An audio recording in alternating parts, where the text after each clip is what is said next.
Break ends in 5 seconds.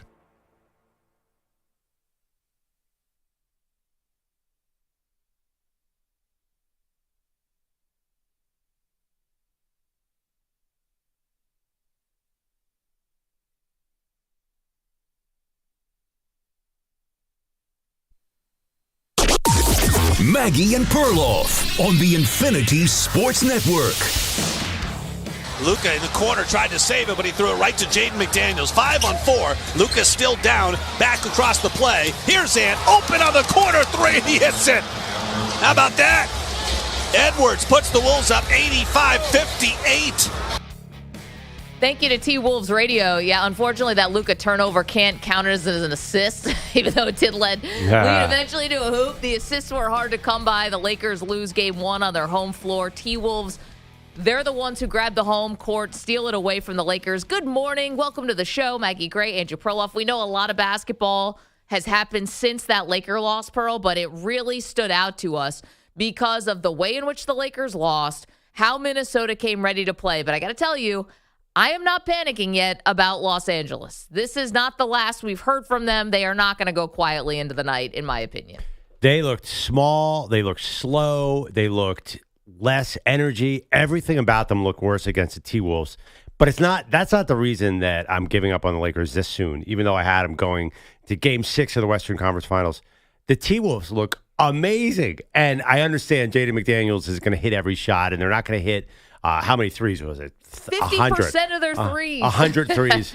That's not going to hold, but something tells me. They are so much bigger, and they seem more athletic, and they just don't seem to have all the defensive holes that the Lakers have. Not only am I confident that they can get past the Lakers, I think they're a real threat in the West, which we haven't talked about this team since last year. They had so much expectation last year, got to the Western Conference Finals, then disappeared during the regular season, won 49 games, didn't think about them, but it's a combination of Anthony Edwards ready to step up and take it to the next level, and the guys around him, they just look like the perfect fit. It just seems like, this team is built for the playoffs. Now, I understand it's one game, but I am into this team. I mean, is it any shock that if you're watching on the live stream, youtube.com/InfinitySportsNet, twitch.tv/InfinitySportsNetwork, of course, this is the day Perloff decides to break out all the Timberwolves gear. Yeah, you did pick the Lakers to go to the Western Conference Finals 48 hours ago. I said that 45 seconds ago back here.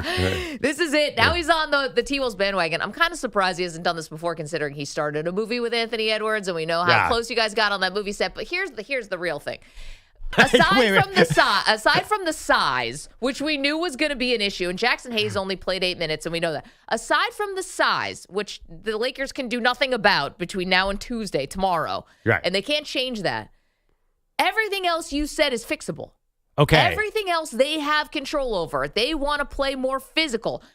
They want to spread the ball out more. They want to not collapse on Anthony Edwards and Julius Randle at every second to leave Naz Reid open to be the next Steph Curry. Like, all these things for the Lakers can be fixed. So, again, the size was always going to be an issue. Yep. And this is on J.J. Redick, and I guess LeBron is like the next coach on the team. Well, this is going to be on them to figure that out. We always knew that was going to be an issue. Well, it's not on them personnel-wise. They don't have any bodies. There are no answers. I'm not sure there's a coaching solution here by either LeBron or J.J. Redick. Yeah, well, the problem is you can't play Jaxson Hayes at center. He's not good. No. And he's never been really good playoff level. So I don't know how you're going to deal. Because Naz Reid has got to be 6'11".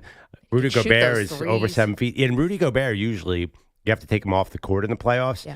You didn't seem to have to do that this time. And Randall's big and strong down in the middle. He's, he was effective. There's just so many things. It's not just that. The wing defenders, Jaden McDaniels and Anthony Edwards, are so big on the wing. They seem to match up pretty well, to me, with Luka and LeBron. Like, the key is you got to get Luka on a smaller guy.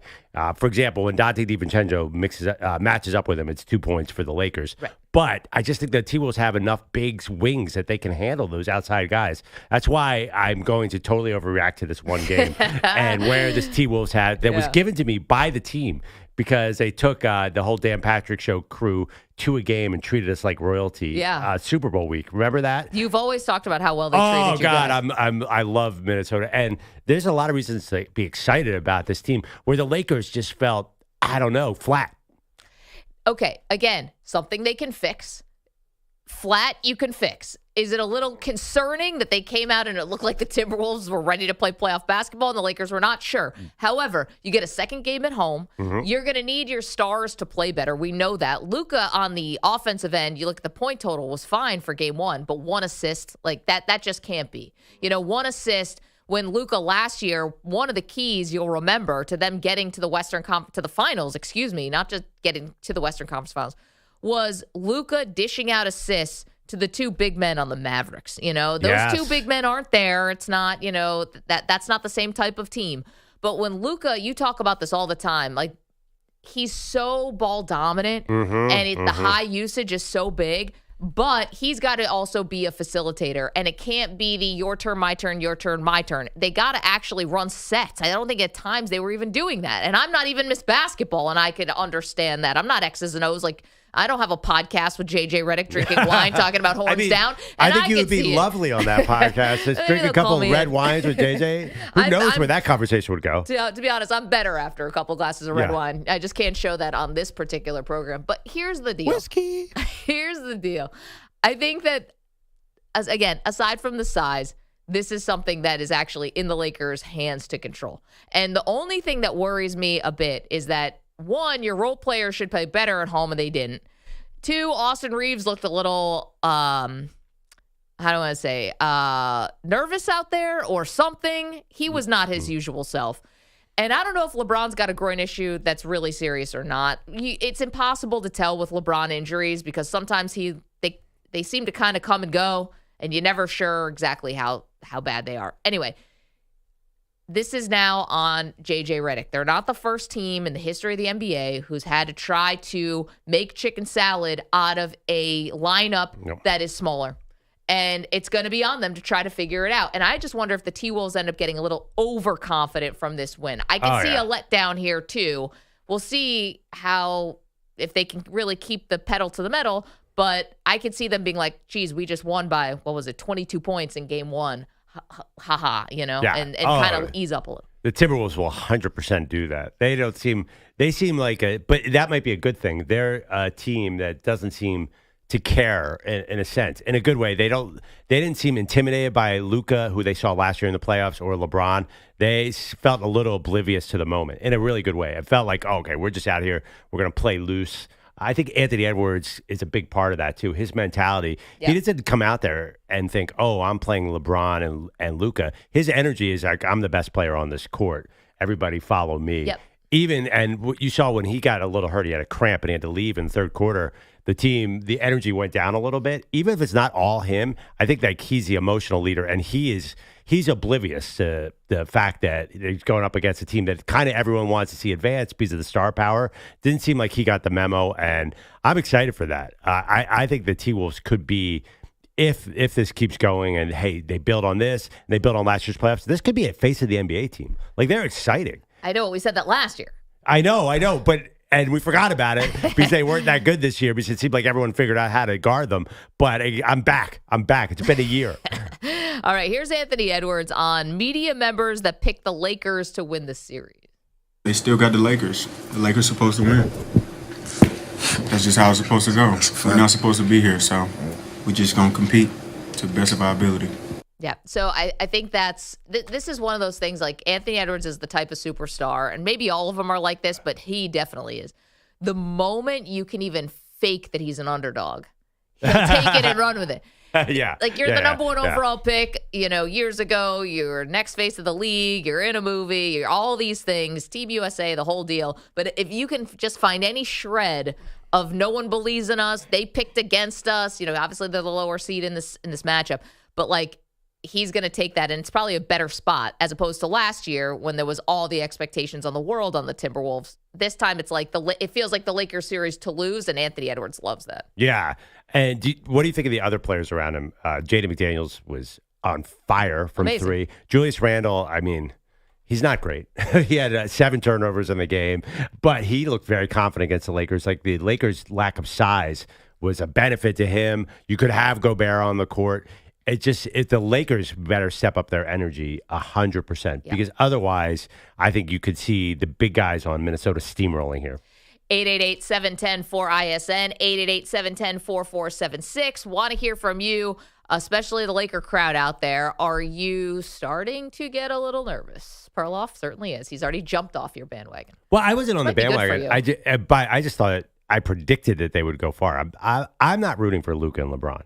I'll tell you that right now. Because I'm a Jordanite. I can't deal with a fifth title here for LeBron. You were on Friday. I know. It's not rooting. It was predicting. I really thought this was the path for the Lakers. This sort of 2-3 bracket. If they won this, they would face the winner of the Rockets and the Warriors. This seems like size-wise, the Lakers could do this. Now, all these teams have the same problem looming in the background. The Oklahoma City Thunder look like a juggernaut. So that was unreal. So we can't overreact. Like the Lakers, I mean, can you imagine if they play like that against Oklahoma City? Say they do figure out the T-Wolves. They cannot bring that kind of game against OKC. That game, OKC beat Memphis by 51 points. Yeah. If that one may have slipped under your radar because it was not a game. That was uncomfortable to watch. Their defense was so stifling, and Memphis was just I was embarrassed for them. How about this thing that went viral over the weekend? It's from a social media account that I've never heard of. It's not verified, but it really got a lot of people's attention, bro. I'm going to hit you with this one. This random account tweeted this. Just so we're clear, if LeBron loses with Luka, the legacy takes a huge hit. Yeah, we had this debate on Friday. It's funny. I think we've been looking at it from the Luka side and just if LeBron wins, does he get full credit for the title? I never really thought about it, to be honest, from the other side, which is Luka and LeBron have been playing with each other for about 3 months. So if they lose, LeBron legacy takes a hit. I don't know if I agree with this. I don't think I do. I think you get another year to figure this out. Who gels in a few months? I agree with you. His legacy does not take a hit, but not because he's going to gel next year. Dude's 40 years old and looks every year of 40. He's 40. How can his legacy take a hit? Well, that goes in and out, him looking 40, because he also had to chase down block that looked like the 2016 finals. But how can you kill the guy for losing in the playoffs now at 40? I think there was a reality. Nobody killed Jordan for the last part of the Wizards. But you're like, he's an old guy. Who cares? He's out there having fun. I think legacy-wise, you would totally dismiss this for LeBron. This is not going to be part of his legacy if he loses. Okay, but again, this is why things like this kind of go viral, is because, listen, the Warriors added Jimmy Butler. Clearly, that was a big deal. Yes. Steph's still the guy. We see him closing not just the play-in game. He was the guy in the fourth quarter, even though Jimmy had a great first 3 quarters. And we saw Steph last night still making these unbelievable shots, and he was the one who kind of buried the Rockets in game 1. Luka is not Jimmy Butler. Luka is 25, 26, however old. He's in his prime. Right. Yeah, but Steph is 30. It was a bigger ad, is what I'm saying. The Luka ad was bigger than the Jimmy Butler. Steph's 3 years younger than LeBron. Steph still got game. LeBron, you ignore nature all the time when LeBron James' game come up. Do you just think that he's going to give you 40 minutes a night for 12 wins? That's a huge ask for a guy this age. So there's no way his legacy could take a hit for this. And I guarantee it will not be, in 10 years, no one's going to remember this. If say they lost in the first round or say they lost in the conference finals, it won't matter, because look how we ignored Jordan's last years. We ignore everybody's last years. He's 40. The fact that he's getting up and down the court without grabbing his lower back is a massive achievement. Well, here's the thing about those Jordan Wizards years, if we're talking about legacy. If anyone out there can name 3 other guys who are on those teams, hats off to you. And one of them actually was a guest on this show not that long ago, and he's excellent. We love Brendan Hayward. I'll give you one. John Wall was one of those guys, right? I don't think so. He missed him by about a decade. Well, it was the lack of fitness. He wasn't putting $1 million into his body. He didn't have, what was it, tonal? Is that what LeBron uses? Jordan did not get in game shape. LeBron's at least in game shape. You've seen those Wizards highlights. Geez. Well, I mean, the tequila blackjack diet is not exactly effective. Yeah. He wasn't Air Jordan by the Wizards' time. But having Kwame Brown as your running man with Larry Hughes, no disrespect to any of those guys. That's not Luka. There was no one even close. Jordan didn't have a wingman. There was no Scotty. There was nothing even like that. Go back to that roster. I mean, again, Anton Jameson, Jerry Stackhouse, an older Stackhouse, but they were not Luka. You're saying if, say, Jordan got linked up with Shaq or Kobe, we would have downgraded his legacy if he lost. No, but that feels if they'd added a superstar, it would have downgraded. it just feels. I mean, they weren't even close, and he wasn't even close. He was clanking dunks off the back rim. He looked nothing like LeBron. LeBron is much sharper in his older age than Jordan, and the numbers show it. Yeah, 888-710-4ISN. So the LeBron legacy, does it take a hit if he loses with Luka? Which, to be honest, I think we had kind of penciled them into at least the second round. And to be fair to the T-Wolves, they weren't having that. I mean, they basically have the same record. We should have had this as more an even odds. And hey, this series is not over by a long stretch. I just don't. I'm looking at the bodies, and Minnesota waves of big men. The Lakers have nothing inside. It's a problem, but not one I don't think they can overcome. Mandy, let's throw it on the poll, please. Time to panic for the Lakers. Yes, no. Also, does LeBron's legacy take a hit if he loses with Luka? That could be a separate post. Good morning, everybody. We got a lot to get to on this Monday. Of course, it's draft week. Good morning. You made it to the week of the draft. And Perloff and I have some big predictions about the most exciting players in the draft. We also will talk to a really interesting guest later on in the show. Somebody who has worked with everybody from Patrick Mahomes to Jalen Hurts to the biggest college quarterbacks going right now. Quincy Avery is a quarterback guru. He's going to break down all these QBs for us, so I'm excited to talk to him. We have Raiders news for you. It's all here on a Monday. 888-710-4ISN, 888-710-4476. We get it going with the Lakers. There's a time to panic.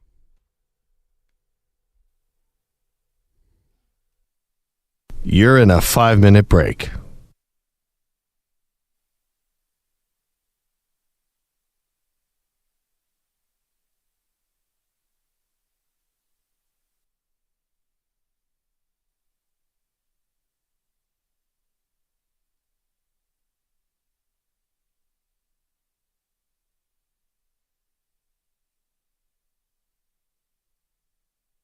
Four minutes, 30 seconds remaining.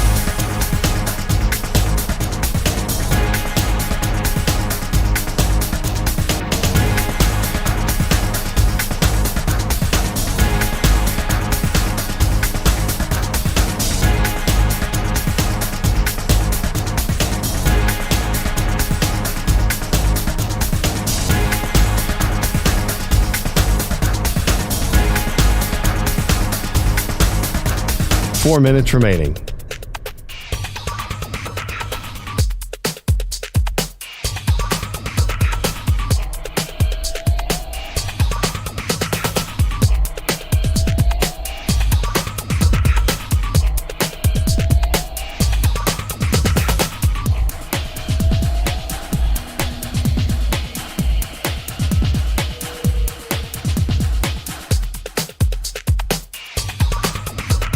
Three minutes, 30 seconds remaining.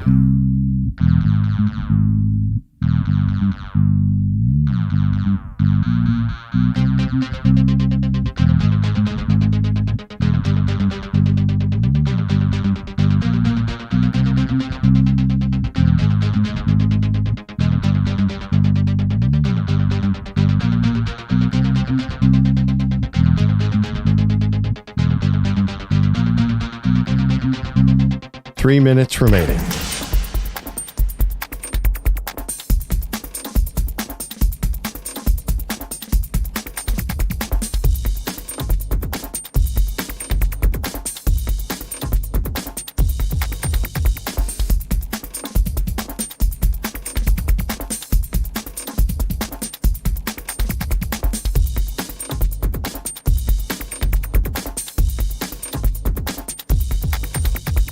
Two minutes, 30 seconds remaining.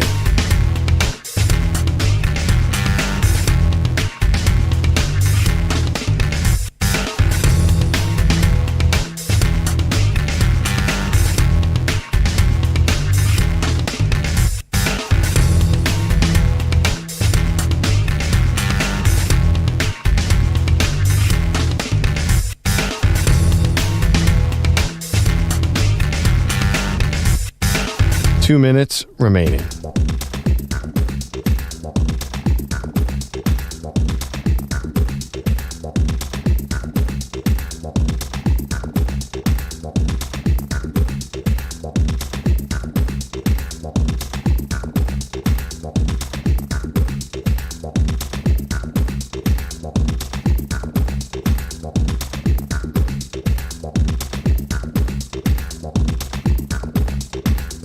1 minute, 30 seconds remaining.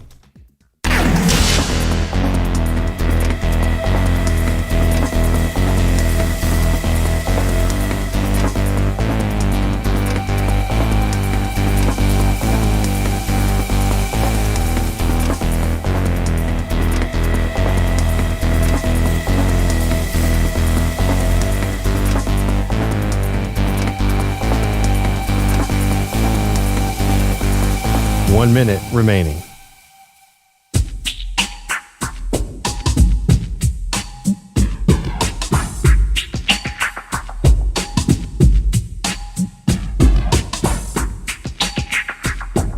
"45 seconds remaining.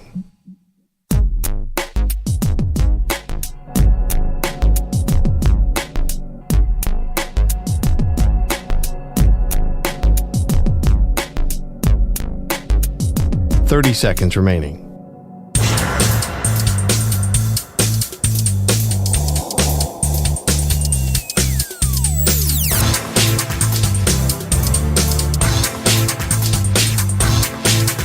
"15 seconds.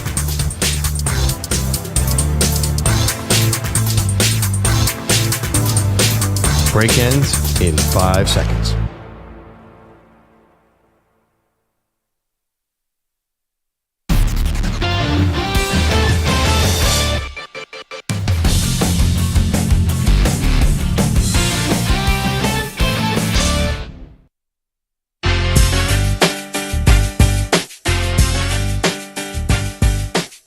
Welcome back, Maggie and Perloff Show. So we are objective journalists. We don't root. I happen to be wearing a Timberwolves hat today. It's just because the team gave it to me about 8 years ago, and they won. So I figured, what the heck? I'll throw it on. I'm from Philadelphia, so I'm a 76ers fan.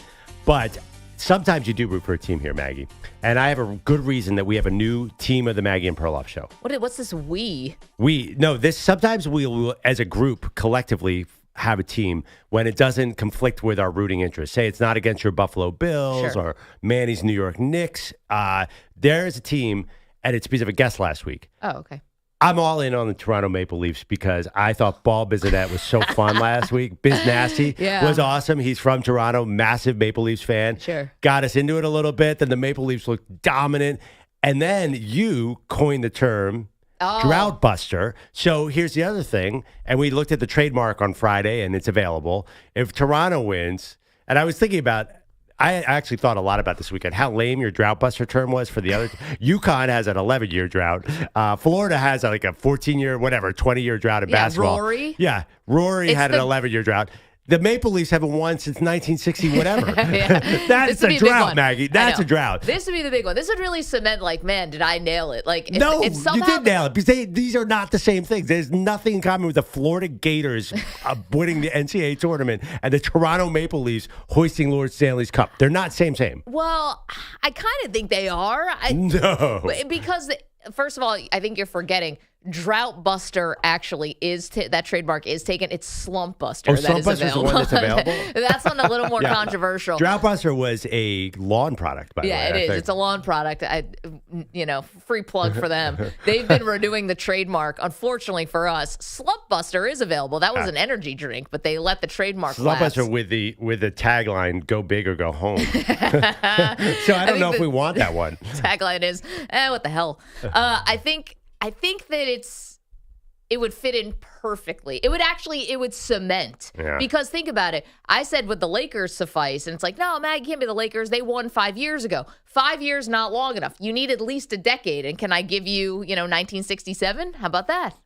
Yeah, that's called a drought. Exactly. Florida Gators, even Florida Gators fans didn't care about that drought. That was not a thing. We were coming to the NCAA tournament, man. Can those Gators finally break through and end this long, dry spell? A little bit with UConn women, but not even that. That hasn't been that long. Rory hasn't been that long. This is a real drought. No, I totally disagree on Rory. Rory was a legit drought. He could not get through one press conference without being asked whether or not he was going to break the majors drought and finally win at the Masters. And then he won, and I coined 2025 the year of the Slump Buster. I said that, got a couple eyebrows raised around the show. I changed it to Drought Buster.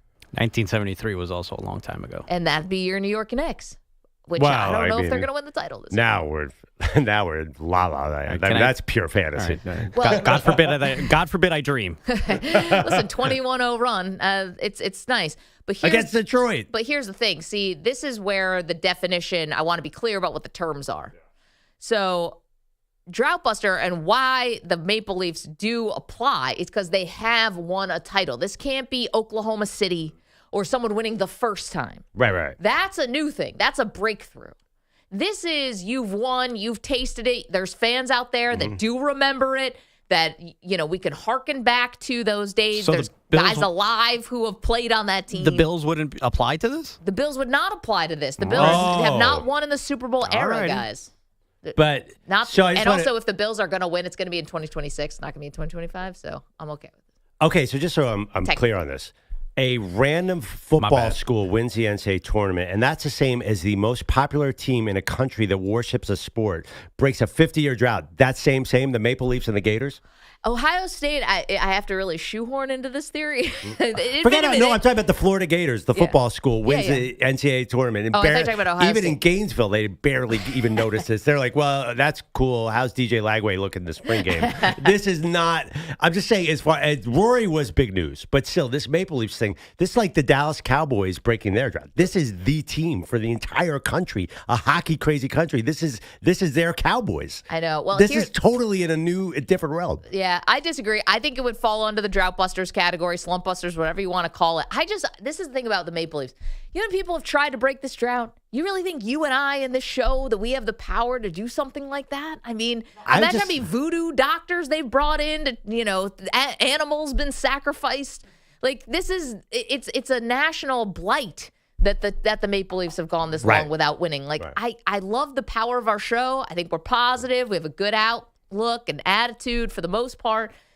Are we going to be a drop in the bucket here? No, I'm not saying that we slaughter an animal to help the Maple Leafs win the cup. I just said, hey, it's kind of fun. I don't have a team in the playoffs. I was just thinking, I don't have a team in the playoffs. Let's root for Toronto. You're the one who went with this dark, mystical turn on here. Well, I mean, listen, you want to just walk on and try to be a part of the celebration. You got to do your part. Hey, CeeLo, good morning. Good morning. Instead of going all the way for the Stanley Cup championship drought bust, why don't you guys take the lower tier? They've not even played in the final since '67 when they won. So why don't you guys just get them back into the final and let everyone else take care of the rest? Yeah, I mean, how do you think a Maple Leaf fan's going to feel about that, though, if they get all the way to the final? I think at this point they'll take it. They'll take just getting back there. Yeah, I feel you. I mean, you the Cowboys haven't been to a conference title game since '95. That's what the kind of thing we're talking about. That is a drought. Yeah. Not UConn women and basically had to take a backseat to South Carolina for a few years. Come on. No, they hadn't won in a decade. They kept making Final Fours, though. But the again, UConn men haven't won in a year now, so that'd be your next drought. I mean, yeah. The definition of drought is fluid. Again, 2025, year of the drought buster. Still alive, though. We've been asking you this morning if two things. Are you panicking a bit in L.A., how they lost that first matchup to the Timberwolves? Not great. And also, does LeBron's legacy take a hit if he loses with having a wingman like Luka? Mike's in the Bay Area. What's up, Mike? Hi. Hope to make this competent. Won't lie. I listen to a lot of radio shows and never once called in, but this is important. I like this question because I think the answer is absolutely yes. And I think the only reason that it's possible that this question arises is because for the last 10 years, Wardell Stephen Curry has been there at every turn to snatch the real legacy and the real moments. And I think that a lot of what he does on a nightly basis for the last 10 years gets ignored in an attempt to shield LeBron from legacy, not to, downplay what he has done as well. But I wish, it was treated a little more equally. And I think the answer to the question with LeBron and Luke, if LeBron can't get past and Edwards in the first round with Luka after a trade that quite literally everyone has said is the biggest trade in NBA history, while Steph is just there in the background with, the Jimmy Butler was a big trade, but no one talked about it in the way that they talked about the Luka trade. Right. if Steph is here playing to get in the Game 6 or Game 7 to make the Western Conference Finals, I see them getting past the Rockets and, objectively getting past the next round. Mike, that's what we should be talking about. I'm glad that you decided. I'm glad you decided that this was going to be the first time you ever call into a radio show, because you are making a really good point here, and I want to extend it a little bit further. And thank you for the call. The LeBron Jordan conversation is the one that we have all the time. I think what Mike's saying is that's the wrong one to be having. We should be having the LeBron Steph conversation, and we're not having it enough. And Mike is saying that it's like PR, like it's put the resumes up, and what Steph has done over what he said last 10 years, because that's the thing, LeBron, they both played so long, but like LeBron's kind of spanning so many different eras. That the better debate is LeBron Steph, not LeBron Jordan anymore. Yeah. And the fact is that Steph is actually, and Mike's saying, quietly winning that, and nobody's talking about it. I disagree that nobody's talking about it, but it's fair to reframe this as a LeBron-Steph conversation and let the LeBron-Jordan conversation die. Well, I don't know. It feels like we're advancing the Warriors pretty far in this particular playoff. Yeah, they'll probably beat Houston, but I don't know if they have the same problem as the Lakers. They're tiny. Are they going to be able to beat these big teams in the West? Anyways, besides that, so the final title, LeBron was 36 when he won in the bubble. Jordan was 34 when he beat the Jazz, and Steph is 37 now, right? Yeah. So he would be older than those guys to win a title. But his game is ageless in a way that LeBron and Jordan was not. Because as I've said many times, and you've laughed at me, Steph is not athletic like them. He does not run and jump like those guys. Yeah, it just feels weird when you say he's not athletic. But it doesn't sit I don't right. understand I don't understand that, because they do this thing in the NFL draft where it's your athletic profile, and they combine your 40 time, your jumping ability, and your powerlifting. Like, that's defined as athleticism. Like, he's never been fast, he's never been strong, and he's never jumped through the roof. So he's not going to age at all. He's going to be effective for 5 more years, probably just sitting back there in the wing. LeBron, you saw it last night. He can't do LeBron things for 45 minutes a game. So I just think that Curry is born to play as an old man. I just think he's going to be really effective for the next couple of years. So anyway, my point is, I think Steph's going to do some damage here, but it's a long way. LeBron at his peak, you only judge the peak. That's my legacy. You do not judge longevity. That does not matter. It's the peak. Well, who's the greatest player? It's not who lasted the longest. Okay. Who's the greatest player? Okay, but then if you're making a Steph Curry argument, aren't you making a longevity argument also? That's why I'm saying, like, that's why it's not going to make a huge difference. It's not going to make a dent to me. If Steph makes it to the conference finals and LeBron goes out in the first round, I'm not rejiggering the order. What about Steph wins a title, wins his 5th? See, I think I'm going to regret this. I don't see that happening. I think, cut it, Manny. Save it. I don't see that happening this year. I just think if you don't see it happening, but I'm just saying if he did. If he did, we can dream right now. Wow, all right. That is pretty crazy. 5 titles for Steph, 1 at 37. You're telling me everyone's just going to be like, oh, he's only 37. No, it's going to be slam dunk on LeBron. I still think LeBron is number 2 on most, number 1 or 2 on most lists. I bet Curry moves up. I don't even think Curry wildly. Is Steph Curry better than Kareem Abdul-Jabbar? I mean, God, how do you even compare those two? I just think that another question that Mike in the Bay Area had while I was screening him was, one of the statements that he had was that Steph Curry is top 5 all time.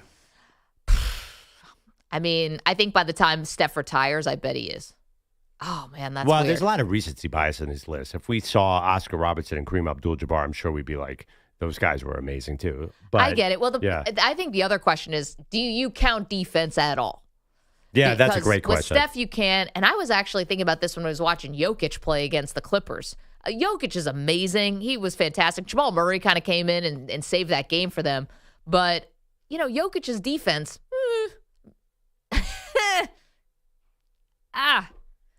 to claim that he's like one of the greatest players of all time, he is. But the defense, it's not exactly. Jordan was winning Defensive Player of the Year awards. It's not the same. Let's get to CeeLo, and you're welcome to call in on this, by the way. 888-710-4ISN, 888-710-4476. Curry versus LeBron, legacy question there for you. Can you be considered a top 5 all-time NBA player if your defense is really lacking? I don't think you get to that pinnacle. And Steph has been a defensive liability. It's partly his size, partly him. I have a list from 2022, ESPN's official NBA 75 list, and Steph is 16. This is in 2022. That's before the 4th title. Is it? Okay. Right? Let's see. That was 2022, 21. Yeah, but July 31st, 2022. So he might have had the 4th title then. No, they won the 2022-2023 season, right? Am I getting these years mixed up? No, I'm sorry. It was the 2021-2022 season. Right. Pardon So he had won that title, and he's still 16. That seems low. I think it might be that little thing called defense. But the other thing too is, I mean, then you're in Mount Rushmore territory. He might move up, but for some reason, I don't think he catches LeBron in the popular culture. Even if he wins this year, I still think he's no way he gets up to 1-2. Can you imagine saying Steph Curry is better than Michael Jordan, LeBron James? It's just people are going to look at this little guy, from Charlotte and say, nah, I can't see it.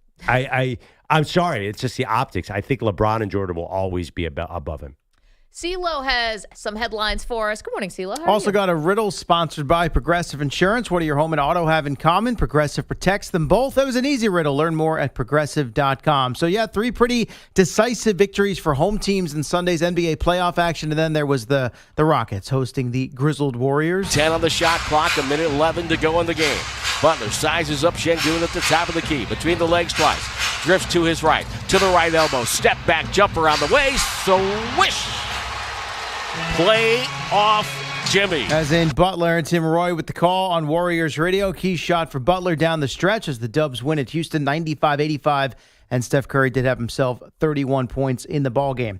Meantime, the Easter Sunday slate opened with a laugher in Oklahoma City featuring this sequence between 6'6" Shai Gilgeous-Alexander and 7'4" Zach Edey. Shovel feet the cross lane to Edey. Takes it up, smothered by Shai, his second block.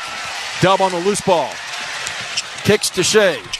Slicing baseline, leaps and leans, a floating 7-footer over Edey, a beauty, lofted it home high. Tuomas Isolo has no choice but to call a timeout. The Grizzlies being embarrassed right now by the Thunder, razor sharp. Thunder Radio, OKC outscoring Memphis 44-27 in the third quarter after they only gave up 16 points in the second. Pretty much put it on cruise control in the fourth, and they still won by 51, 131-80. A decisive blow there in game one of that series for the top seed in the West. You also had the Cavs over the Heat, 121-100. Cleveland winning the fourth quarter there by 13 as Donovan Mitchell had 30 for the Cavs. And the Celtics took care of the Magic, 103-86. Team high 30 points for Derek White to pace Boston. Tonight, you got game 2 between the Knicks and the Pistons after New York. Maggie mentioned the 21-0 run to take the series opener Saturday at Madison Square Garden. Looked like they were going to get knocked off there in game 1 of that series, and then all of a sudden it turned on a dime. Never a doubt. Never a doubt. Never a doubt. Yeah. Might have been the Modelo also aiding that, but yes, never a doubt. I would say that helped a little bit. And the Nuggets will go for a 2-0 series lead over the Clippers after Denver needed overtime to win game 1 on Saturday. A play from that one that I guess didn't really end up mattering, but was still unusual and interesting. 34 seconds left. The Clippers were in position to use a challenge after a Kawhi Leonard turnover, and Nikola Jokic wants to inbound the ball quickly, but Jeff Van Gundy on the sidelines for the Clippers and their trainer, Jason Powell, trying to wrestle the ball away from Jokic while they're sitting on the bench. So afterwards, Nuggets interim head coach David Adelman had some fun with it. My guy's got to step it up. If we're allowed to just grab the ball and stop plays from happening, and it's not a delay of game, what have we been doing all year? The assistants, I was an assistant, so what was I doing all year? So if that is okay to do, and I guess that's okay, then we should start doing it.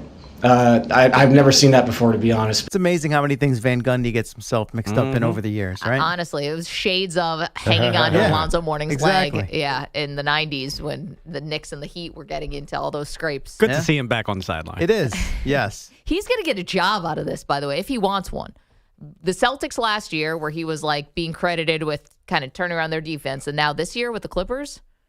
It's kind of crazy. He's always been a good basketball job man, all these years. He's wanted one for a long time, right? But he had that cushy broadcasting job, which is pretty sweet, doing the finals. But I think he always put his name out there, and for some reason, teams have not bid. I don't get it why. I mean, it's a no-brainer. He has a huge winning percentage. Yeah, he's No doubt, a good coach. Stanley Cup playoffs. All the home teams won their series openers Saturday. Hurricanes over the Devils 4-1. Your Maple Leafs over the Senators in the Battle of Ontario 6-2. Yeah, bud. And Vegas over the Minnesota Wild 4-2. Some wild stuff, maybe not wild, some unusual stuff we'll get to next hour from the Yankees-Rays game yesterday. And I'll just leave you with Justin Thomas, a birdie on the first playoff hole to beat Andrew Novak, win the RBC Heritage in Hilton Head, South Carolina. His first PGA Tour victory. Talk about drought busters since the 2022 PGA Championship nearly 3 years ago. Whoa, I think it counts. I think it counts. For a guy as accomplished as him, and the last win being having been a major, I would say so. Yeah. First win as a dad as well. So he had his little daughter there. He was all that. fired up after getting the birdie on that playoff I like hole. that CeeLo's getting into my 2025 year of the drought buster. Now, this would have gone particularly well with your Rangers, but they didn't make the playoffs, which was a shame. Fired their coach over the weekend. Subject. I'm sorry about that. But guys, come on board with the slump busters. Got 15 room on years the for the bandwagon. Yankees a while, too. Yeah. I know Yankees made the World Series last year, though, so they didn't immediately come to mind, but they would obviously, How about the Mets this year? 86. No? I'm good. All right. Definitely apply. So what if the Thunder win? They don't count. They don't count because it'd be their Bills don't first count. one. First Bills don't timers. count. The Lions would not count. The Eagles, well, are you counting Eagles. this year's? The Eagles. Did not. I'm just saying the Eagles did not count. Are you counting the 25 Super Bowl or are you going to count next year's Super Bowl? I will not count the 20. I will not count this year's Eagles because you won in 2017. No. My question was how are you going to count next year's Super Bowl as the year of the drought, even though it takes place in February 26th? That's why I think it's a 2026 thing. I'm talking about 2025. And unfortunately, the NFL and college football didn't really cooperate. That's why all of a sudden college hoops, Rory McIlroy, and now we're on. Ohio State hadn't won since 14. Actually, maybe. I think Ohio State does count. If UConn women count, I think Ohio State Buckeyes But they count. don't count. But anyway, besides the point, like it's. But they do. Yeah, but like, what is? I don't understand. Yeah, I just don't quite get this. You just dismissed Ohio State, and they'd won further back than the UConn women. Well, I just had to, upon further review. Is it though the length of the drought or the years that's chewing you up here a little bit? Like the college football and the NFL season was technically 2024, but the championships get played in 25. Right, that's what I was asking. But at least with college basketball, you're still playing. Maggie should. The season spans into both years. Take 24, February 25. 26, include it in the year of the drought. That's your best strategy here. So it'd be the 2025 NFL season. Okay. So maybe the Cowboys break their drought this year. Look at how easily you were just persuaded. Okay, well, whatever. I mean, listen, do you want to come on my side or not? I'll take it. Sorry, I was just trying to just look up exactly when Ohio State last Cardale Jones, right? won. Yeah. 2014, I want to say. Came here to play football. Ezekiel Elliott? Or was Zeke on that team? Yeah. I don't even know at this point. Yeah, it was 2014. Yeah. 2014 season. Yeah, that was. 2014 and they, season. by the way, Technically, it was 2015. Technically, shouldn't have even been in the Final Four. It should have been Baylor or, what is it, Kansas State or TCU. Ohio State, they're like, they're a huge brand. Let's put that one in. But, yeah. Nevertheless, they do count. I'm going to trademark, this is not the year of the drought buster. Is that trademark? That's a long trademark. Yeah. That's very wordy. Doesn't fit on a bumper sticker. Yeah, this is not the year of the draft buster. But I don't understand. Why don't you just go with take the Eagles, 2017? It's not the same. It's almost UConn women won in 2015. It's 2-year difference. What's the difference? Because you have the same quarterback and the same coach. Like, you need to have a totally different cast of characters. Now, No. Well, coach, obviously, Gino Auriemma has been there for 40 years. Nothing I can do about that. You need, new blood. It's got to be a different type of team. Your Eagles was basically the same. Different coach, different quarterback. You want her to include the Eagles going from 17 to 25 No, I don't. or 24? I You know what? I thought the UConn women was a stretch. Here's maybe what I'm thinking of here. Because you got to another Super Bowl, that's what I was thinking. I'm like, Jalen Hurts and Nick Sirianni had been to another Super Bowl. I hear what you're saying. I think Brandon Graham is the holdup. I don't think you can have anybody from the first one to the second one. My biggest issue is actually the Florida Gators men's basketball title.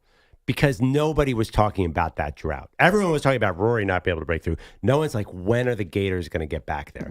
That had never been a conversation point maybe it was by our bad. anybody. Maybe we should have been having that conversation this whole time. Was that the Joakim Noah era? Yeah. The last one? Yeah. I remember coming into the season, we're like, man, I'm excited to see Cooper Flagg, but really the big question is, can Todd Golden bring the Gators back to glory? Can Walter Clayton Jr., the kid from Iona, can he lead the Gators to the national title? Do you really need the junior? Does anyone know his dad? That's what I was wondering. I always look up the dad when it's a junior. I'm like, Yeah. And he Who was this played guy? at Right. Northwest East South State. Listen, I wasn't expecting it either, but if the shoe fits. It doesn't, but go ahead. if the foot can be crammed into the shoe. Yeah. Wedge it in there. That's how you should work on your Eagles. Just look at it. No. If it was another team, you would be like, if it was a different team, you would definitely jump on it. Your anti-Eagles bias. Oh, it's only because I sit next to you. 888-710-4ISN, 888-710-4476. Okay, lots more to do, including a surprise quarterback we thought was going to attend the draft. Now he's not going to attend the draft, so what does that mean for his outlook? We'll tell you next.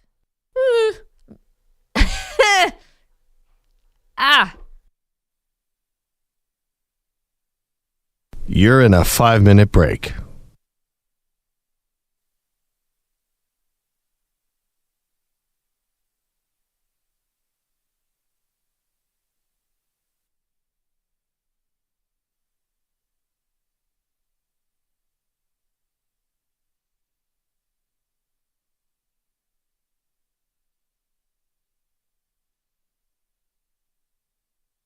Four minutes, 30 seconds remaining.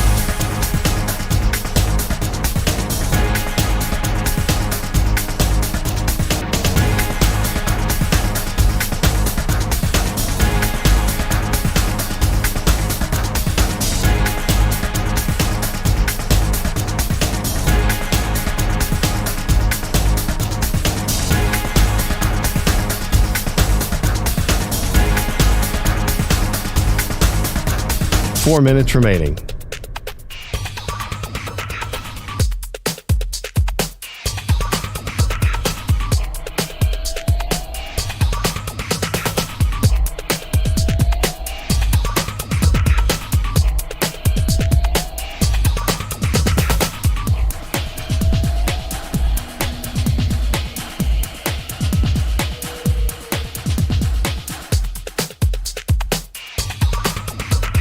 Three minutes, 30 seconds remaining.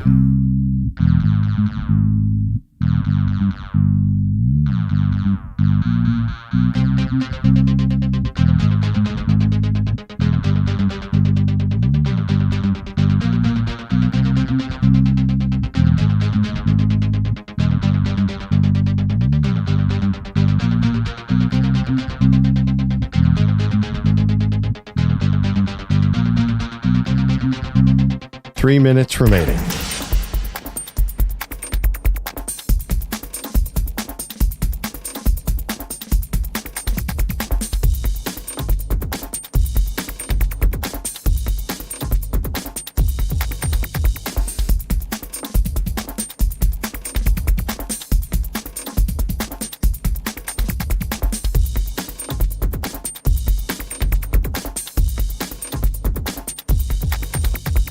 Two minutes, 30 seconds remaining.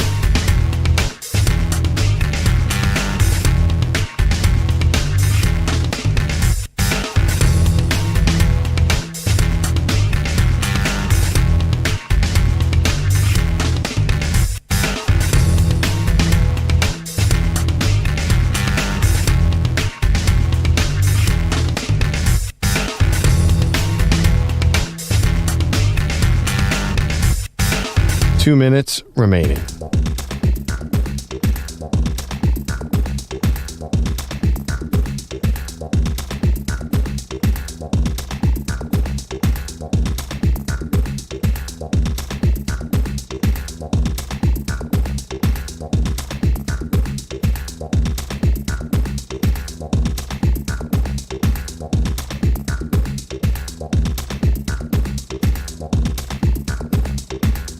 One minute, 30 seconds remaining.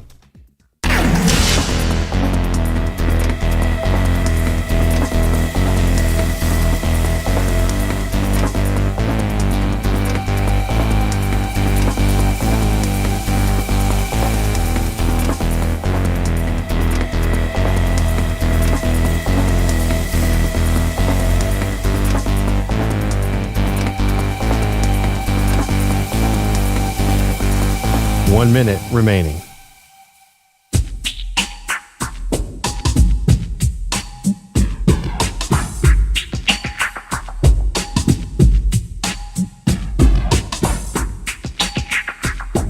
$45 seconds remaining.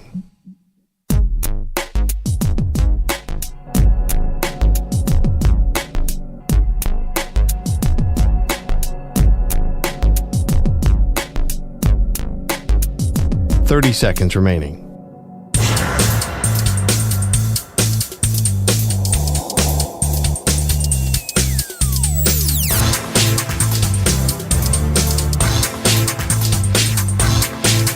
Fifteen seconds.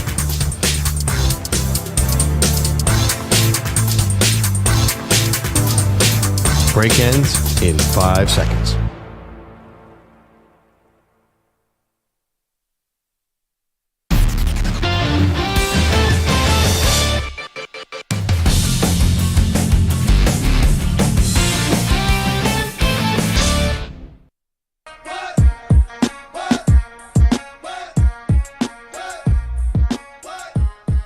Nothing gets you ready to tackle a week like DMX. Happy Monday. 888-710-4ISN is the number. We've been talking a lot about hoops this morning because the Lakers went down 0-1. Home court is gone against the Minnesota Timberwolves, who came out just on fire. And time to panic in LA? I don't think so.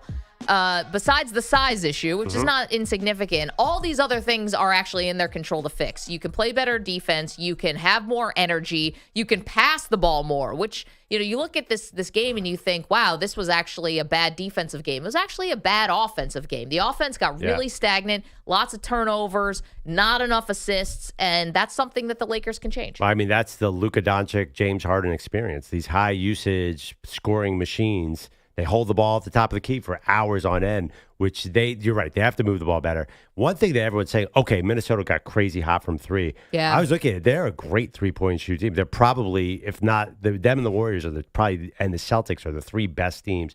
I did not know until they said it during the game. Anthony Edwards hit more threes than any player in the NBA. I was like, oh, he's basically a dunker and a three-point shooter. But then he started. It's him and Steph, and I think Malik Beasley from the Pistons. Yeah, so he's number one in three-pointers made. Oh, got it. Yeah. Oh, percentage-wise, he's at 39.5%, but he made more than anybody. So they fire up a lot of threes. That's their game. And obviously, Naz Reid, we've been seeing this for a couple years now. Did we forget about Anthony Edwards and the T-Wolves? That's the prop. To me, it's not just about the Lakers. It's a combo like, oh, man, the T-Wolves are immediately returning to last year's playoff form, which is pretty good. Let's go to the phones. JT is in Atlanta, wants to bring up something we have not thought about yet today. Good morning, JT. What's up? Hey, what's going on, you guys? Thanks for taking my call.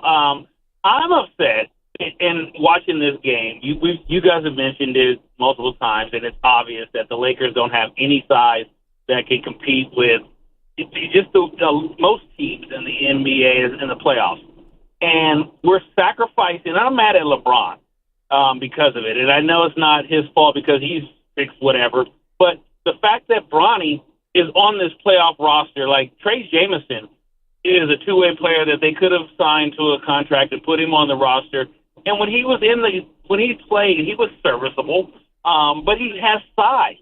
So the bottom line is we need size. We don't need anything that Bronny has to offer in the playoffs. Nothing. And the fact that he's taken up a roster spot is only due to LeBron wanting him to have this experience. And it's in my opinion, right? Because I don't see any other reason why he would be on the roster when there's a need that we should be filling as far as size that we're not, and we're just leaving it up to Jackson Hayes to be that sole thing. JT, aren't you afraid if you happen to see LeBron at a game, he's going to threaten you now? Did you just call him a bad dad? We can't. That was you, JT, not Maggie and I. Yeah, he's going to step to you like he did Stephen A. Smith. Listen, JT, of course, we all know what the deal is with Bronny. Does he deserve to be on this roster? Yeah. Absolutely not. Of course he doesn't. But I think what it really goes back to is that failed trade for Mark Williams. Now, I don't know if that really would have swung the series. JT, thank you for the call. Yeah. No doubt. You're right. They tried to get more size. The Dalton Connect would have been gone. It would have been the trade for Mark Williams from Charlotte. It fell through because of a failed physical, and they couldn't address it at the deadline. Well, yeah, it's funny that we bring this up. we were talking about, Maggie and I in the break, we're talking about what we want to do this summer on vacation for our kids. LeBron's actually taking his kid to the NBA playoffs for vacation. That's the ultimate dad. I think it's about time we credit him. It's like, hey, Dad, what are we going to do this summer? Disneyland? Are we going to Universal? No, I'm going to take you to the NBA playoffs. JT's absolutely right. Only the 17th time Bronny's been to the NBA playoffs. Yeah. How about True. How about, spring in Minnesota? No, JT is right, though. There's no reason for him to be on this playoff roster. Well, there's no reason for Markieff Morris to be on this playoff roster, too. And I agree with you, but there's other places you may have been able to find a spot for a big man. They just couldn't find one. Coming up, the biggest thing you need to know before the draft.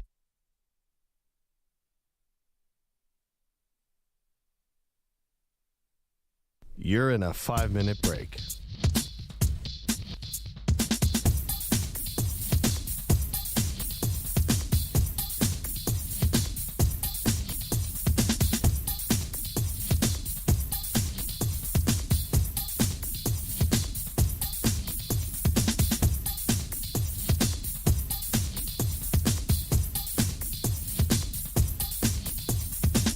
Four minutes, 30 seconds remaining.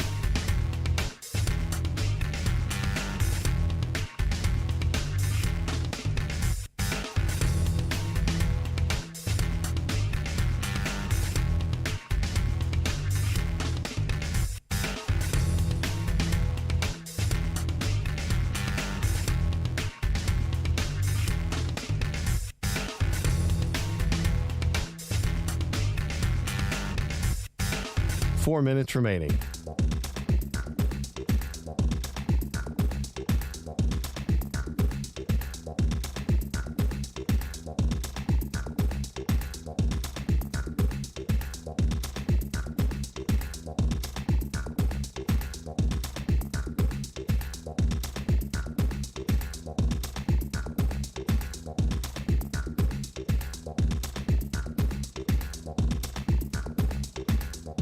Three minutes, 30 seconds remaining.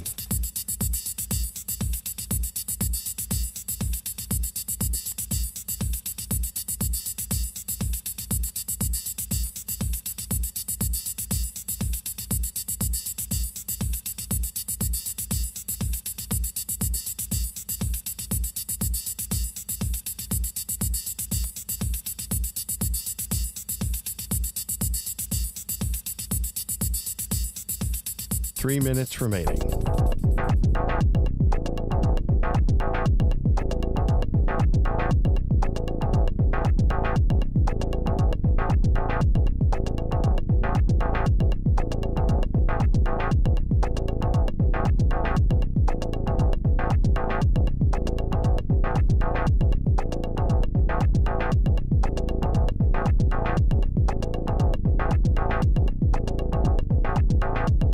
Two minutes, 30 seconds remaining.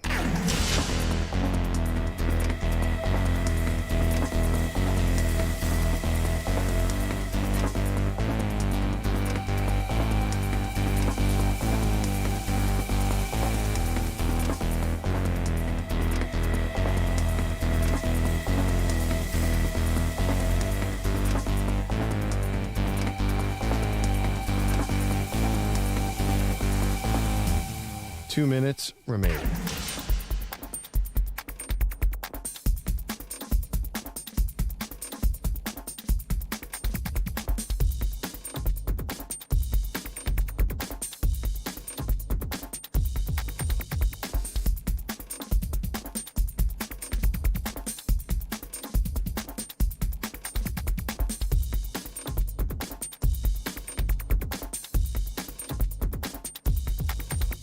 One minute, 30 seconds remaining.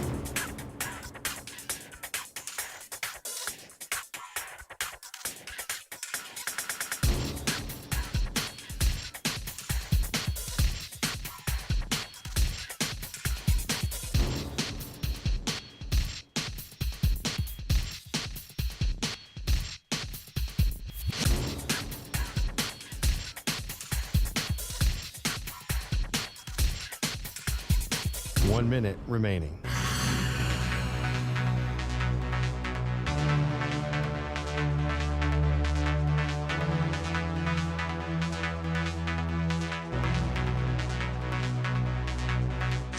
45 seconds remaining.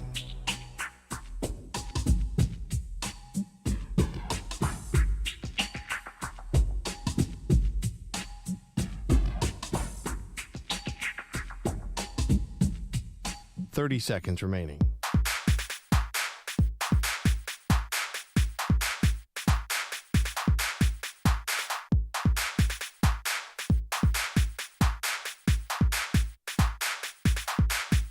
Fifteen seconds.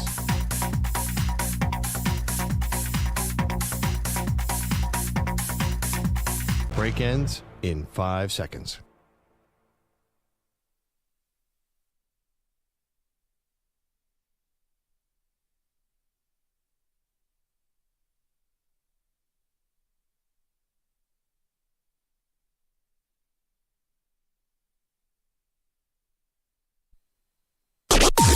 Maggie and Perloff on the Infinity Sports Network. Without a doubt, the story of this NFL draft is how high or low will Shedeur Sanders go in the first round. Welcome to the show, Maggie Gray, Andrew Perloff. And Pearl, I know that the betting markets are trying to tell me one thing, and call me stubborn, I'm just not believing it. I still think that Shedeur Sanders is certainly going to be a top 10 pick, and I'm not ruling out that he's still going to be a top 5 pick.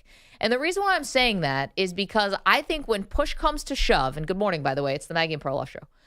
When push comes to shove, I don't think the Dion factor is going to matter. I think it's going to be the need for a quarterback, and regimes trying to save their own bacon are going to end up winning out over, oh my gosh, Shedeur's not the athlete that his father was. Well, you want to know what? Nobody's the athlete that Deion Sanders was. No quarterback, that's He's for sure. one of one. Travis Hunter, at least you could squint and see that argument. I think I've been convinced. Now, listen, I could get burned by this, but there's so many insiders, Maggie, who have him falling out of that top 5 range. It seems like a real consensus is forming that it's going to go 1, Cam Ward to Tennessee, 2, Travis Hunter to Cleveland, and then everybody's saying the Giants are going to take Penn State edge Abdul Carter. It feels like even though there are reports that the Giants in their building are talking about Shedeur, it sure feels like they've settled on Abdul Carter. Are you getting that vibe from everything you're reading as well? No. I am, but I'm sorry. I'm not going to look at Russell Wilson and Jameis Winston and say, congratulations, Giants. Don't forget Tommy Cutlets is in the house, too. Yeah, Tommy Cutlets has been in the house. He's got like multiple sandwiches named after that guy all over the tri-state area. It doesn't matter. And it doesn't mean you've solved Jack. And I always will I will not be able to forget the owner of the Giants, and I know you can't believe everything an owner says, but he said, we better come out of this draft with a long-term solution at quarterback. Now, maybe the GM has convinced the owner to stay patient, and Russell Wilson, who was at that Knicks game on Saturday night, dapping up Jalen Brunson right after the game with Sierra. But here's the thing. That does nothing for you. It doesn't get you closer to a franchise quarterback, and to be honest, I don't think it gets you closer to the playoffs. I'm sorry. So what do? Yep. You're still in limbo here. And I get that the Giants' DNA, like their championship DNA, was always predicated on defense. But you know what? It's a different time. Yeah. Even from Eli Manning, it's a different time. And I think that ultimately, whether it's at 3, whether they trade back in, I think their quarterback is totally on the table. But can I just bring up one other thing? I think Las Vegas is in play at 6. No one will believe me. I think the Jets are in play at 7, and then obviously New Orleans at 9. So top 10, Shedeur off the board to me. So if you're the Giants, here, let me ask you. Let's focus on the Giants for a second. Sure. They said at 34 overall, second pick of the second round. Is Shedeur that much different than the quarterback you would get at 34? I think that's when they say we're coming away with a quarterback. Is he that much different to the point where you're going to pass on a surefire thing like Abdul Carter? I don't think so. I'd rather come out of this draft with Abdul Carter and Tyler Shuck than Shedeur Sanders and some mid-range, average pass rusher. So I think you have a great argument. There's a chance if Shedeur does fall, you're at 34. It's not that hard to trade up to, let's say, 16. I'm just pulling a number out of the hat. Right. So you could come away with Shedeur and Abdul Carter. Give me my cake, and I'm going to eat it too if I'm the Giants. Okay, well, here's what I would love to know. You're not going to know this, and I'm not going to know this. Only people in the building know this. How hot is the seat that the head coach and GM are on where you have other people in the front office who are literally related to the owners. Are they going to allow this regime to mortgage future assets to try to get a quarterback like that? Because you know what? Depending on how this draft lays out, how expensive is it going to be to get to the second round into the first? I know it's only 3 picks into the second round, but still, are you going to allow this regime to start trading away future assets? Well, you can't give away next year's first, just in case you are terrible and Arch Manning's available. So you have to protect your first rounder, but you could certainly go from 34. I think you give up a bunch of seconds. I just saw this recently in Draft Day, the movie with Kevin Costner. He gave up 3 twos to move up, Mag. If Costner could do that, then I think the Giants could do that. Was he using Jimmy Johnson's formula? Yeah, they have to protect those first rounders. It's a really good point you make about the future. But then again, you know that John Mara, there's a big vibe that he wants a quarterback this year. Everyone, when they worked out Shedeur Sanders last week, everyone said, well, the scouting department wants Abdul Carter, but the ownership wants a quarterback. So who usually wins? That's why I'm saying that maybe the owner would be fine with trading assets to get back up and get a quarterback. I think they'd go all in. I think there's if you're the Giants and you're smart about this, I think you can walk away with your quarterback. Is there a big difference between quarterback 2 and quarterback 3 in this class?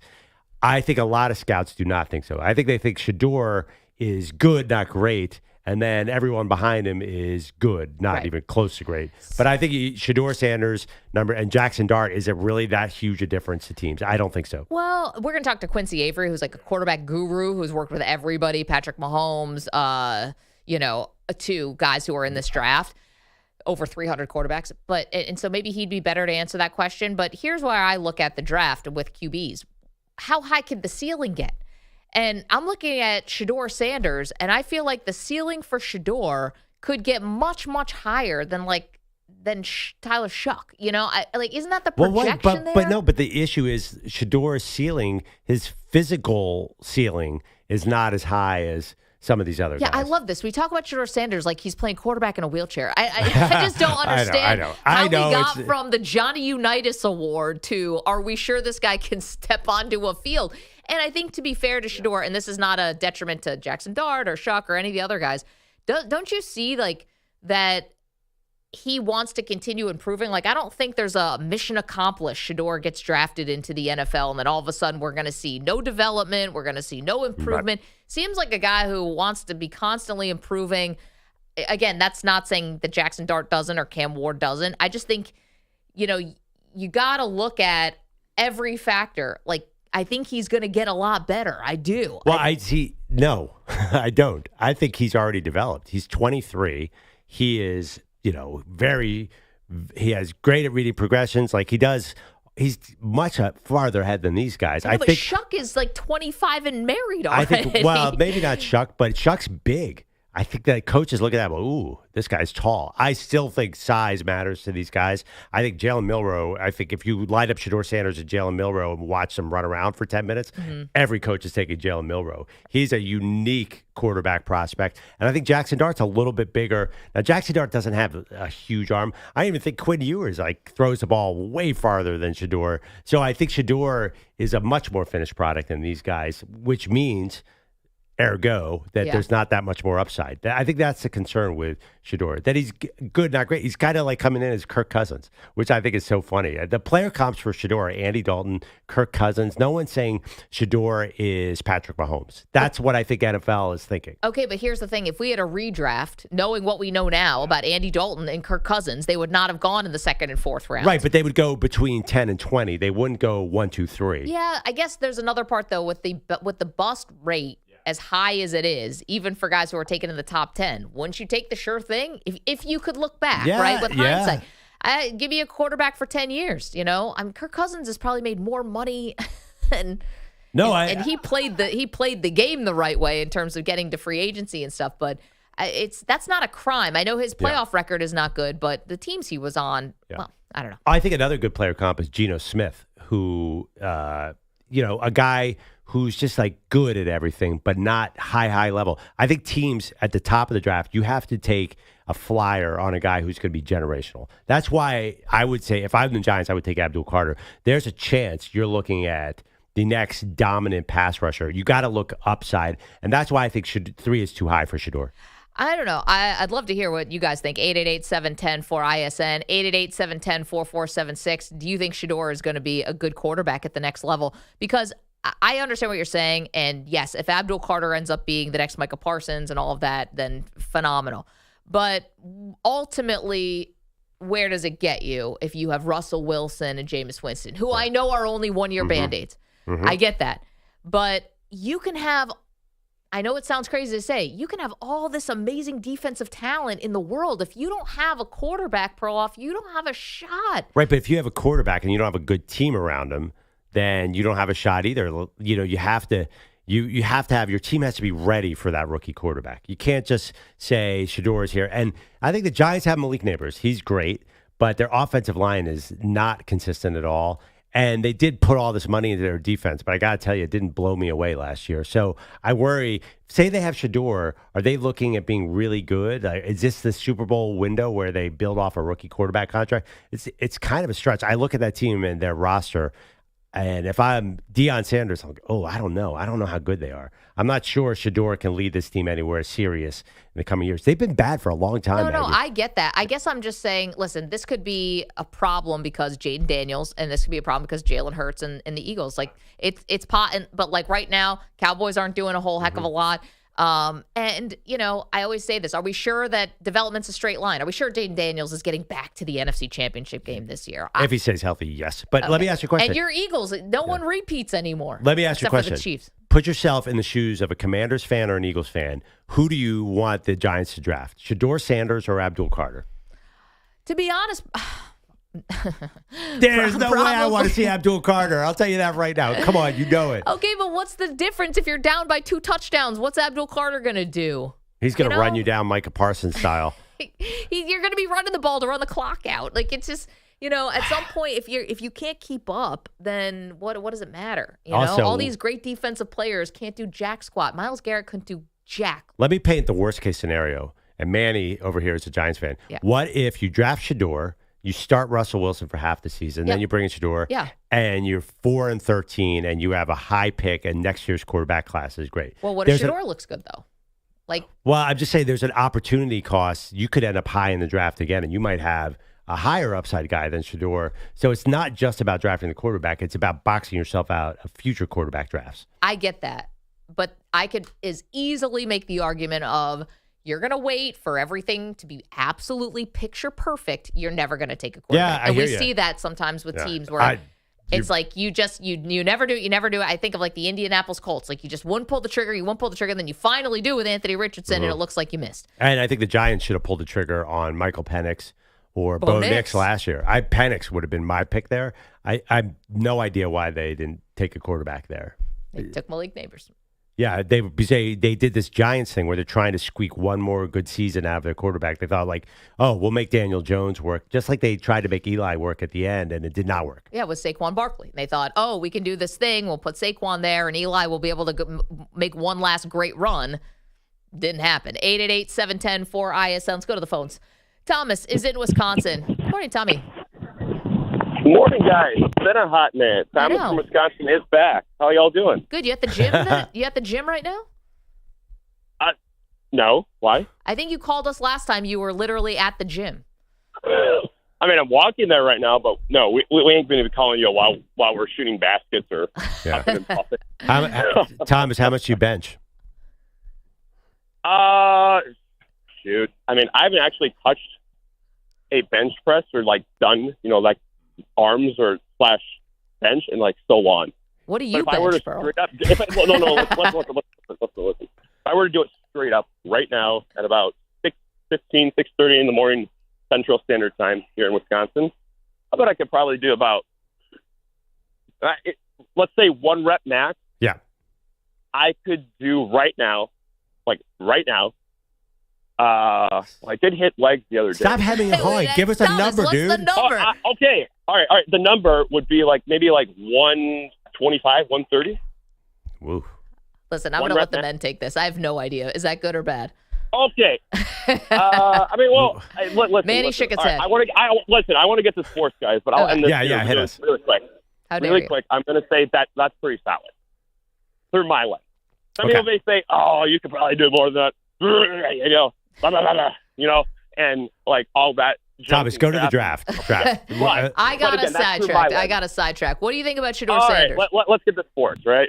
That's what I'm here for, right? NFL draft is this Thursday. I literally just talked to somebody at Quick Trip. They literally told me straight up, they were like, "Oh yeah, my husband's going to go to the NFL draft." I'm like, "Oh," I'm like, "And you don't get to go?" I'm like, "Bless your heart, ma'am." I'm like, "That's pretty dope, you know." It's on my bucket list. But Shedeur Sanders, yeah, you know, I'm tired of all this BS crap and honky-tonky, you know, just, you know what I think? Hot take. I'm curious to see what other callers think, you know, on the hotline, you know, 888-710-4476, right, too? Yeah. I have that number memorized off rip, too, of course, yep. And that is this. I think Shedeur Sanders will fall as far, hold on to your horses, as 21 to the Steelers. Yeah. I'm tired. Listen. Mm-hmm. I'm tired of all this BS and, you know, just crap and just, he's too overhyped. And just Colorado in general.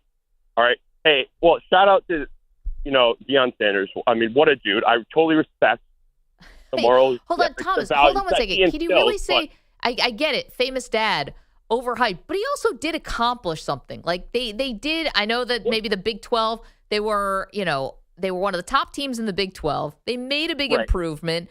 You know, the numbers are there. I don't know. Is he that overhyped?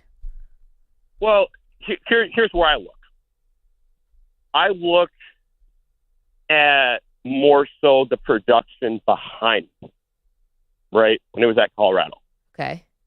Because sometimes I'm not the hugest, like, film geek, but, like, I'd say I'm, like, pretty moderate, like, sometimes. Like, if I'm just, like, a down period, you know, from classes. Okay, yes. Or, like, nothing going on, you know, on the UWL campus. Or I will sometimes go and just, like, watch film, right?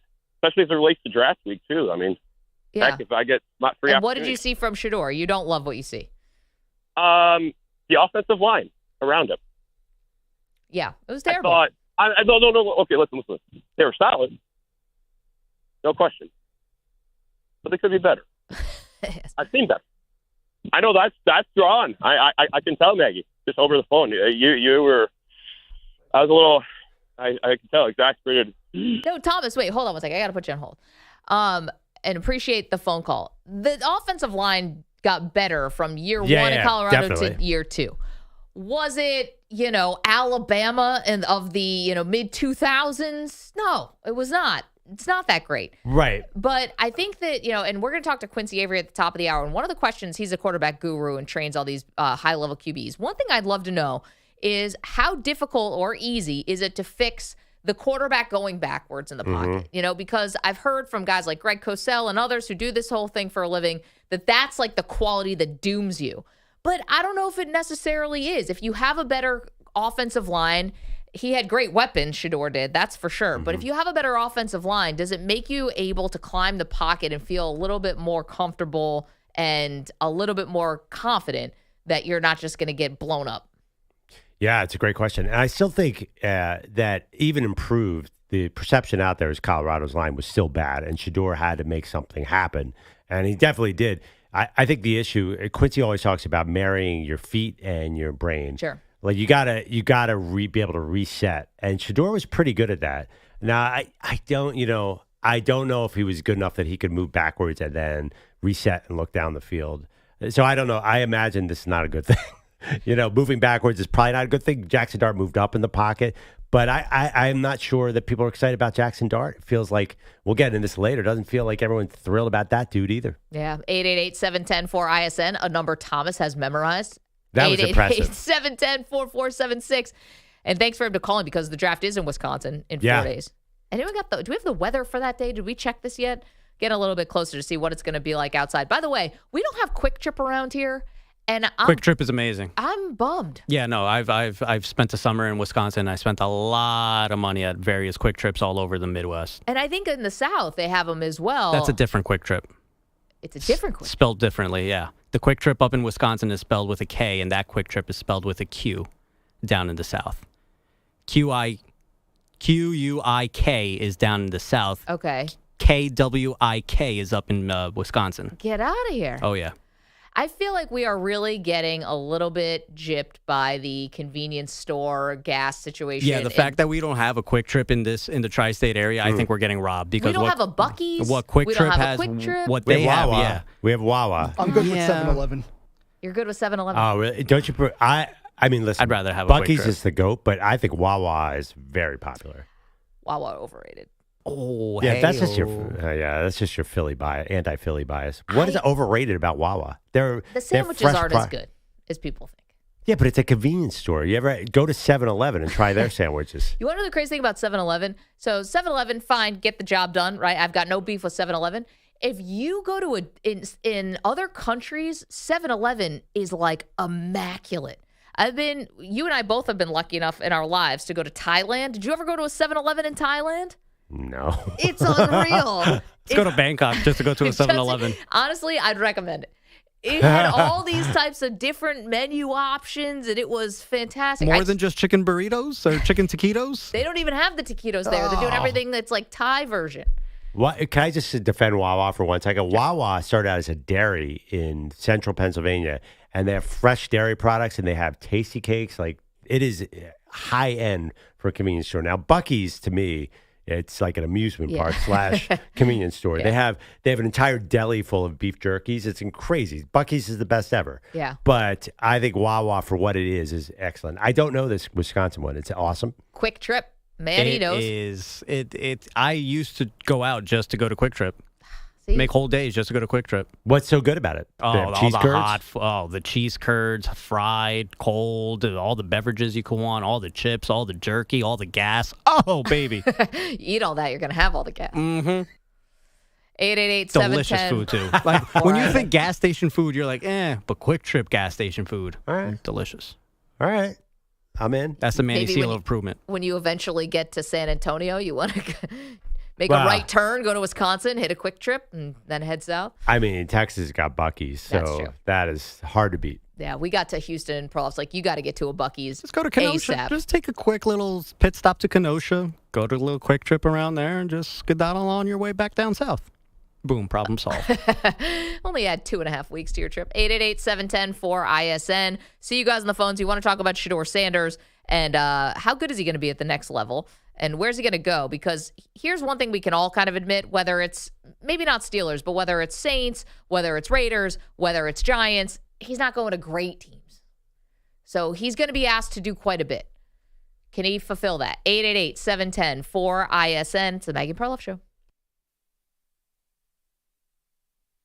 You're in a 5-minute break.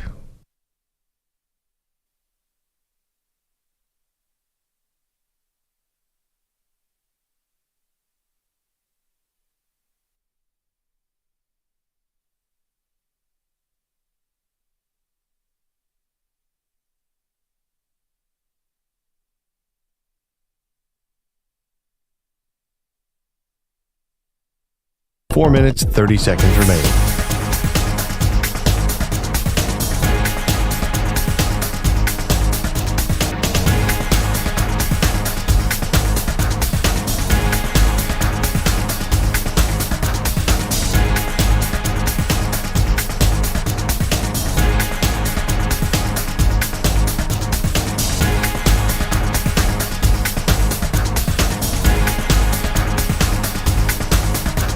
Four minutes remaining.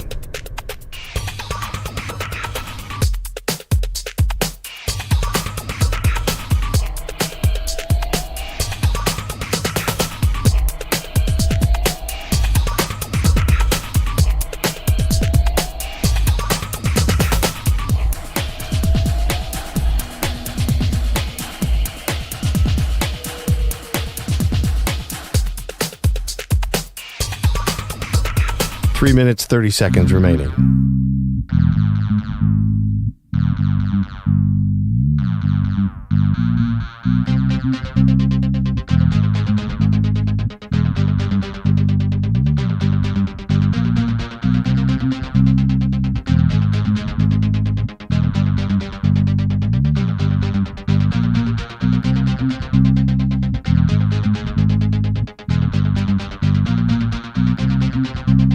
3 minutes remaining.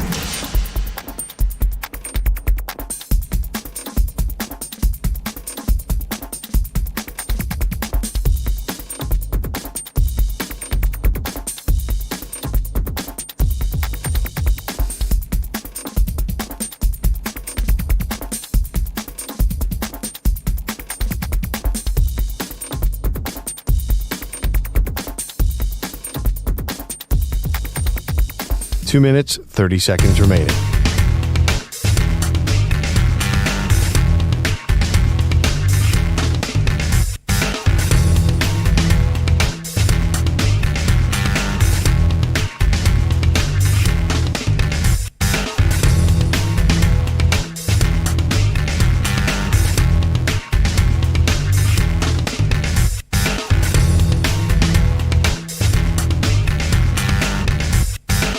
Two minutes remaining.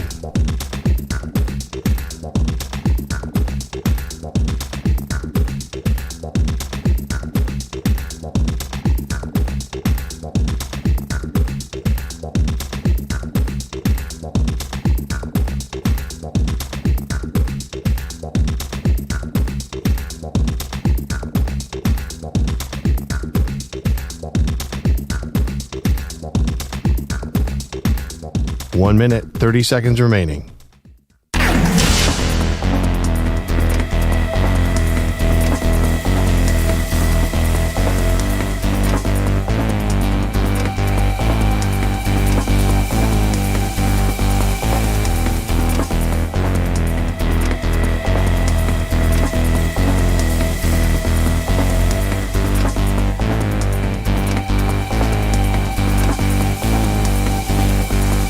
One minute remaining.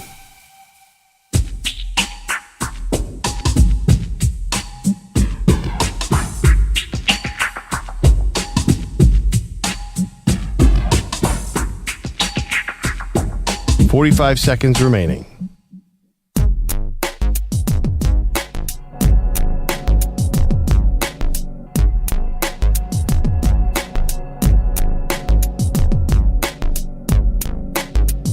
$30 seconds remaining.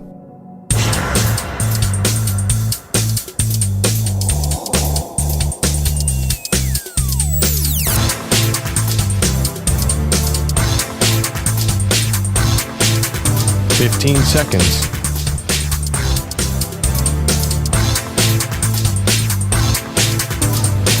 Break ends in 5 seconds.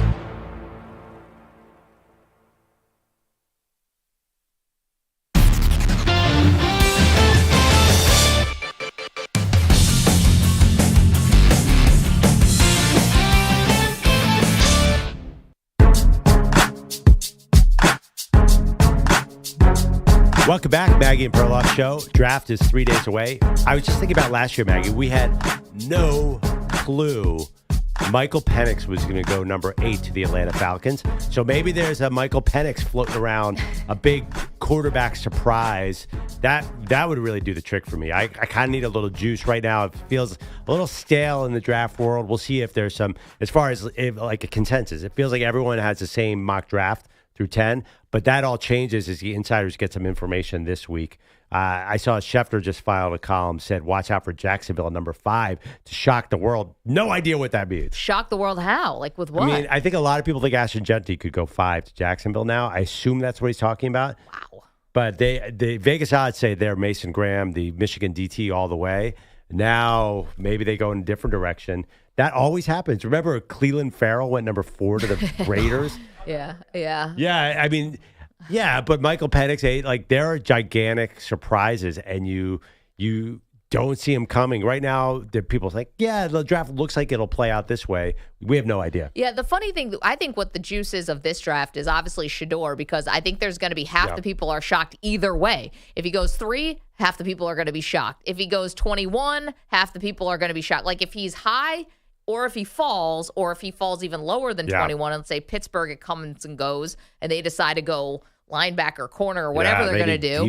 Defensive run stopper, whatever it is they feel like they need because of how they lost that playoff game to the Ravens, then you're going to get stunned either way, is kind of what I'm thinking with Shedeur. He is the story of the draft to me.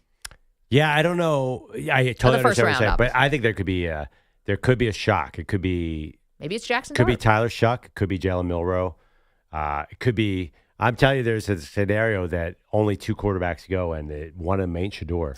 So there was a report that Jaxson Dart is not going to be attending the draft now. He was invited. Shuck was also invited. He's not coming. Jalen Milroe was invited. He will be going. So we'll see. Yeah. It could be really interesting. I wonder what intel Jalen Milroe got. I mean, it makes more sense. The other thing, too, is the Giants, all these quarterbacks, the Giants and Browns sit at 33 and 34. Will they trade back in? Because Schefter had a good point. Like they both want the same exact thing. Are they going to trade back into 31? Do they want the same guy at 31? No one knows. Yeah, that could be, potentially could be good for teams like, your Eagles, my Bills, if Washington wants to trade out, Detroit, who knows? John is in Western New York. John, what do you got, sir? Well, what I want to talk about is, first off, since I talked last week and I've listened to you guys talk, there seems to be a controversy about whether it's the quarterback. Either you get the quarterback, strip the team down, get the quarterback, or you have a decent team around the quarterback. Right. Well, what I want to say is one of the immeasurables is how fast the quarterbacks can process what's going on downfield. Right. You can have a guy that can throw a ball 100 yards downfield and he can run the 40 in 3.9. But if he can't pick up what's going on with the defense and make a quick read, then basically he's pretty helpless. And that is where the change from college to pro comes because of the game speed. So, yeah, John, the only thing about that is I feel like one of those things that's impossible to know until you get on a professional field. Because remember C.J. Stroud, he couldn't process. Then he gets to the NFL and took the league by storm his rookie year. Right, and you're absolutely right. You're feeding right into what I'm getting at. Yeah. So what I'm going to say is that in a lot of cases with teams, do you take a sure thing, or do you want to gamble on whether this quarterback is going to be pro ready or able to make that next leap? So with Shedeur Sanders, again, because he had a terrible offensive line and he had to ad lib a lot, if his physical tools are good enough, he may actually end up being a better quarterback or not, and we won't know that until he gets to the NFL.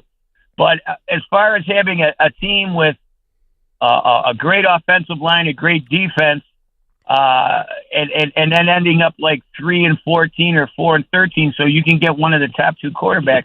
That's pretty difficult to do. So I'm going to leave it with this: you guys figure out which way is the best way to go. But as far as my team goes, draft a defensive lineman. Thank you. And John's a big Steeler fan, even though he's calling from Western New York.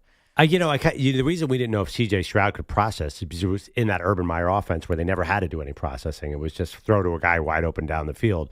With Shedeur, we've seen him with Pat Shermer. He's done a pro style. So I think that it's not like there's no way to scout processing. We could ask Quincy Avery, who's coming on later in the show, quarterback expert. I think you can see some things, right? I mean, people are saying Shedeur is a good processor. You think that you have no idea until they get to the draft? I understand with certain spread quarterbacks, there's no footage to see. But I don't know. I think that there's got to be a way to tell if a guy could process. Like, we should have saw it coming with Daniel Jones. That dude can't process at all. Well, I'm always reminded of when you and I went to this thing called Fanatics Fest, right? Which they did the first one in New York City last year. And we happened to kind of be lucky enough to sit in on a conversation that Tom Brady was having with Stephen A. Smith in front of a live audience. And you and I walked in, and we weren't even sure what we were getting. And what we walked into was Tom Brady blasting not only the college ranks, but also the NFL about how nobody develops quarterbacks anymore because nobody runs a pro program anymore because it's more about teams instead of programs. And you're dumbing things down. So this is Tom Brady, not me. True. You're dumbing things down so much for the quarterbacks that you are not even asking. So, I'm always like, that's always in the back of my mind. Like, do we ever know until you get to the pro level because so much has changed on the college level about how guys get developed? Yeah, but I mean, you could argue Shedeur had a lot of NFL people around him. So, well, listen, Jaden Daniels came in and rocked. So it's not like you can't do it. I'm just saying is it harder now? Well, I mean, the argument's a little silly now because some of these quarterbacks are middle-aged people. I mean, Tyler Shuck's 25, Shedeur's 23, Jaden Daniels was 23. I mean, if you're not going to develop in 5.5 years of college football, Jalen Milroe's 22. He's a real senior, too. This is the oldest draft of quarterbacks we've ever seen. So I'm not sure Brady's argument. I mean, last year, did any of those guys look underdeveloped? They all looked ready to go. Yeah, and they all got thrown in right away, and they looked pretty good. Let's get to CeeLo. He's got updates for us, and we were promised some fun sound from baseball over the weekend. Yeah, we'll get to that in just a minute or so. Some more from the basketball last night. Steph Curry, of course, doing some Steph Curry things. This is Warriors took game 1 from the Rockets in Houston. Steph ripped it through on Jalen Green. Goes to his right. Out of bounds. 3 is up. And he hit it! Oh, my goodness. Falling out of bounds right in front of Warriors owner Joe Lacob. A miraculous 3 by Curry on Easter. That's Tim Roy on Warriors Radio. 1 of 5 threes. Yeah, on Easter. I don't know what that really has to do. I like how initially on the call, he's out of bounds 3, like it's just a common thing. You know, he gets excited when it goes in, but just like the concept of him hoisting up a 3 as he's literally falling out of bounds is something that I guess they see on the regular there with Curry, as he had 31 in Golden State's 95-85 win over the Rockets. Jimmy Butler, 25.6 assists, but it was all about marveling at Curry's circus shots after this one. Like I always say, Batman comes out of nowhere. You never see him coming, then he just falls from the sky, from a building, behind the door, and does some incredible things, man. He's going to be the reason that we do win it all. We all know that, but we got to protect him at all costs. There you go, talking about winning it all. 1 road win in round 1 after getting through the play-in like tournament. He always said. There you go. It's funny. I feel like if the Warriors somehow do make it to the finals, you know, they've got to like get Michael Keaton, you know, Christian Bale, like Affleck. I don't know. EJ's not here today. Who are the other Batmans who are still? Unfortunately, Val Kilmer passed away, but like assemble all the Batmans. I think you hit on the key guys there. Yeah. Yeah, no, actually, every guy knows that. It's not just EJ. Sorry. It's like, wow, I wish we had a superhero expert. I mean, millions of people see these movies. You know that. Okay, Maggie. Robert Pattinson. Well, you guys missed that one. So yeah, I didn't see those. I didn't either, but I knew he was Batman. I think this is, you know, you got to like, Jimmy's got to keep this thing going about the Batman analogy, and then you get the Batmans to show up. Yeah. The night is darkest just before the dawn. I think I'm over this Warriors team already. I'm not liking this. And it's not Steph. I love Steph. It's the Jimmy-ness of it all. Oh, How long until we get Jimmy to do Batman impressions? I'm Batman. If anyone could. I mean, yeah, he's Jimmy Butler. I mean, you get a microphone in front of him, he just starts chatting. Except he's Robin in this scenario, Yeah, no? he is. Yeah. That Which guy's could on be so fun, much too. coffee, I don't think he knows he's spinning out of control. I mean, by the way, can the Warriors win if those guys score 96% of their points? Do they need 3 other guys to do? Where's the rest of that team? Moses Moody's pretty good. I mean, what percent? Has there ever been a higher? Pajemski. They scored 95 points last night, and 73 of them were Jimmy and Pajemski and Moody are not. They're not doing anything. I mean, it's been the last 2 games. I think Butler and Curry are combining for like 78, 80% of their points. I think at some point someone's going to run a few guys at them. Anyway, just my thought. Could be. Meantime, bloodbath at OKC as the Thunder crushed the Grizzlies 131-80. And knowing that, kind of funny to hear this call. Bagley will heave from midcourt at the horn. He got it from 52. Marvin Bagley is 8 of 8, including a shot from beyond midcourt. Ring it up. Put 3 on the board. 112-63. You hear that, and you would think that's a member of the Thunder who's 8 for 8 and tossing in a half-court heave as part of a laugh where everything's going right, except that was actually Grizzlies radio, or else it would have been 112-60 at the end of 3 quarters. Is that the Marvin Bagley? Is that who we're talking about? Yeah. The Duke guy? Off the bench, 8 for 8, 17 points. That's about the only thing they had going right. Perloff just found out that Marvin Bagley's still in the NBA. Oh, man. And he's not on the Kings? No. No, not anymore. No. Nobody's on the Kings anymore. Except for Tyrese Sabonis. Halliburton is also not on the Kings anymore. Complete domination from the Thunder as they had no one score more than 21. Balanced attack, a 51-point defeat for Memphis after their play-in survival against the Mavericks on Friday. John Morant just trying to flush this one immediately. If we win Tuesday, the series 1-1. And this game won't matter. Yeah, tall task for sure. But, hey, stranger things have happened, so It only counts for 51 points or 1 point. We'll see how Memphis does in game 2. You also had the Cavs over the Heat, 121-100. Donovan Mitchell, 30 points for Cleveland as they took the fourth quarter by 13 points. And the Celtics handled the Magic, 103-86. Team high 30 points for Derek White to pace Boston. All right, let me get to this baseball thing. So a couple things from yesterday's Yankees-Rays game. First of all, anyone who was watching or listening or following along thought Yankees lefty Max Fried was taking a no-hitter into the 8th inning, except he was not. Well, we've got a new development here, and what we thought was a no-hitter is not a no-hitter. How do you change an error call to a hit 3 innings later? I don't understand it. Goldschmidt's error is now a hit, so there's 1 hit. Do you think Max knows? I don't think he knows. As Dave Sims and Susan Waldman on WFAN Yankees radio, and Fried later said he did not know until he ended up coming out of the game, though he did allow a clean, unquestioned hit in that 8th inning. 7 2/3 of 2-hit ball as the Yankees shut out the Rays 4-0. So Aaron Boone was ejected from this game, frustrated with a variety of things, but what was the final nail in the coffin was an Aaron Judge home run that was not. Originally called foul, seemed to be a clear, fair ball on replay, but the original call was upheld. You listen to Boone post-game, and you would think that it basically cost the Yankees the ball game and that they ended up losing. I don't. The audacity of the call standing is remarkable. So it's a home run, and it didn't go our way though. But the game did. Yeah, right. Despite all of that, yeah, there's a lot of Yankee wins that feel like losses. I love my Yankee skipper. Can I just maybe point out one thing to Aaron Boone, who I like? I think sometimes he's focused on the wrong stuff. You know? Yeah, I think see a little bit. And Sure. I'm not just saying this ejection. He actually leads Major League Baseball in ejections for the last few years. Like, he really gets his money's worth. But, sometimes it's like worrying about a Judge home run, not home run in April, as opposed to your team's a butcher defensively and it may have cost you a World Series. Like, that's what I'm talking about. And maybe they were never going to beat the Dodgers last year. Probably not. But, I'm talking about the forest through the trees here. He's big on sticking up for his guys, both with the umpires and with the media. Hey, great. So is I'm everybody. with you, Right. but that's like very much been his thing since he's taken the job. Yeah. The when free he first came in for Joe Girardi. Yeah, I mean, it is weird. 3 innings later, you're going to have a different score. I don't know what the conspiracy would be behind it. I don't think there is one. Yeah, it's just odd. And the Yankees, to a man, whether it was Boone, Judge, Fried, they all agreed that them changing the call was. They got the correct call. It was a hit, not an error. Right. I mean, it was butchered by Goldschmidt over at first, but the guy that was running, Chandler Simpson, I was actually able to broadcast his games while he was coming up in college. He is the fastest person I've ever seen in my life, and that's not a hyperbole. So, I mean, I don't think they were going to get Chandler in time. And that's ultimately what the official score, he looked at a bunch of replays and deemed that they were, even with Fried getting over there to cover, which Garrett Cole did not do. What was his name, Bill Weathers or something like that? I forget now. Not sure. I saw it in the story, but I did not take note of it. In any event, they won the game, but a couple of controversies there.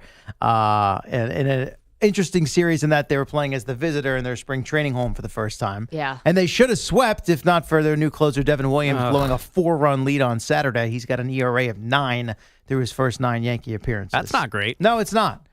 But he's got that back of the baseball card track record that suggests he'll turn it around at some point. He also has a beard now. But just not yet. Yeah, well, thank God. A lot of people are feeling like he was the sole reason they changed the rule. I'm not sure if that's true or not, but hasn't worked out so well. Quickly, just from hockey, all the home teams winning their series openers Saturday. Hurricanes over the Devils in Raleigh, 4-1. The Maple Leafs beat the Senators 6-2. Apparently, they were chanting Brady sucks for Tkachuk now that you've got this Toronto-Ottawa rivalry going in the playoffs here. And afterwards, he was quoted as saying, I don't give a bleep, but maybe he does. I don't know. In any event, you also had Vegas over the Minnesota Wild 4-2. There you go. CeeLo, fantastic. Lots more to do, including on Mondays, we do the M&P 500. So whose stock is up, whose stock is down after a big weekend. I have a feeling Russell Westbrook's going to make his way into this, but I don't know if the stock's up or the stock's down, quite frankly. We're going to get to that. Also, we see your phone calls about Shedeur Sanders. Is he going to be a good pro? 888-710-4ISN. Let us know. You're in a 5-minute break.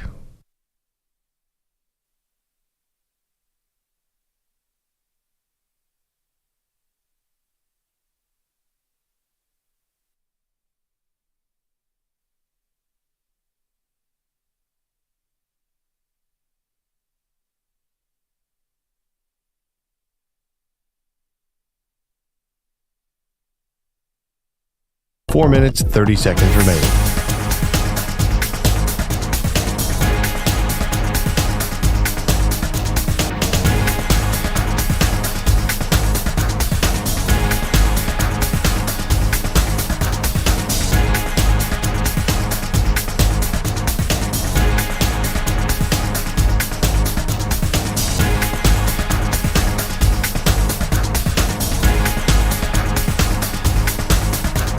4 minutes remaining.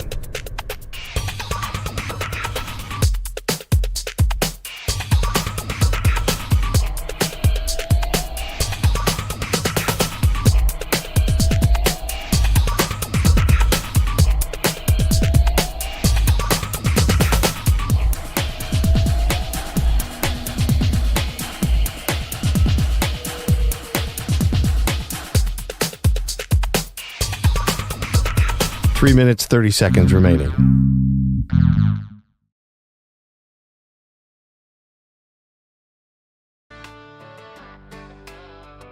When Nerdy King Perloff made a big old bed, said if I lose I'll go pay my debt. Texas bound, he claimed real loud, but that old Ford still parked and proud. Kevin the Mill's got brisket on the grill, Victor Wimmy's dunking just for thrills, and he's back home, dodging that drive, talking about stats on a hard 9 to 5.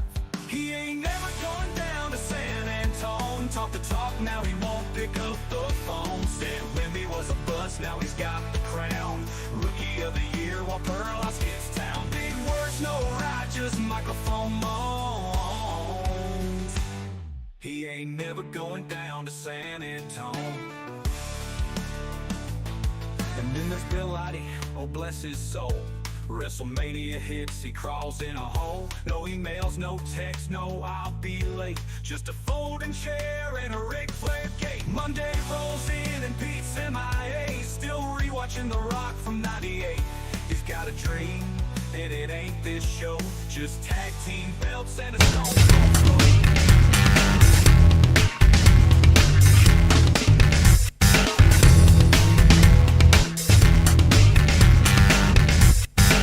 2 minutes remaining.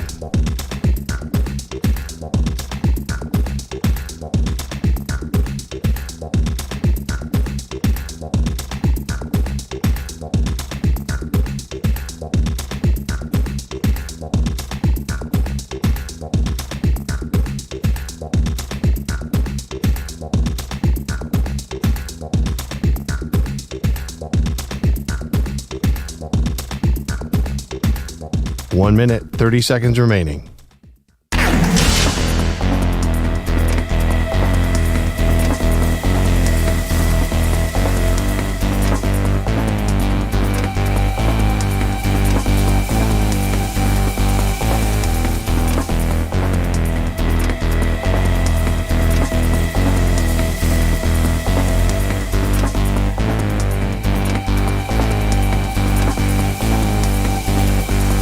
One minute remaining.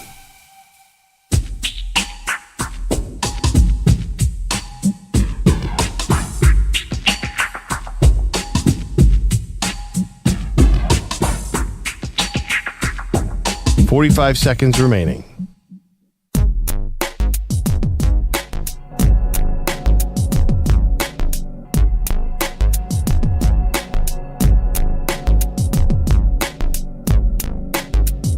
$30 seconds remaining.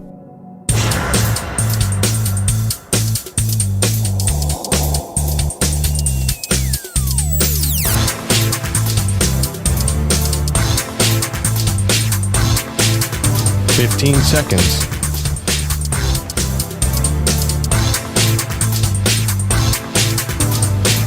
Break ends in 5 seconds.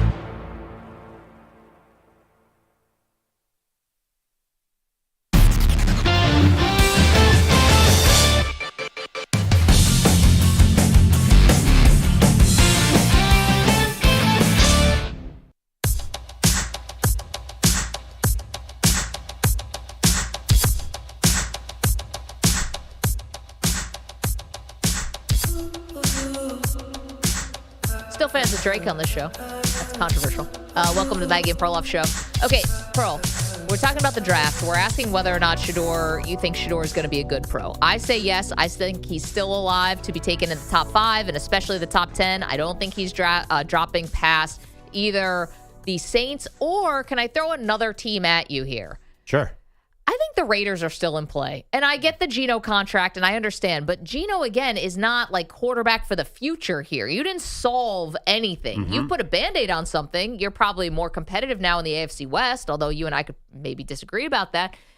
I just think that there's still a possibility. Now, John Spytek, who is the new general manager of the Raiders, college teammate of Tom Brady, who's obviously very involved now with what's going on in Vegas, he went on record saying how much he loves running backs, and taking a running back high in the draft is like not something that turns him off.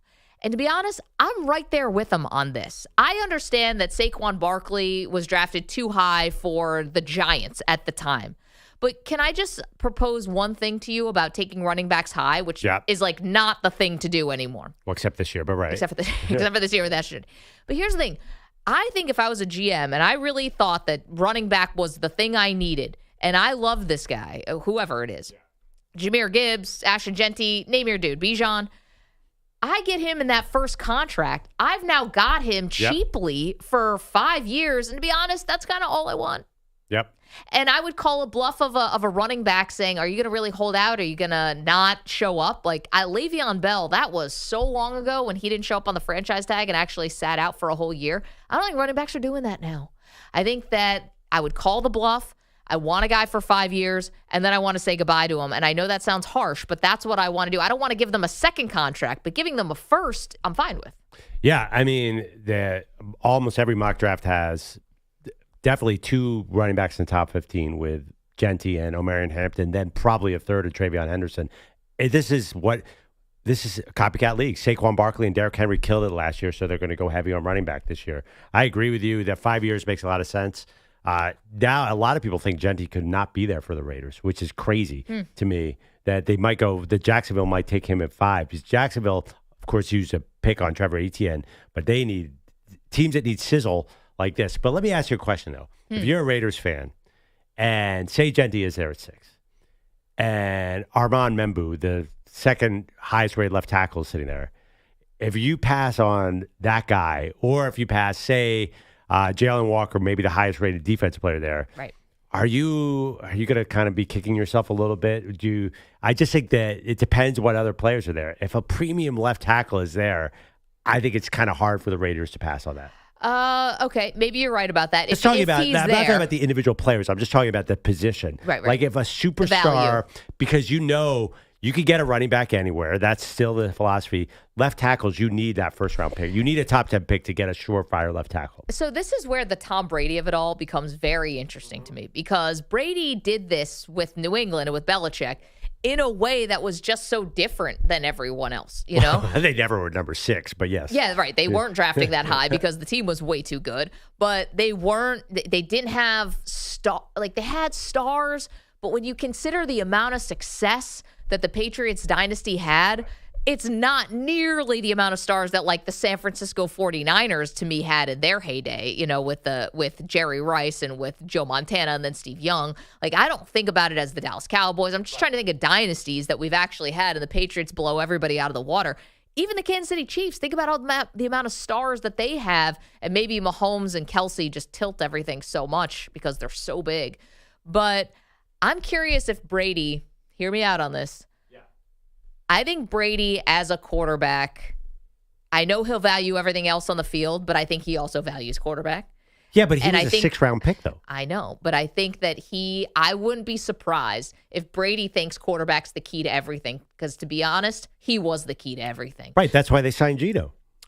Or would draft Shedeur. That's where I'm going with this. Yeah. Like, if he actually thinks that Shedeur is in the model of Tom Brady, like himself, if he sees a lot of himself in Shedeur, obviously their upbringings were not going to be anywhere near the same. But if he sees these similar type of traits and he's known the guy, I just think we don't know anything about Brady. I think he's definitely involved in making this pick. And I can't tell if maybe he'd just be a little blinded by quarterback. I think John Elway was like that a little bit, running the Broncos. Yeah, I mean, I think that's why they traded a 3rd-round pick for Geno Smith. I think Geno's plenty there. I'll say it, I'd be shocked if they took Shedeur Sanders. I mean, the debate now is, a lot of people say New Orleans is not into Shedeur. The Steelers may or may not be into Shedeur. So he would have to be a big surprise. I mean, you got this news that Derek Carr, whatever the heck's going on with Derek Carr. Well, because, again, same situation. Their roster stinks. The Raiders' roster stinks. So if you take Shedeur at number 6, that means you didn't take the premium tackle. You didn't take the awesome linebacker / edge. You know, same with the Saints. The Saints need help at 14 different positions. So is the quarterback ready to help them? That's, I think, the big question. The Raiders, the opportunity cost of taking Shedeur there means you did not fill a major hole somewhere else. Okay, but again, I don't see Geno as the long-term solution here, So I guess I think that there still is weirdly a need. Now, the Saints, this is why I don't think Shedeur is getting out of the top 10, because I got the Saints picking 9, and I think that's as no-brainer as anything. Derek Carr may have a shoulder issue that may keep him out for the season, or secretly this is actually a bizarro trade request. Like, the information around Derek Carr is so sketchy and weird.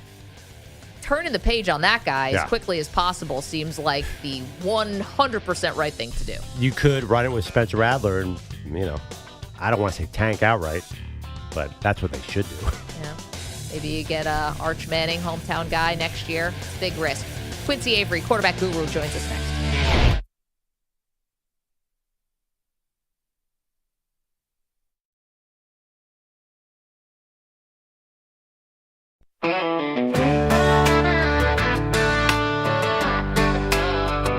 When Nerdy King Perloff made a big old bed, said if I lose I'll go pay my debt. Texas bound, he claimed real loud, but that old Ford still parked and proud. Kevin LaMelle's got brisket on the grill, Victor Wendy's dunking just for thrills, and he's back home, dodging that drive, talking about stats on a hard 9 to 5. He ain't never going down to San Antone. Talk the talk, now he won't pick up the phone. Said Wimby was a bust, now he's got the crown. Rookie of the year while Perloff gets town. Big words, no righteous microphone moans. He ain't never going down to San Antone. And then there's Bill Lottie, oh bless his soul. WrestleMania hits, he crawls in a hole. No emails, no texts, no I'll be late. Just a folding chair and a Ric Flair gate. Monday rolls in and Pete's MIA. Still rewatching The Rock from 98. He's got a dream, and it ain't this show.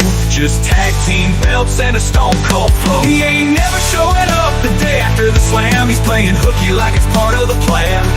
Sipping cold brew in a luchador mask while the whole damn crew picks up his tasks. The lights gone with the WrestleMania tone. He ain't never coming in from parts unknown.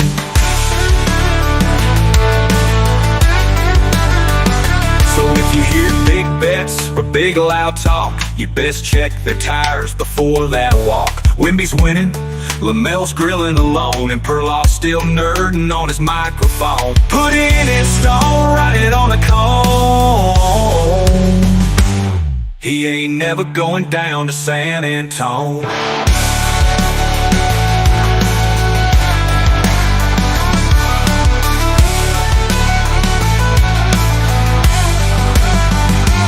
Shoot, Wimby's got trophies and he's got excuses.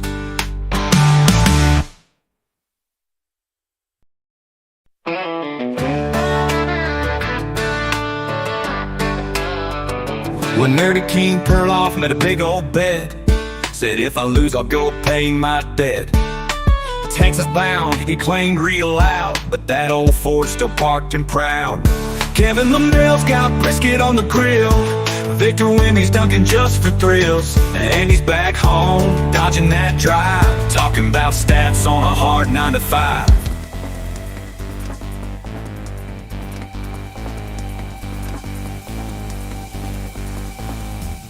2 minutes remaining.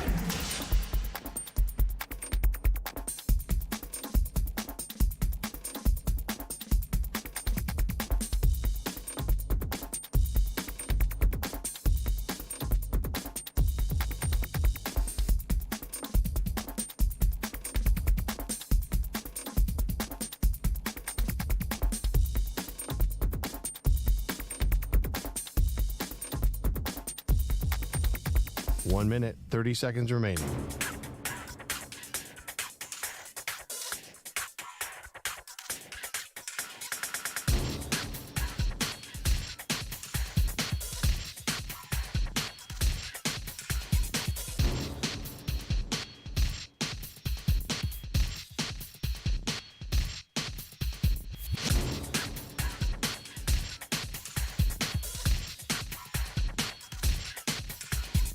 1 minute remaining.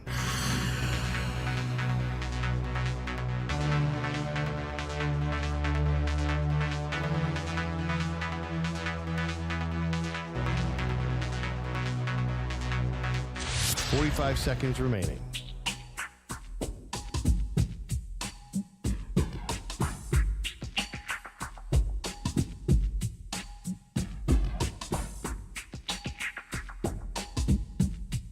Thirty seconds remaining.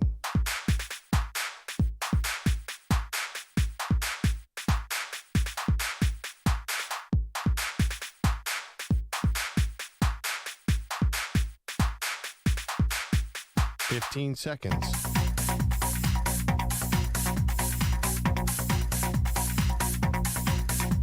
Break ends in 5 seconds.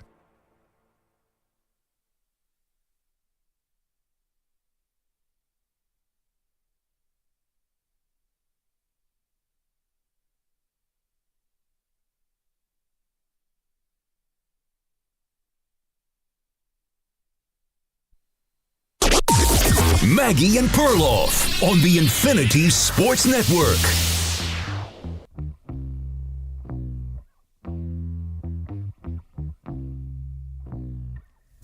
Just how good is this draft from the quarterback perspective anyway? Welcome to the show, Maggie Gray, Andrew Perloff. To me, it seems like a consensus on Cam Ward. He's going to go number 1 overall, and I think generally the people who do this for a living, the draft Knicks, Pearl, think he's going to be a good player, translates to the NFL well.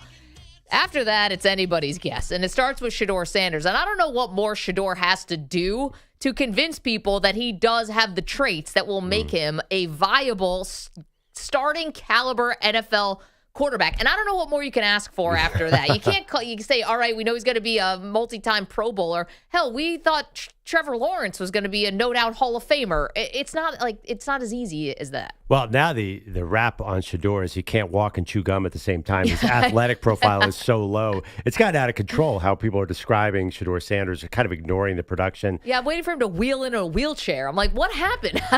We watched him running around in Colorado all the time. I keep saying this. Everyone says, oh, he can't do anything out of the pocket. Then the highlights running underneath every expert on TV is him running out of the pocket because the line was bad. He had to move a lot. So I do think he can go to a team with a bad line and produce.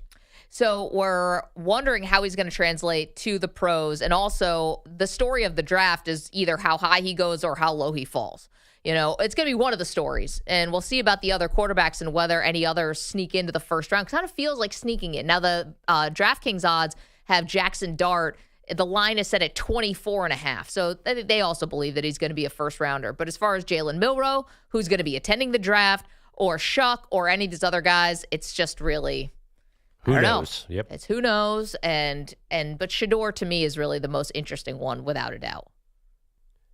I tell you, who knows? Yeah, let's get to our next guest. Okay, let's do it. Quincy Avery, quarterback guru, somebody who we've relied on many times to separate the fact from fiction when it comes to these quarterbacks.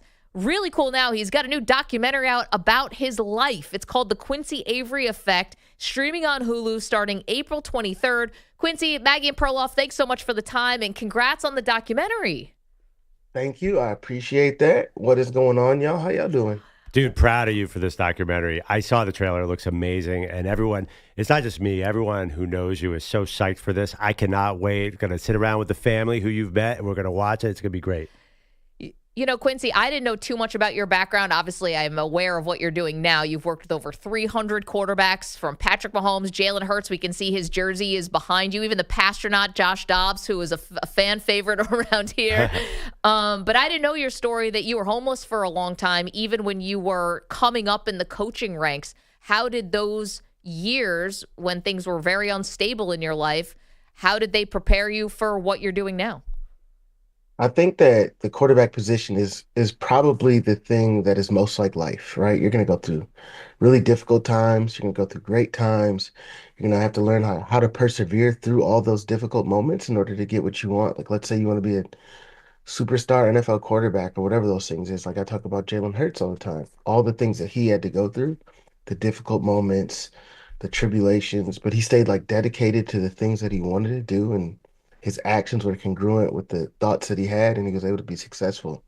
I think that I can relate to them in a unique way because I went through some adversity. Like I never was as good at football as the guys that I trained, but I could talk about the difficult moments and like how I had to make a decision every single day, right? I had to make a decision every single day.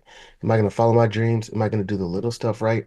It's easy to not do the little things right when you're looking at like where I got to go sleep in my car tonight, right? It would have been very easy for me to not message kids trying to get them to go work out and train with me, but I consistently made a decision like this is what I want to do.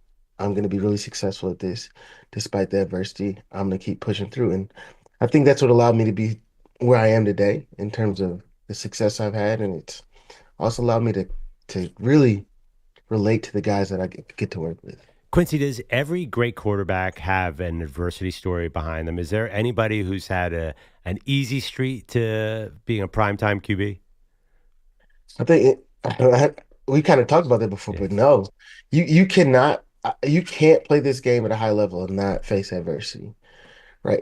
It's going to happen in some way, shape, or form, and the guys who've really had to go through some are always able to bounce back in those moments, and that is what the greatest quarterback of all time, Tom Brady, right? He was getting ready to take a job because the adversity he was hitting, and now everybody looks at him like, man, he's the greatest. You cannot do it. You cannot build that callus without it. And that's what I can get concerned about, especially the young quarterbacks today, between the NIL and their parents, like just getting obstacles out of our way. It makes me really, really concerned about what the quarterback position is going to look like in 20 years when these guys have to go through some really difficult things and their parents aren't there to save them.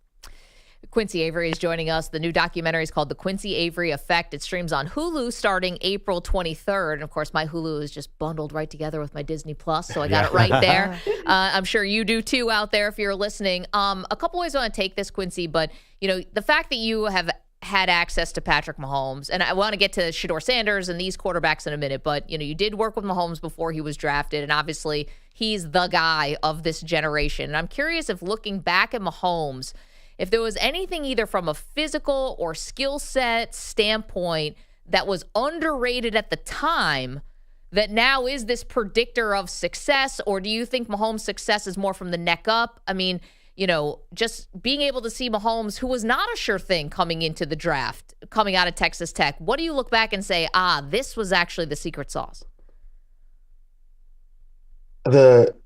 From what I saw, right? And I'm not someone who's worked with Mahomes like extensively, but what I saw is competitive greatness. Patrick Mahomes has a competitive side to him that I think is truly unique. Not only is he competitive, but he has unique figured outness. And what I mean by figured outness is whatever we're doing, he was going to figure out a way to get it done. He might not be the fastest, but he's always going to be fast enough. Right? He might not be the quickest, but he's going to be quick enough. His arm was able to do every single thing. So he's always figuring out like the gaps, like the tricks and things in order for him to be the most successful. And I think that we've seen that at the NFL level. Mahomes might not be the most talented quarterback ever. Like I wouldn't say, oh, he has the strongest arm or this or that, but he's damn sure the best quarterback right now because he is so competitive. He's always figuring out how to be the best version of himself. And that, to me, is what makes quarterback special. And those things are really hard to measure, especially in this pre-draft time where we're looking at guys trying to figure out who is going to be the quarterback that our team selects. It's so difficult to like get inside that person or see them or even trust the people that you ask questions about because they always want their guy to get drafted higher. So these NFL teams have a very difficult task in terms of figuring out who they want to select to be their quarterback. Quincy, I want to get into this draft. You have a Jalen Hurts jersey over your shoulder if you're watching on our YouTube channel. So Hurts, Alabama quarterback, came into the NFL a little flawed. I'm going to ask about Jalen Milroe. Maggie and I were just debating the issues, didn't have a lot of accuracy last year. Obviously a lot of physical talent, but does the NFL look at some of his deficiency and say we can work with him, or are some teams being like, the some of the passing we saw last year, this is not what we want? Yeah, I think that there's definitely going to be a bit of teams on both sides. There's going to be teams on both sides of the fence. If I wanted to compare him to somebody, it would be a more athletic Mariota, right? With a little bit less of the passing acumen that he had coming out of college. And Marcus Mariota was not a great thrower in the NFL either, but he was able to win a lot of games with the Tennessee Titans because they were able to construct an offense that allowed him to use his legs, a lot of zone read, put defense in a lot of stress. And that is, if somebody wants to draft Jalen Milroe, they're going to really have to build a team around his strengths. We're going to have to be so heavy in the quarterback run game that the defense gives us throws and makes things really, really easy in terms of one-on-one situations. He did not throw the ball great last year. I definitely agree. That is concerning to me. He's not probably someone I would think, like, let's take this guy in the first round. But I do think that there's things that we can build on. Like, I always go back to Jalen Hurts was drafted in the second round. I thought maybe not as athletic as Jalen Milroe, but he was a better passer. So if he goes in the second round, it'd be really tough for me to see a situation in which Jalen Milroe went any earlier than that. Quincy Avery is our guest. Quincy, off of that, you're a quarterback guru. You work with all these guys and over 300 quarterbacks, and your story is so much more than that. But for our purposes today, what's the easiest bad habit to fix at the NFL level, and what's the hardest bad habit to fix at the NFL level for quarterbacks? The most difficult thing I'll say to fix or correct is just accuracy, right? Because you can see completion percentage and that could go up, but that doesn't mean somebody's way more accurate. Accuracy in terms of NFL is throwing footballs in a position where a guy can continue running full speed, catch the ball, and make a move after he's caught it, right? That is high-level accuracy, and that requires anticipation, understanding defenses, having really good spatial awareness so I can see the leverage of somebody and throw a football early. That's a lot of things that goes into accuracy, right? So to me, that is the most difficult thing to fix. And the easiest thing to fix is honestly a quarterback's footwork, right? You can really do that in the offseason. You can figure out the timing, the base and balance in which you want a quarterback to play in, and you can really structure a lot of drills that don't require a ton of thinking. And you can do those almost every single day because it doesn't wear on you like things with your arms. So if I had a quarterback and people had concerns about his footwork or the lower half mechanics in terms of pre-pass, that's not something I'd be very, very worried about. Talking to Quincy Avery, quarterback guru. All right, Quincy, one of the many things you've done is been a counselor at Elite 11 finals. I will buy you lunch if you can name 3 quarterbacks who were in the Elite 11 finals with Tyler Shuck. If you remember Tyler Shuck. Yeah, it's easy. That's just Justin Fields. That is Trevor Lawrence. That is Jaron Williams, who went to the University of Miami. That is 3 quarterbacks for sure. All right, I owe you lunch. You realize a lot of those people. Was that in black and white? A lot of those people have been in the pros for a long time, second contracts. Tell us about Tyler Shuck's journey. Are you surprised that he's getting so much interest this draft cycle? Yeah, I'm surprised. It kind of leans into the deficiency of the position in terms of depth in this class. Tyler is someone who I think could go second or third round this year.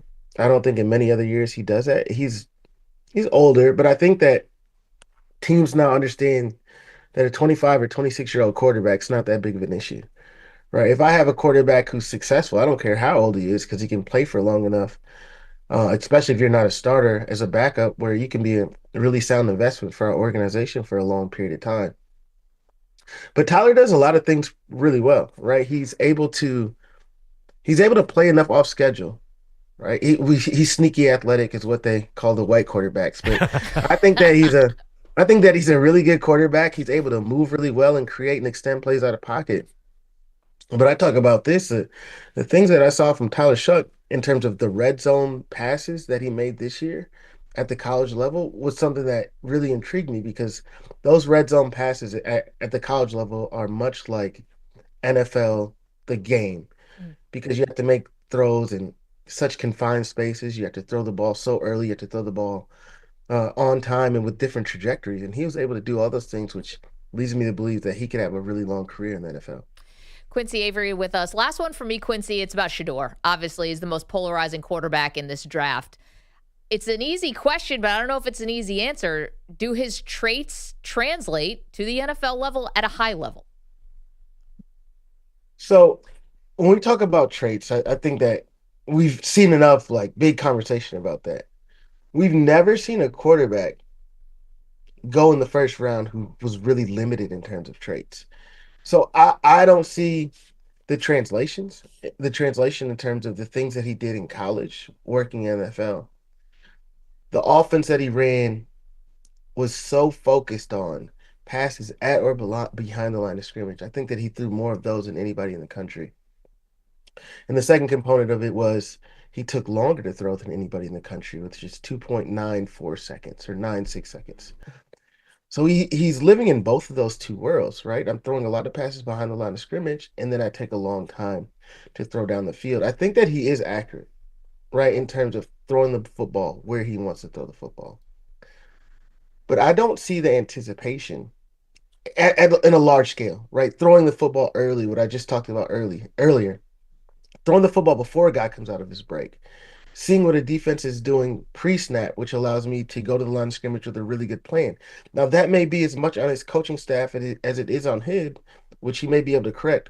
But those are tough to give people the benefit of the doubt if they don't have the athletic profile that would lead you to believe that they can overcome difficulty with an offensive structure so that they can be successful. So if I can't play within real structure so that I can be successful, then it's difficult when you're not athletic enough to run around and create plays. Like Shedeur is probably a 5'1", 5'2" quarterback, which I know at college we could see times where he would run and extend plays, but these guys in the NFL are different, right? I got fast quarterbacks who get caught in the NFL, and he's not fast. So I think that he can be successful, but I want to figure out how he's going to do it because I don't see it right now. Quincy, before we let you go, Deshaun Watson, who you've worked with, what's the latest? Any chance he gets back this year? I don't know if you're at liberty to say, but he came out and said, I'd like to try to play this year. I know the Achilles, we just saw it with Aaron Rodgers, and it's hard to come back from. You think there's a chance he gets on the field this year? Yeah, 2 Achilles is even tougher than 1. Yeah. What I will say is I think that he's doing everything that he can in order to be prepared to play at some point this season.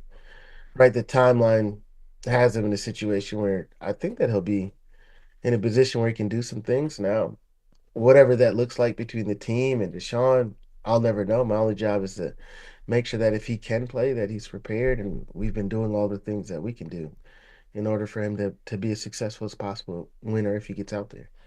Quincy Avery effect on Hulu. Who are some of the people who you'll hear from I've seen the trailer, haven't seen the movie.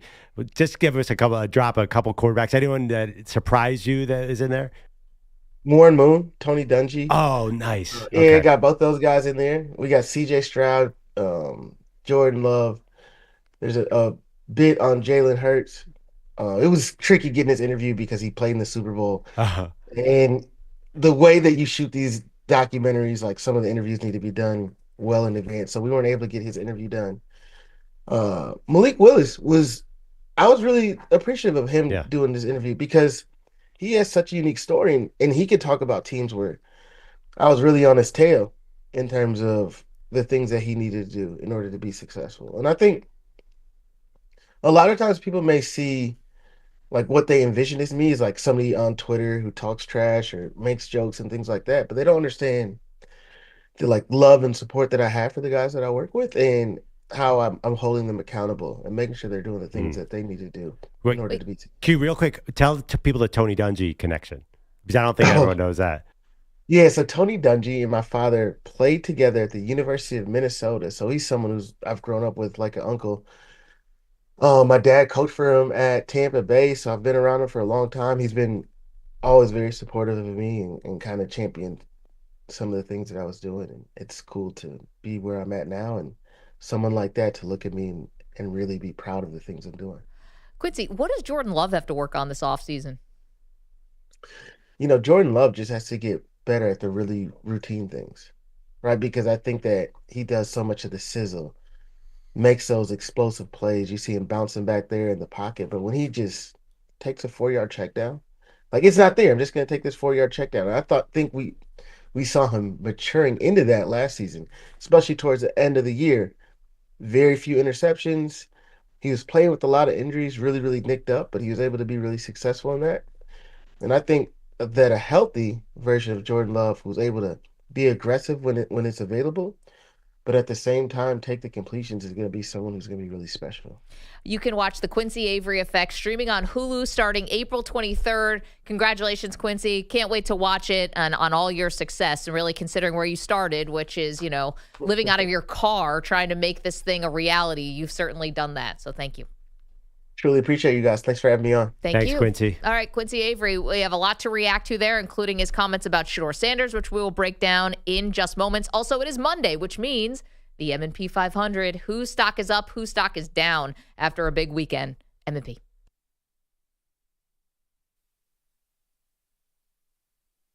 You're in a 5-minute break.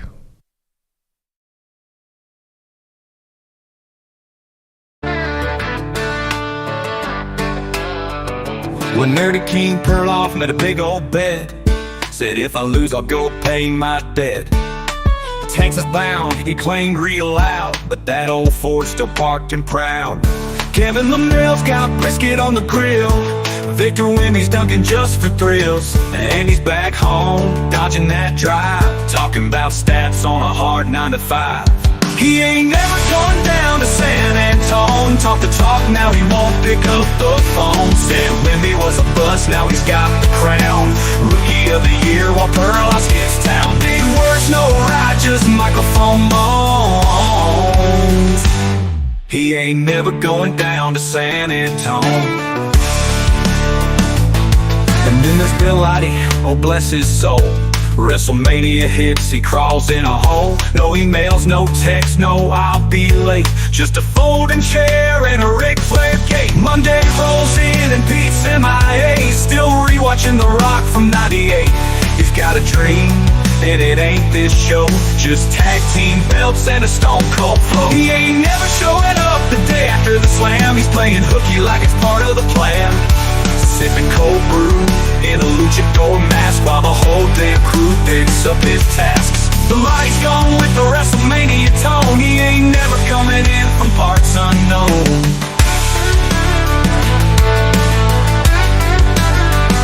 So if you hear big bets or big loud talk, you best check their tires before that walk. Wemby's winning, LaMelle's grilling alone, and Perloff's still nerding on his microphone. Put in his stone, write it on a cone.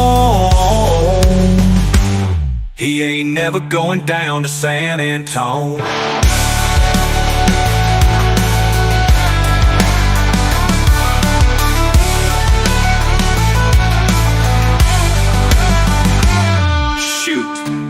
Wemby's got trophies and he's got excuses.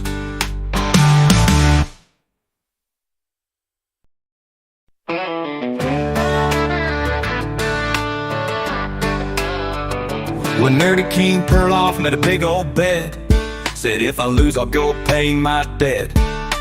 Texas bound, he claimed real loud, but that old Ford's still parked and proud.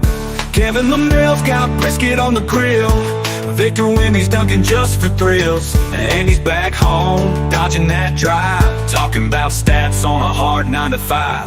He ain't never going down to San Antone. Talk the talk, now he won't pick up the phone. Said Wemby was a bust, now he's got the crown. Rookie of the year while Perloff gets town. Big words, no ride, just microphone moans.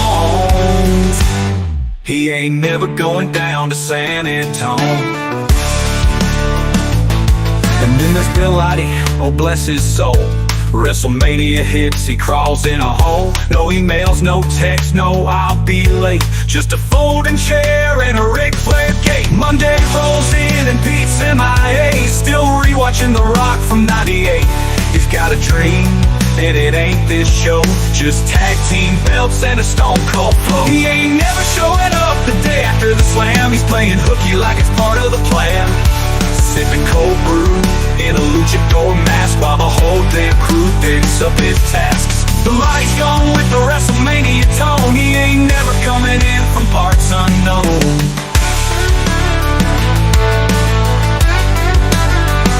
So if you hear big bets or big loud talk, you best check their tires before that walk. Wemby's winning, LaMelle's grilling alone, and Perloff's still nerding on his microphone. Put in his stone, write it never going down to San Antonio.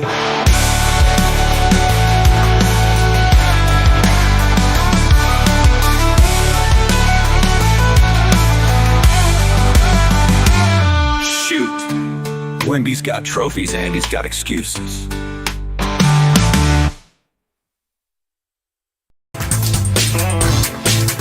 "15 seconds.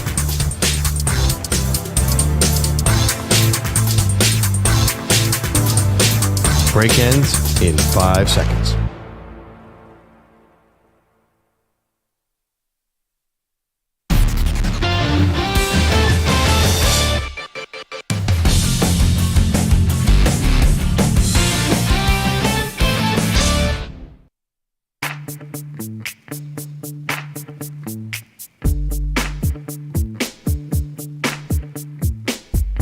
Welcome back, Maggie and Perloff. There's no way you guys know Vanilla Ice. I do. Vanilla Ice, come on. He had a big resurgence. This song had a big resurgence a couple of years ago, right? Manny didn't know. You don't know Vanilla Ice. Ice, baby. Okay. I'm nice, baby. Okay. And Andrew knows it. All right. Wait, I mean, I'm sorry. I didn't think Vanilla Ice was living on. I caught the tail end. I caught him crashing out. There's no way you caught the tail end. The tail end happened in like 1992. Wait, right? 92? Yeah, Vanilla Ice was the first concert I ever went to as a kid. I mean, what year did the actual song Under Pressure come out? Well, Under Pressure, Like this is obviously 82? the Bowie song. Yeah. Yeah. When did Ice Ice Baby come out? 1990, yeah. 1990, yeah. So Vanilla Ice didn't last that long. You said you were there for the tail end. Listen, you weren't even born for the tail end. I listened to Biggie Smalls still, and he wasn't around when I was That's born. true. So Do you know MC Hammer? I'm familiar with his work. Yeah, sure. Yeah, you know Run DMC. I mean, they're certain. yeah, come on. I mean, come Okay. on. Run DMC. I mean, they're come on. Manny had never heard of ABBA. Like, this isn't totally out of... Totally Yeah, crazy. Vanilla Ice Ice is is- like from the 40s. So I mean, The 40s. Vanilla Ice is a giant in the game compared to ABBA. There's something wrong with that statement. I'm Wait, sorry. does anyone know his real name? Vanilla Ice? Yeah. I do, but I'm You do? old. I just stumbled upon it. I actually don't remember it. I met him. It's Robbie Van Winkler, right?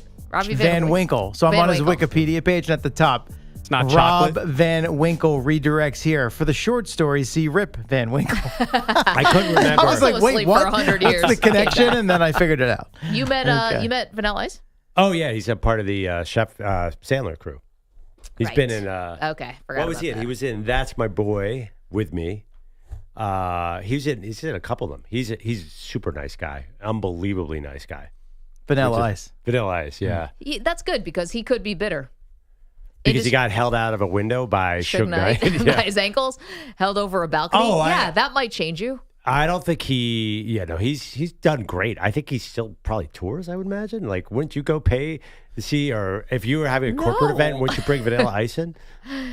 No, I would not. Does he has a second song. Oh, I think it's called Ninja Rap from the Teenage Mutant Ninja Turtles. So not a one-hit wonder?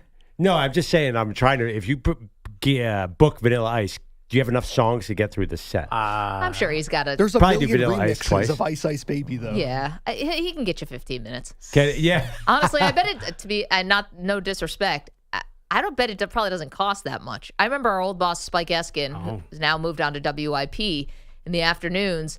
They booked Coolio before he tragically passed away, sadly passed away, and it was $5,000. That was it? Like, you could get that together for like a bachelorette party. Yeah. Ooh. I don't know. If you want to go see Vanilla Ice at the Hard Rock in Atlantic City, tickets start at fun. $54. Yeah, right. Exactly. How many shows is he doing in Atlantic He's City? doing. Does he have a residency See, there? No, he's It'd be a great he's thing on to tour. stumble upon. I don't know if I'd like actually buy the tickets, Oh, but actually, I all of don't a even know sudden it what was year like, it is. I'm already in AC. Couple drinks. I'm Yeah, drunk. why not? Sure. Yeah, like, do you guys want to go see Vanilla Ice? Like, yes. And whoever is single out of our crew is making out with Vanilla Ice before this night is over. Oh, wow. By the way, Yeah. Ninja Rap he did might be not married, chart there, right. Perloff. I looked up his discography. No, Vanilla Ice was a one-hit wonder because we put him on our one-hit wonder bracket when we did that last summer. Play That Funky Music. Number 4 that Wow. got to number 4 on the U.S. charts. Yeah. Wow. Yeah. Yeah. He's obviously a one-hit wonder. And it wasn't even his hit. You Right, ever heard him try that's- try to explain the difference between his and the Queen song? It's like, there's The goes Bowie bum, song. bum, bum. Well, Queen. Oh, yeah, Queen. Sorry, they're together. I think it was actually a Queen song. I think Bowie just did a vocal, but it was She wouldn't bum, know. She bum, didn't bum, watch bum, Bohemian bum, Rhapsody. bum. No, I didn't. Hated it. He's like, You hated the bum. movie? Really? Yeah. What did you? I'm sorry. Maybe after his point, I'm curious what you didn't like about Yeah, it. we did this last week. All right then. Yeah. Sorry. Well, I can't even remember my point. I was going to explain how Rob About the Van difference Winkle. between Under Pressure. Oh yeah, and he goes. yeah. They're bum bum bum bum bum bum bum. Mine is bum bum bum bum bum bum bum. Do you have to present that to a judge? Like, Your Honor, it's but a bump bump. Yeah. Not but a bump bump. You'd be shocked how many of these artists have to pay each other and Oh, my get sued all God. the time. I He once saw a tried to list. say it was just sampling. Yeah, right. It's like 100 lawsuits you never knew existed over music. But that one is probably the most obvious because the two songs are identical except for the words. Yeah, I'm assuming they had to give some kind of royalties or Yeah. something to Queen. Yeah, but get into CeeLo why you don't like the Queen movie. I because did. I love Queen. You did this last week. I'm sorry for That's the okay. listeners who were That's fine. dragging you No, back. no, I no, just this I is think it's a always bad biopic. I think come it doesn't tell the real adversity. They yada yada yada over a lot of it. Dude died of AIDS in the movie. But they didn't do any of the band stuff, like the ups and downs of the band. I didn't feel like they were true to how much controversy. And I guess what it came back to is the band had a lot of control over I the hear you, biopic. but he also left the band with a coke problem halfway through the movie. I don't We understand never what. saw a down and out though. He was. Oh my God! At least they didn't yada yada What over the movie were best you part like watching? in Seinfeld. It was as down and out as possible. He's Mention alone in this. his mansion with a plate full of cocaine and no friends. It just didn't seem sad enough. I just thought he was incredible as Freddie Didn't seem Mercury. sad enough. You're Guys, evil. I'm with you on that. I think I got caught What up did in you talk his about? He dies performance at the end. He and actually- the music scenes. You know. Yeah, he was We're just so good. Yeah. I like. First of all, I'm the sucker for a musical biopic. I like the Elton John one too, and that didn't get. Oh, that super got sad. panned. I didn't watch it. Oh, it got panned. I don't think it got panned. It was okay. It was pretty good. He was amazing as Elton John. Taron Egerton. Yeah. Did you like that one, Seal? You didn't see I it? did. Yeah. Yeah, it was good. Mm-hmm. Johnny I'm a sucker. Cash. I'm a all- sucker for them too, though. Yeah. Did you watch the Dylan one? I did not. Not yet. No.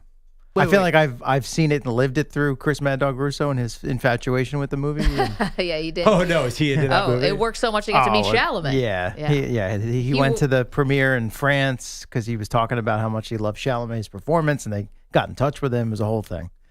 Yeah. Okay. It was interesting because I'm like, what was funny about the Mad Dog part of it is Mad Dog is, of the generation that he actually loves Dylan. Right. But his celebrity, as big as Mad Dog's celebrity is not enough to get him to Dylan.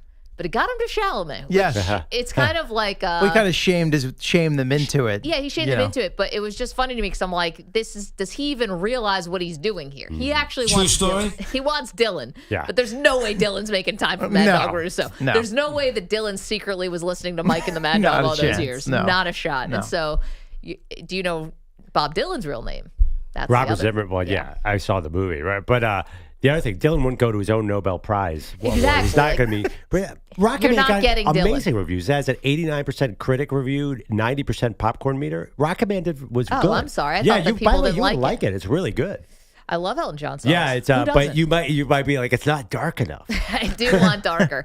I don't like when they yada yada over the adversity. Wait. Freddie Mercury died at the end of Bohemian Rhapsody? Very much so. Yeah, unfortunately.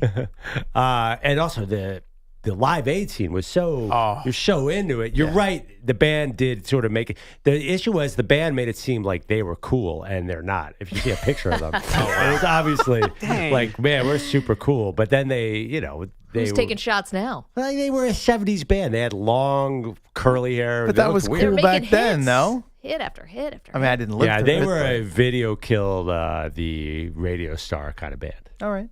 That's fair to say. I would imagine. Anyway, good movie. Rocket Man, really good. But EJ hates those biopics. He's always like, why is a biopic of a dead rock star getting nominated for an Oscar over an awesome Marvel movie? I mean, I don't think he's the only person who thinks that. No, he's got a good point. But not everyone says a Marvel movie should get nominated either. That's true. CeeLo is here with headlines. We'll get back. If you missed our interview with Quincy Avery, the quarterback guru who's trained 300 different quarterbacks, pro, college. Not very high on Shedeur Sanders. We'll get back to those comments in a moment, but CeeLo has the latest. All right, we've seen it thousands of times across his future Hall of Fame career, but at the age of 37, Steph Curry still dazzling with the long-range shooting prowess. A little sampling from Sunday's Game 1 road playoff win for the Warriors over the Rockets, montage style for you with the TV broadcast on TNT. Curry, three, oh, man. Oh, he hit that from way outside. Şengün will defend. Curry's got it. He and Butler, as I said, 18 apiece. He'll dance. He'll throw up a shot. Oh, my goodness. Are you kidding me? Geometrically, that should not have happened. Wow. Post to Curry. Thompson comes out on Curry. Three. Bullseye. No way. It's a Curry three. Ring it up. Curry with a triple.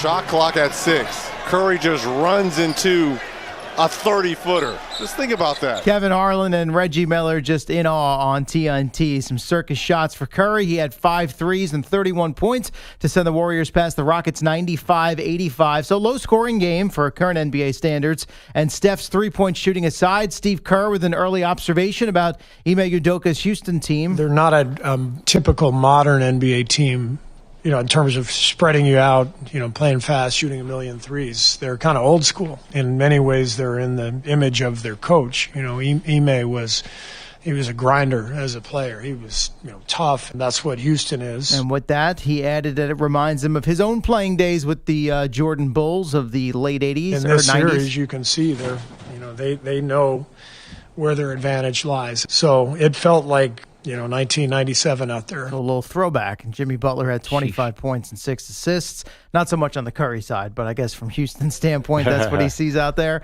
Warriors and Timberwolves, the only 2 road teams to take their series opener over the weekend. You had a laugher in Oklahoma City. The Thunder led by 49 after 3 quarters, and that was only after that Memphis half-court shot at the buzzer at the end of the third quarter, which we heard last hour. And it ended up, I miswrote. Where did I put the final score? Sorry about that. 1,000,000-0. Yeah, it was not close. Where the heck did it go?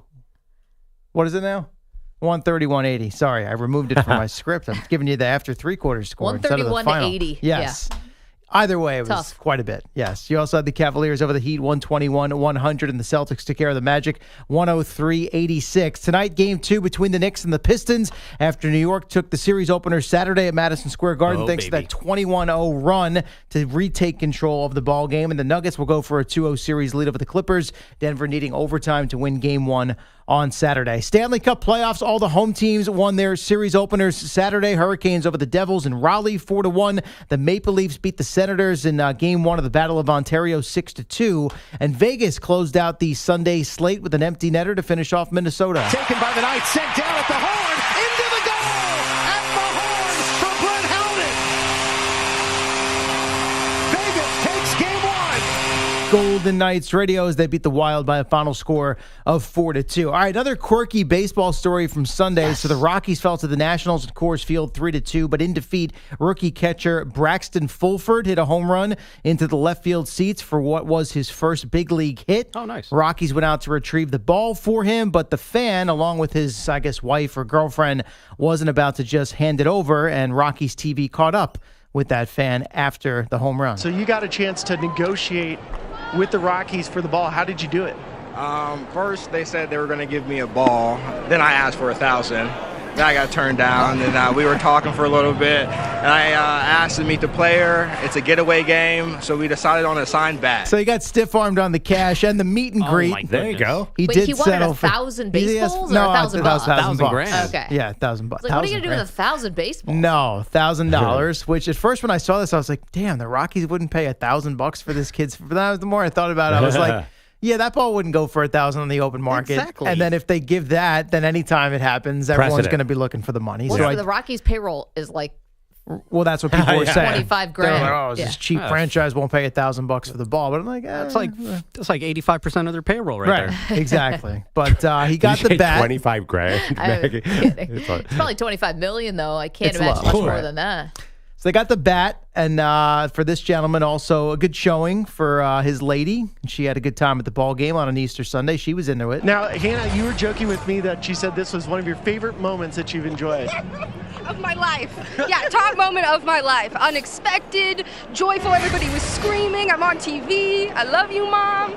Yeah, no, best day ever. Bar was set low, I guess. I mean, it's she kind of understood cool. the assignment. You know, you got to be really happy and exciting, but you got to get out more. I mean, that's tough. I mean, hey, I'm just saying.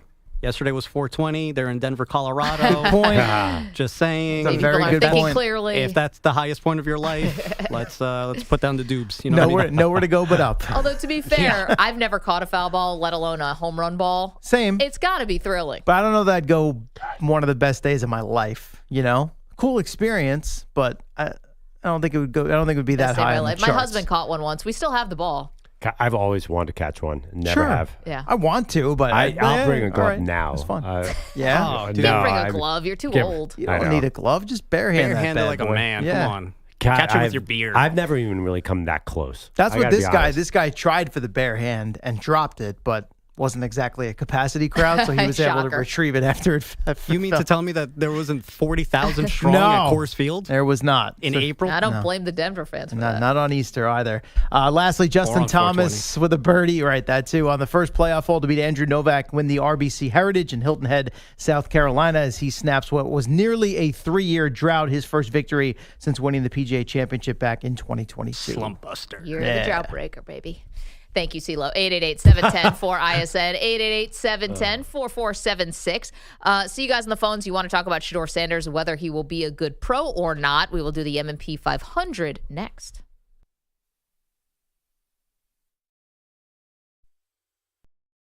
Well, Maggie Gray said in a midnight glow, watch that Queen biopic on the TV show. Thought they left out all the dark and dirty roads, skipped the fights, the tears, the heavy lows. She said, I love that man, but they sold him too easy.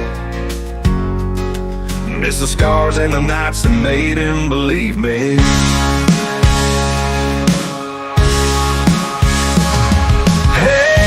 Gray's got a bone to pick, says the story's rough around the edges and slick. Where's the thunder, where's the pain, where's the fire that built the man's name? Let's sing loud for the fight he braved. Maggie Gray hates the fire pit, the soft paved.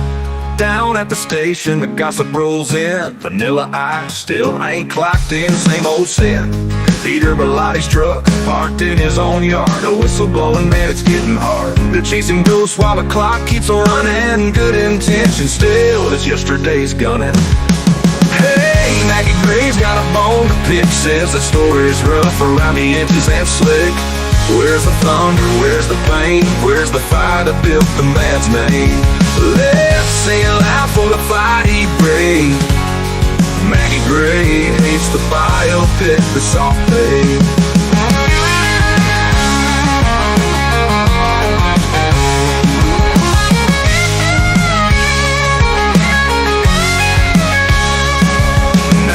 Andrew Perloff sitting on the line, could've hit the road to San Antonio in time to say he's sorry to women with an open heart, but his wheels stay parked, that's the hardest part. So wrecking tales can't be told in one straight line. It's the detours and the breakdowns that make it shine.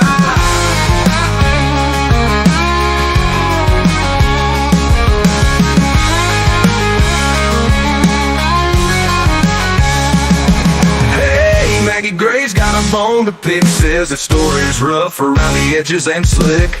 Where's the thunder, where's the pain, where's the fire that built the man's name? Let's sing loud for the fight he braved. Maggie Gray hates the fire pit, the soft pave. So pour another drink, let's toast the real scars to the misfits and the road-worn guitar stars. Maggie Gray will keep telling it straight, true life's messy, and that ain't up for debate.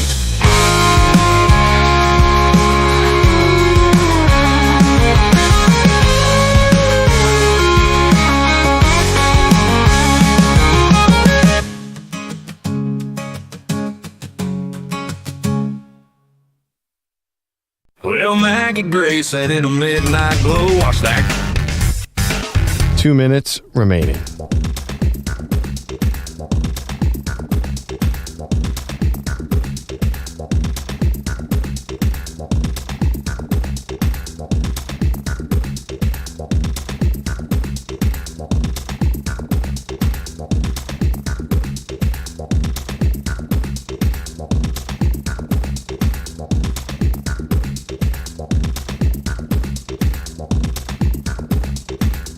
1 minute, 30 seconds remaining.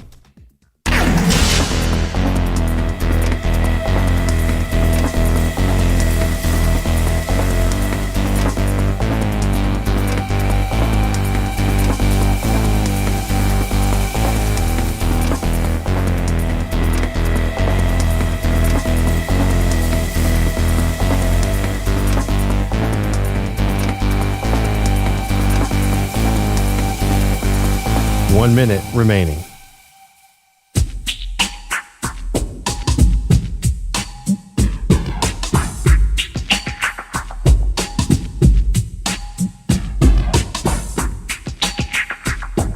.45 seconds remaining.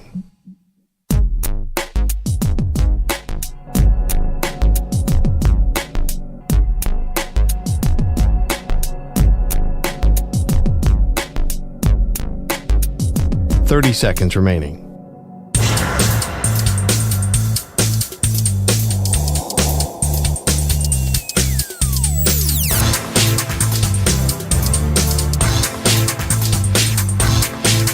.15 seconds.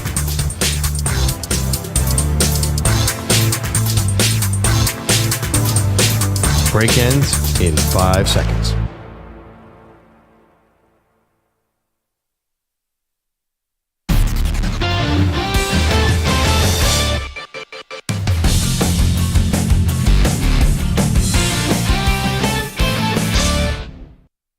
The M&P 500 on the Infinity Sports Network. Welcome back to the Maggie Perloff Show. Every Monday, we take the temperature of not just the sports world, the world, with our M&P 500. Whose stock is up, whose stock is down after a big weekend? Pearl, whose stock is up? Okay, here's an interesting trivia question. Who had the highest first playoff game scoring total for a Cleveland Cavalier ever? Ty Jerome. No, it's LeBron, then Kyrie. But Ty Jerome is third. But the thing about Ty Jerome... You set me up. I know, I did set you. I knew you were going to say that. He had 16 points in the fourth quarter yesterday to lead the Cavs past the Heat. You know, EJ is not here today. EJ has been talking about Ty Jerome nonstop all year as an X factor for the Cavs as they try and get out of the East. And he was awesome. So I'm going to Ty Jerome with my stock up. And I did. You're right. I totally tricked you. Sorry about that. I mean, he is LeBron. I fell right into it. Ty Jerome, also from the Westchester area, from the New York City area. Yeah, I know. Manny's a huge fan. I own a prep. There were a couple guys who I felt like were a little, not out of nowhere, but they weren't exactly the guys you thought who were going to be closing on some of these games. Yeah, well, Ty Jerome, though, has been good this year. He's been very good all year. But even like the Dante DiVincenzo who came through with some big fourth quarter, stuff like that. Okay, on the basketball front, I was going to give it up to EJ and Manny's New York Knicks. I mean, 21-0 run, but can I specifically give it up to, you think I'm going to say Brunson, and he was great, Karl Anthony Towns. The difference between the minutes when Towns is on the floor versus off the floor, I thought were stark. And I'm going to be honest, like, Towns has had a great year, but he's not, like, he did a lot to erase some of the playoff question marks last season, but not enough. And this is a very important postseason for him, and I thought that he was excellent, and especially down the stretch, coming up with steals, and he was just everywhere. So I'm going to do stock up the Knicks, but specifically Karl Anthony Towns. Okay, that's pretty good. I like it, Maggie. I thought you might. I will go stock down. Let's take the exact opposite end of the spectrum.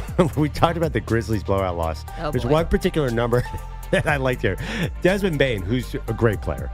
He had a plus-minus of -51. Oh, no. He is the first player in the 20th century to hit -50 in a playoff game. Is that bad? Oh, my God. It's not good. Is that bad? It's not good. That doesn't seem fair because he was so good in the play-in. Right. At the Grizzlies, they could not see the basket. The Thunder were so swarming that they were like, well, Desmond, you might as well try and shoot the ball because none of us can get a shot off. Incredible game. But poor Desmond Bane is now in a little bit of history there. Yeah, that's not so awesome. Okay, if we're going to go stock up and you go stock down, I also have to, and I just lost it here, you know, it's like a yin and yang thing. Yeah. For every awesome story, there's got to be someone who just, you know, pays the price here. I don't know if you saw the Milwaukee Brewers over the weekend. No. Okay. Aggressiveness on a base pass is an understatement. they had 6 stolen bases in the first inning alone and on 2 double steals. Okay? They ended the game, let's see, according to Elias, no team had stolen as many as 6 bases in one inning since the expansion era started in 1961. Okay? The Sports Radar said the Brewers were the first team to steal 6 bases in an inning since August 26, 1919. Like, they were making history. But the problem is, that's a cool stock up, but the stock down has got to be Shea Langoliers, who's the catcher. Oh, yeah. Who, catcher for, why am I blanking? For the Athletics, obviously, who they were playing.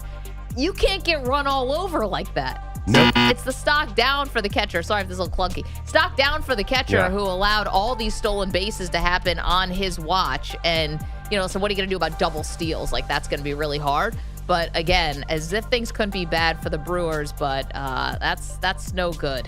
No, that's bad. You can't have people running all over you, making history. Call a couple pitch outs there in that situation. That gets embarrassed. That must be a helpless feeling.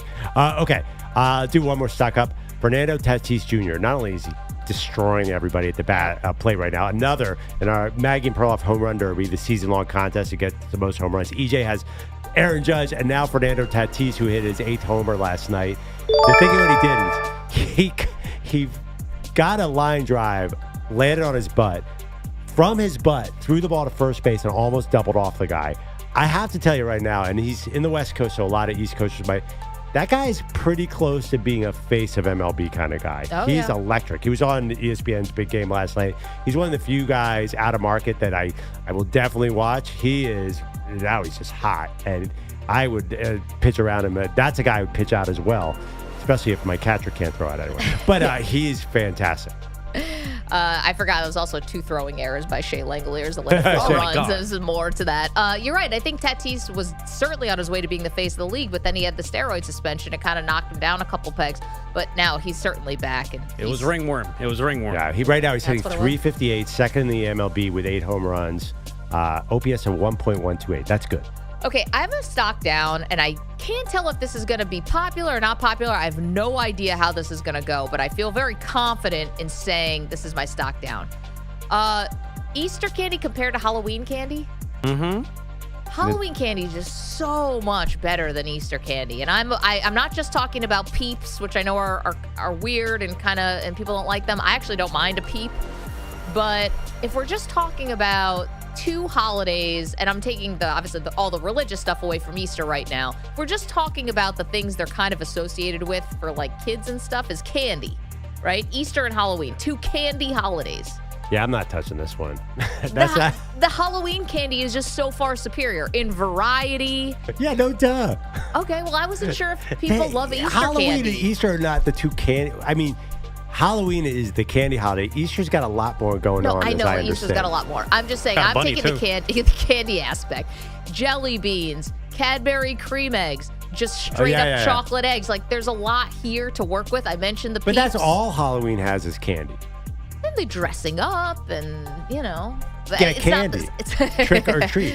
I know, and I understand. There's a religious element to Easter that is very serious, and I'm not trying to downplay that. I'm just saying from the candy aspect, Halloween over Easter, it's not even close. Like, I ate so much Easter candy yesterday, and I just felt really unsatisfied by it. And I love a Cadbury cream egg, but it's like, Halloween, it's like, give me a Snickers to a Butterfinger to a Kit Kat to a Twix bar.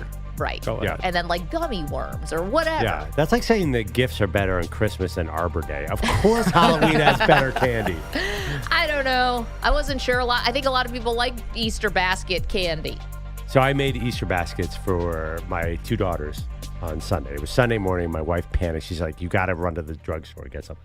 So there was an issue. Way to plan, Perloff.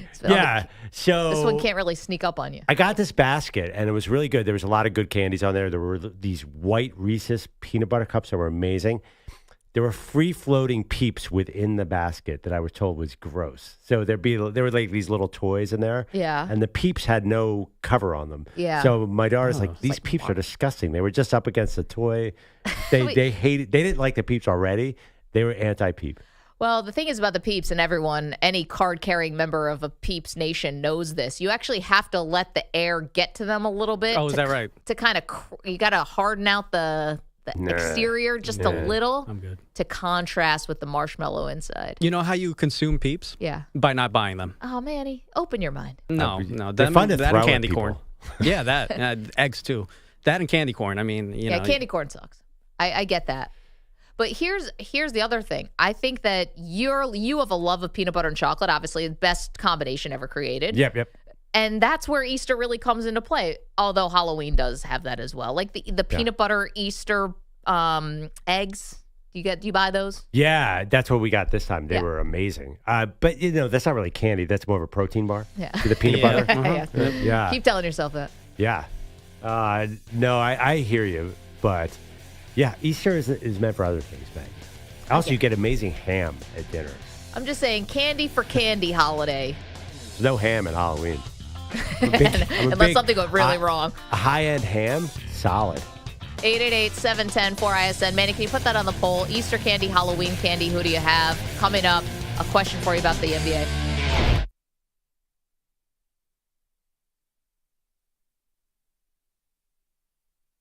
You're in a 5-minute break.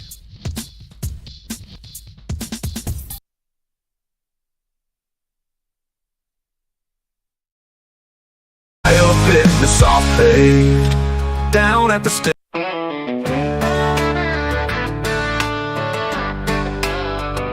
When Nerdy King Perloff met a big old bed, said if I lose I'll go pay my debt. Texas bound, he claimed real loud, but that old Ford still parked and proud. Kevin LaMelle's got brisket on the grill, Victor Wimmy's dunking just for thrills, and he's back home, dodging that drive, talking about stats on a hard 9 to 5. He ain't never going down to San Antone, talk the talk, now he won't pick up the phone. Said Wimby was a bust, now he's got the crown, Rookie of the Year while Perloff hits town. Big words, no righteous microphone moans. He ain't never going down to San Antone. And then there's Bill Oddie, oh bless his soul. WrestleMania hits, he crawls in a hole. No emails, no texts, no I'll be late. Just a folding chair and a Ric Flair gate. Monday rolls in and Pete's MIA, still rewatching The Rock from 98. He's got a dream, and it ain't this show, just tag team belts and a Stone Cold flow. He ain't never showing up the day after the slam, he's playing hooky like it's part of the plan. Sipping cold brew in a luchador mask while the whole damn crew picks up his tasks. The lights gone with the WrestleMania tone, he ain't never coming in from parts unknown.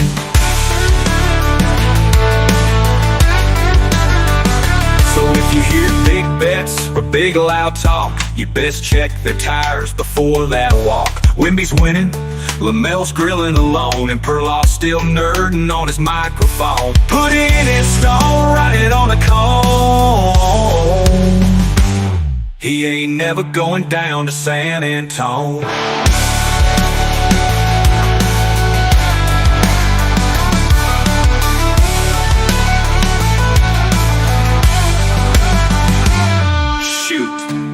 Wimby's got trophies and he's got excuses.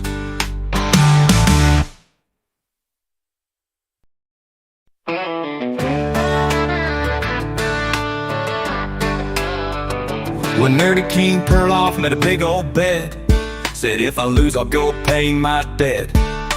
Texas bound, he claimed real loud, but that old Ford still parked and proud. Kevin LaMelle's got brisket on the grill, Victor Wimmy's dunking just for thrills, and he's back home, dodging that drive, talking about stats on a hard 9 to 5. He ain't never going down to San Antone, talk the talk, now he won't pick up the phone. Said Wimby was a bust, now he's got the crown, Rookie of the Year while Perloff hits town.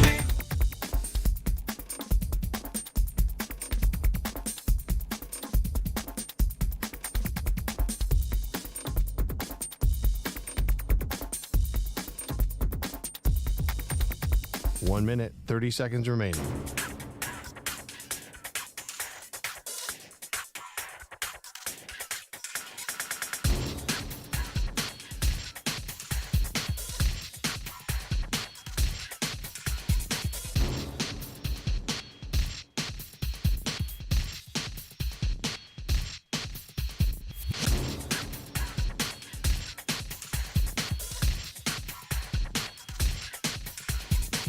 1 minute remaining.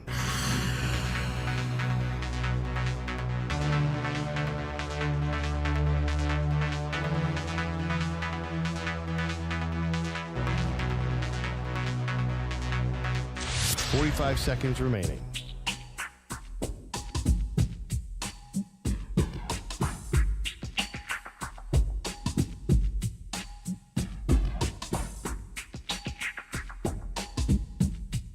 $30 seconds remaining.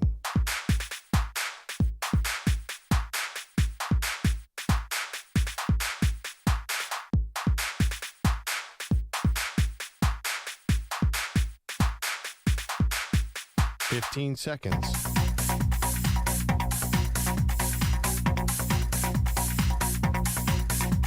Break ends in 5 seconds.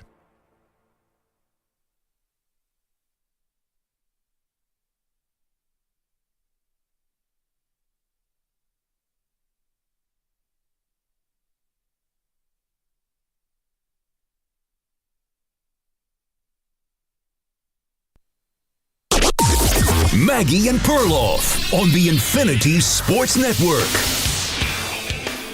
Will Shedeur Sanders be a good pro? Welcome to the show, Maggie Gray, Andrew Perloff. It's the question on everyone's mind, Perloff, because quite frankly, it's the biggest question of the draft. How high is he going to go? Top 5, top 10? Teams think he's going to be very good in the NFL. Not in the first round or late in the first round. Well, obviously, then the questions would be major. Well, reports came out this weekend. I saw on ESPN a couple people, Jeremy Fowler, who follows these teams really closely, said the Saints are likely not interested in Shedeur. I'm like, what is going on here? And then a lot of people, including Adam Schefter, said the Steelers aren't sure about Shedeur. What is going on? So if that's the case, or on the other hand, he could go 3, or someone could trade up to them. Now, I do understand the Steelers and Shedeur has always been a bit of a funny marriage to me. Why? Because do they run an offense that accentuates Shedeur's strengths? I think Shedeur has to be in a very specific offense. You have DK Metcalf and George Pickens. Those guys are going to bomb down the field, and you need a big arm guy, kind of, I think, of Ben Roethlisberger, right. Where Shedeur seems more like, he can run more of a fine-tuned offense, like a Kirk Cousins or West Coast offense. I always think of Bruce Arians and the big, strong-arm Steelers quarterback, a huge guy who can endure the winters in Pittsburgh.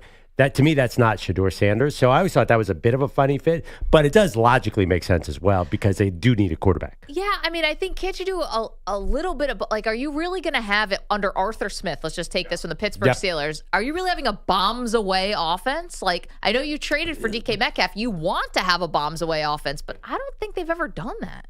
That's all they've done, and their history is, they're famous for having these vertical receivers, and there's no DK and George Pickens. No, Arthur Smith. Not with Arthur Smith. That's Arthur Smith has not done that, but I'm saying historically, also you need a big quarterback to cut through the weather there. I've actually heard many people say Shedeur would be better served to go to New Orleans or Las Vegas or an indoor team because he doesn't have that massive arm to cut through the wind. So that's another reason, like, Pittsburgh's not as great a marriage. Say New Orleans to me feels better because they're indoors, but is their team ready for Shedeur? There's all sorts of, you can squint and see Shedeur fits here, or you can say, a lot of reasons why certain teams would not take Shedeur as well. I mean, I know that Colorado is high altitude, so it helps a lot there in terms of being able to cut through or big bomb passes or what have you. But the weather still stinks. Like, he seemed to be fine in bad weather. I'm not so worried about him. I'm picturing the Colorado games. He didn't get that much bad weather there.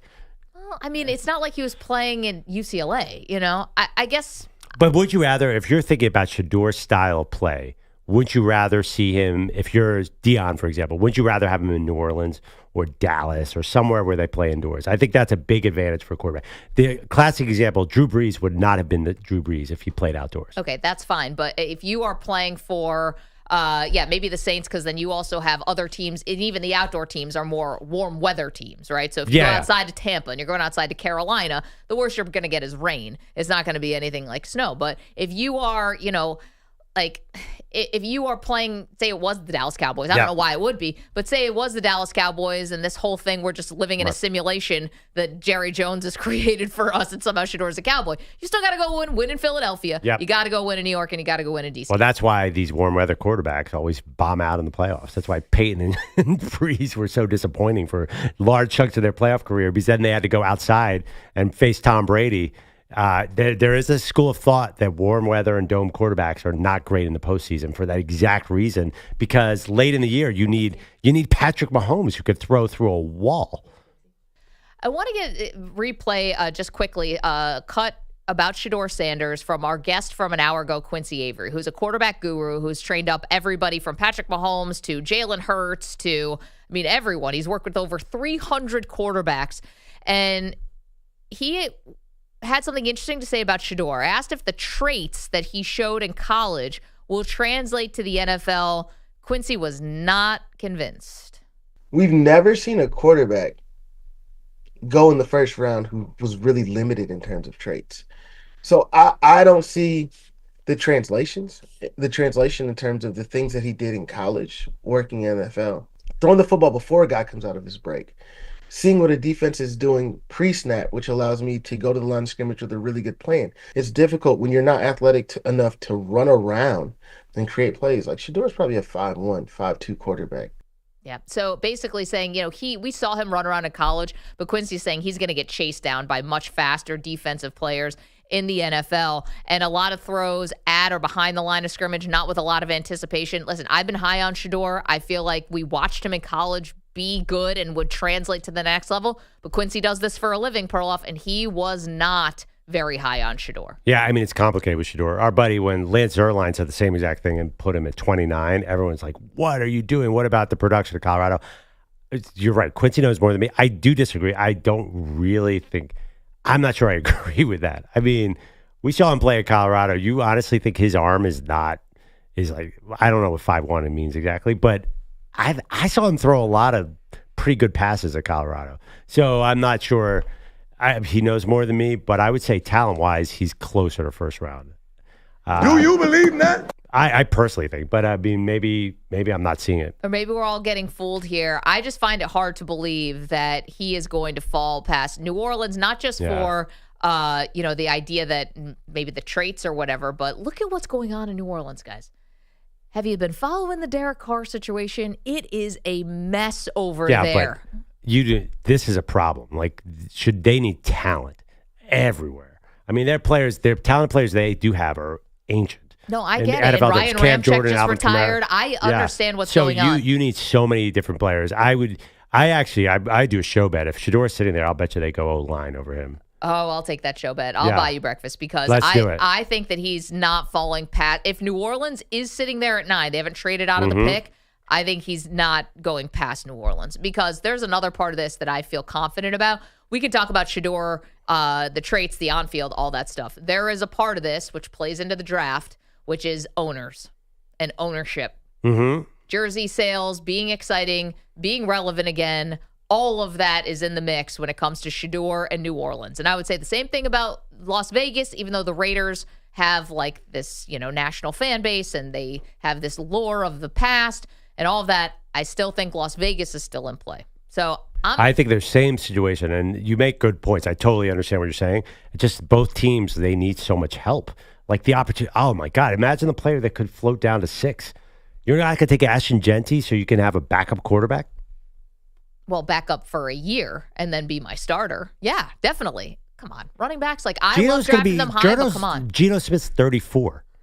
I think that's a huge risk.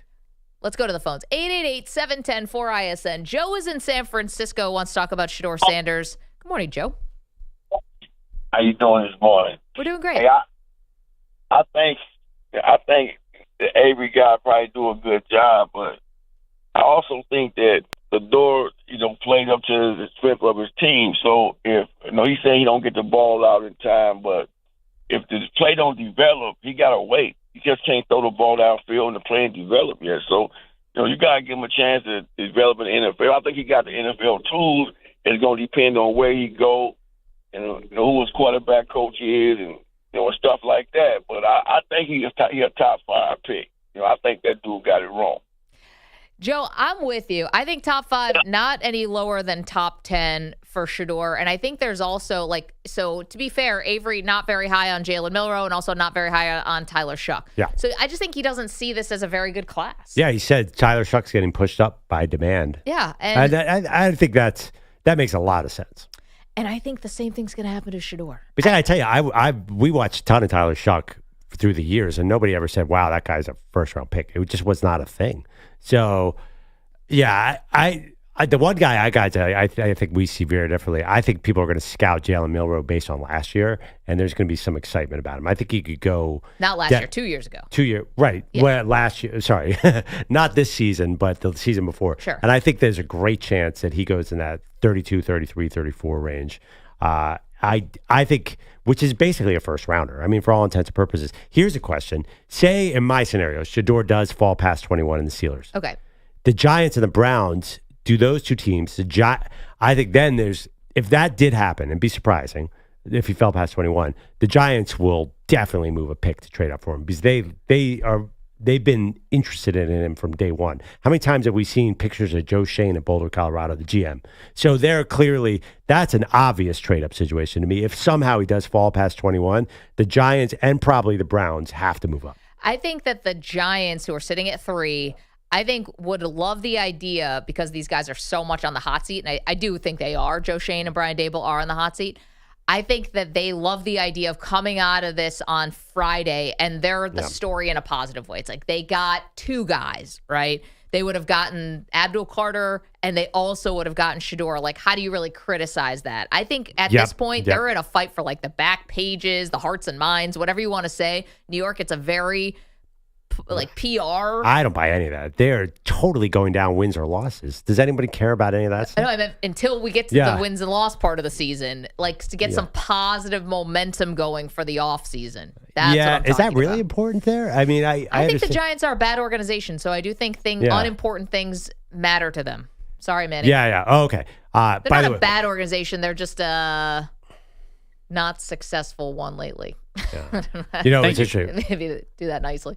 Cleveland, their offense coordinator, Tommy Rees, was Jalen Milroe's offense coordinator as a junior. So that's an interesting little connection. At 33 I think those guys, I think there's a chance. We're basically talking about a bunch of second-round quarterbacks who could go in the first round. That's exactly what this draft is. And that's Tyler the demand. Jaxson Dart. Jaxson Dart's not really a first-round quarterback. In a normal draft, probably last year he would not have been. But that's a name, by the way, we're not even mentioning here. He could slip ahead of Shedeur. Who knows? 888-710-4ISN, 888-710-4476. Do you think Shedeur Sanders is going to be a good pro? It's very early on in the voting at M&P. Maggie Perloff on X. What is better, Easter candy, Halloween candy right now, dead heat? 50-50. Now, it's very early. Don't say how many votes are. That's not even worth a poll. That's ridiculous. Right now, it's 50-50. Easter candy's better than Halloween candy? All right. How many are there? 2 votes in?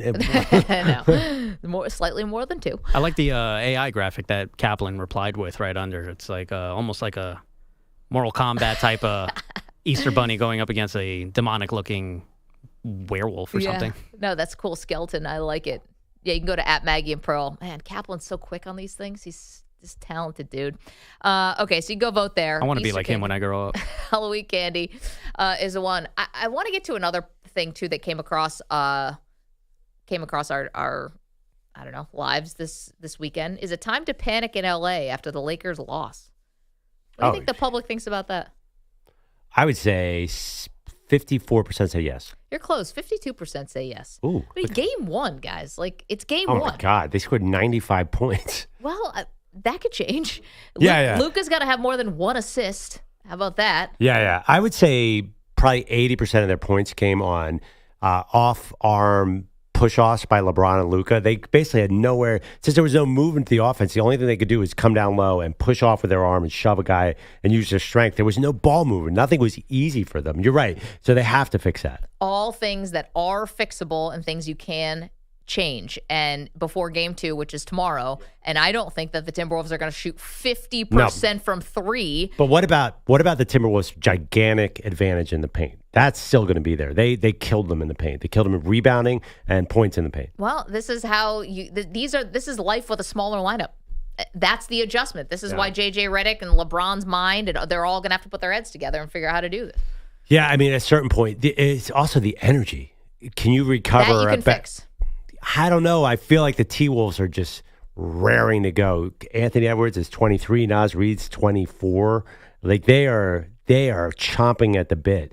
I know Luka is only 26, but he feels like he's been in the playoffs forever. Feels like the T-Wolves are hungrier. Is that possible? See, I think that's one of those things that changes immediately with a Lakers win, because now you have the Timberwolves maybe feeling themselves a little bit, still a little bit young, hanging out in LA the last 2 days. I just think I could see them having a bit of a step back. Like they did what they needed to do. They stole home court away from the Lakers by winning this first game.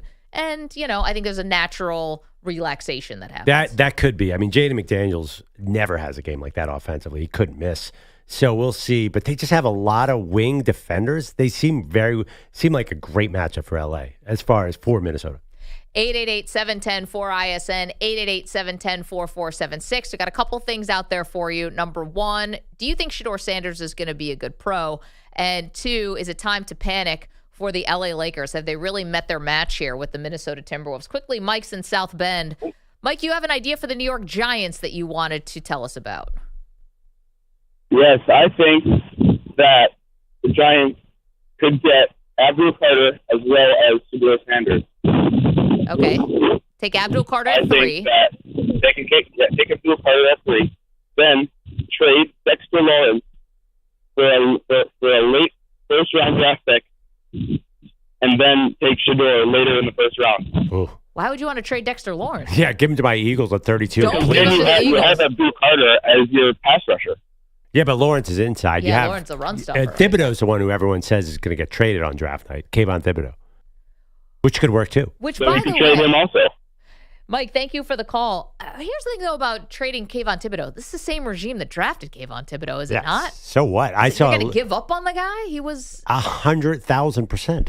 Why not? Because you're admitting that you made a gigantic mistake. It's called sunk costs. Every list of guys who get traded on draft night, Kayvon Thibodeau is number 1 on that list. Because you're going to get Abdul Carter, you're going to have to pay Kayvon at some point. So I think you basically solve that problem and not having to pay Kayvon. You maybe get a second-round pick or something. I mean, he's got a lot of value. So. Oh, man. I think that if you guys are not thinking about the real-life aspect of this, you're a GM on the hot seat. You're going to trade a guy that you just drafted in the first round, not 3 years ago? But 2022 draft? I mean, if anyone's getting traded in this draft. 5th overall pick? Isn't he the most likely player in the entire NFL to get dealt on Thursday? I think A.J. Brown is likely to get dealt. So the Eagles came out and said, or Schefter said that there's 0%. There's 0%? A.J. Brown at number 4, that trade that all weekend. No, A.J. Well, yeah, to the Patriots? Yeah, it's not going to be that high. I think an Eagles super fan wrote that trade, but really A.J. Brown would go to number 4, and the Eagles would get, I can't remember who the Eagles were going to take, somebody ridiculous. There's no way that trade was happening. So, no, A.J. Brown's not going anywhere. It's going to be Kayvon, and there are a couple other players. But forget that you drafted him. You're about to draft Abdul Carter. If you could get Shedeur out of this deal, what's the point of having Brian Burns, Kayvon Thibodeau, and Abdul Carter? Because you're trying to recreate the Giants of 07 and 11. NASCAR lines. You're trying to actually get back into an identity of what Giants football is, which is stifling defense and making it work on offense. 888-710-4ISN, 888-710-4476. I'm sorry, did I cut you off? No. I'm just saying the problem is you have to pay Thibodeau coming up. And the fact that they drafted him, I don't think that's a big enough reason to do it because, I mean, they want to draft Abdul Carter, and they don't want to sit there and teams are going to look at them and say, why do you have the same player 3 times on your line? Yeah. I think that's a criticism that they're very worried about in New York. The criticism of trading a guy who took 5th overall to get a second-round pick back, I don't know about that. 888-710-4ISN. Okay, lots to take care of here with the draft. It's draft week. We're excited about it. Coming up next, though, we have one of the ultimate dilemmas that you could find yourself in when it comes to sports. Ultimate. What side of this are you going to fall on? We'll explain it all next. It's the Maggie and Perloff Show. You're in a 5-minute break.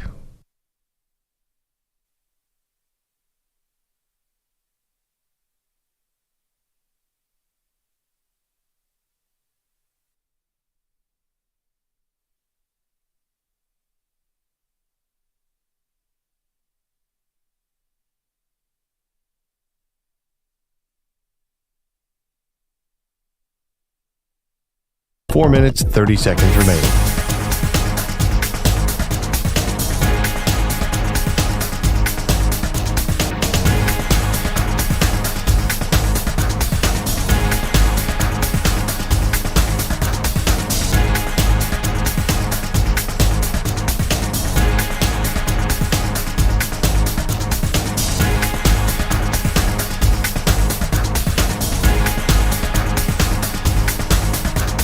Four minutes remaining.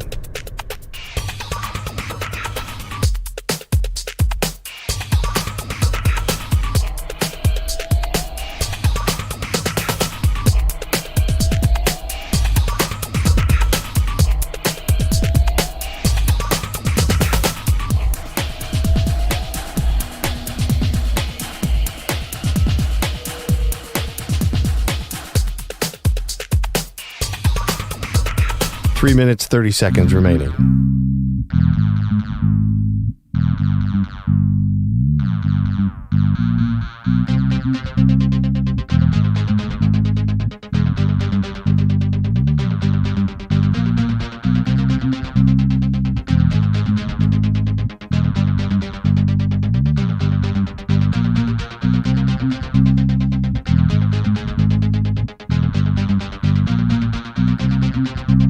Three minutes remaining.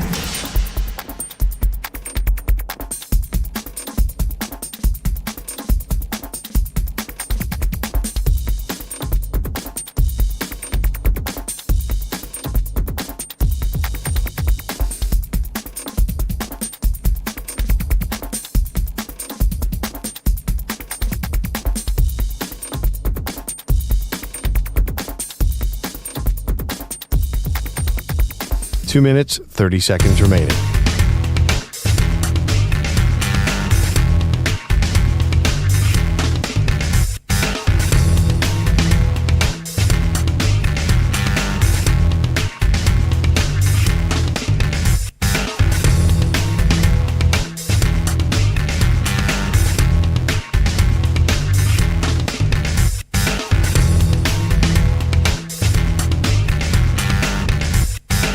Two minutes remaining.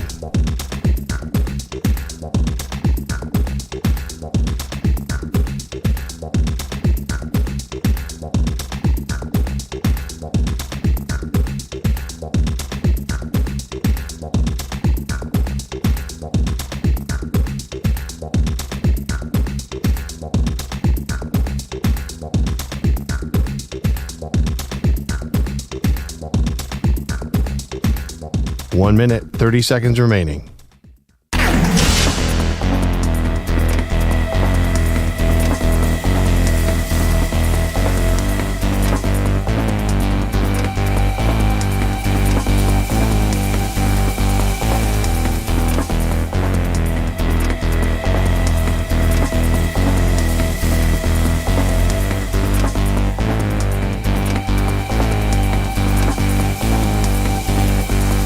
One minute remaining.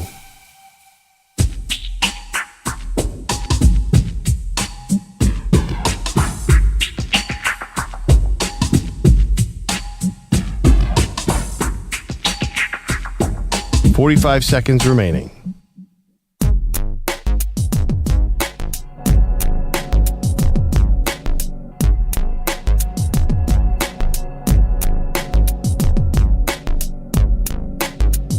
.30 seconds remaining.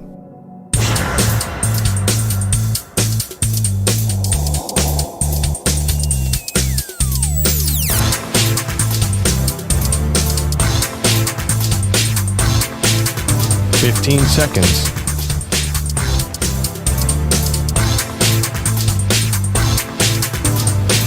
Break ends in 5 seconds.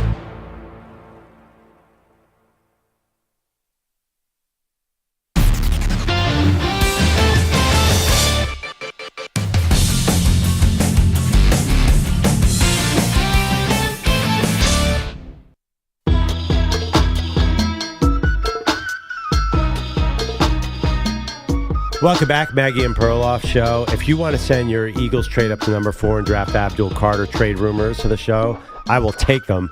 Oh, my God. Can you imagine that trade? That would never happen in a million years, but it was the talk of the town this weekend that A.J. Brown, the receiver, would be reunited with Mike Vrabel in New England, and the Eagles would get the number 4 pick. Yeah. 4, Maggie. No, it's way too rich. I mean, guys making $30 million. You're not getting trade. There's no way that trade's happening for the number 4 pick. But I did see that A.J. Brown was messing around on social media, and he brought out a Patriots 11 jersey. And he's like, how does this look? How does this look? And then he turns around as Julian Edelman had sent it to him. And he's like, I play too much.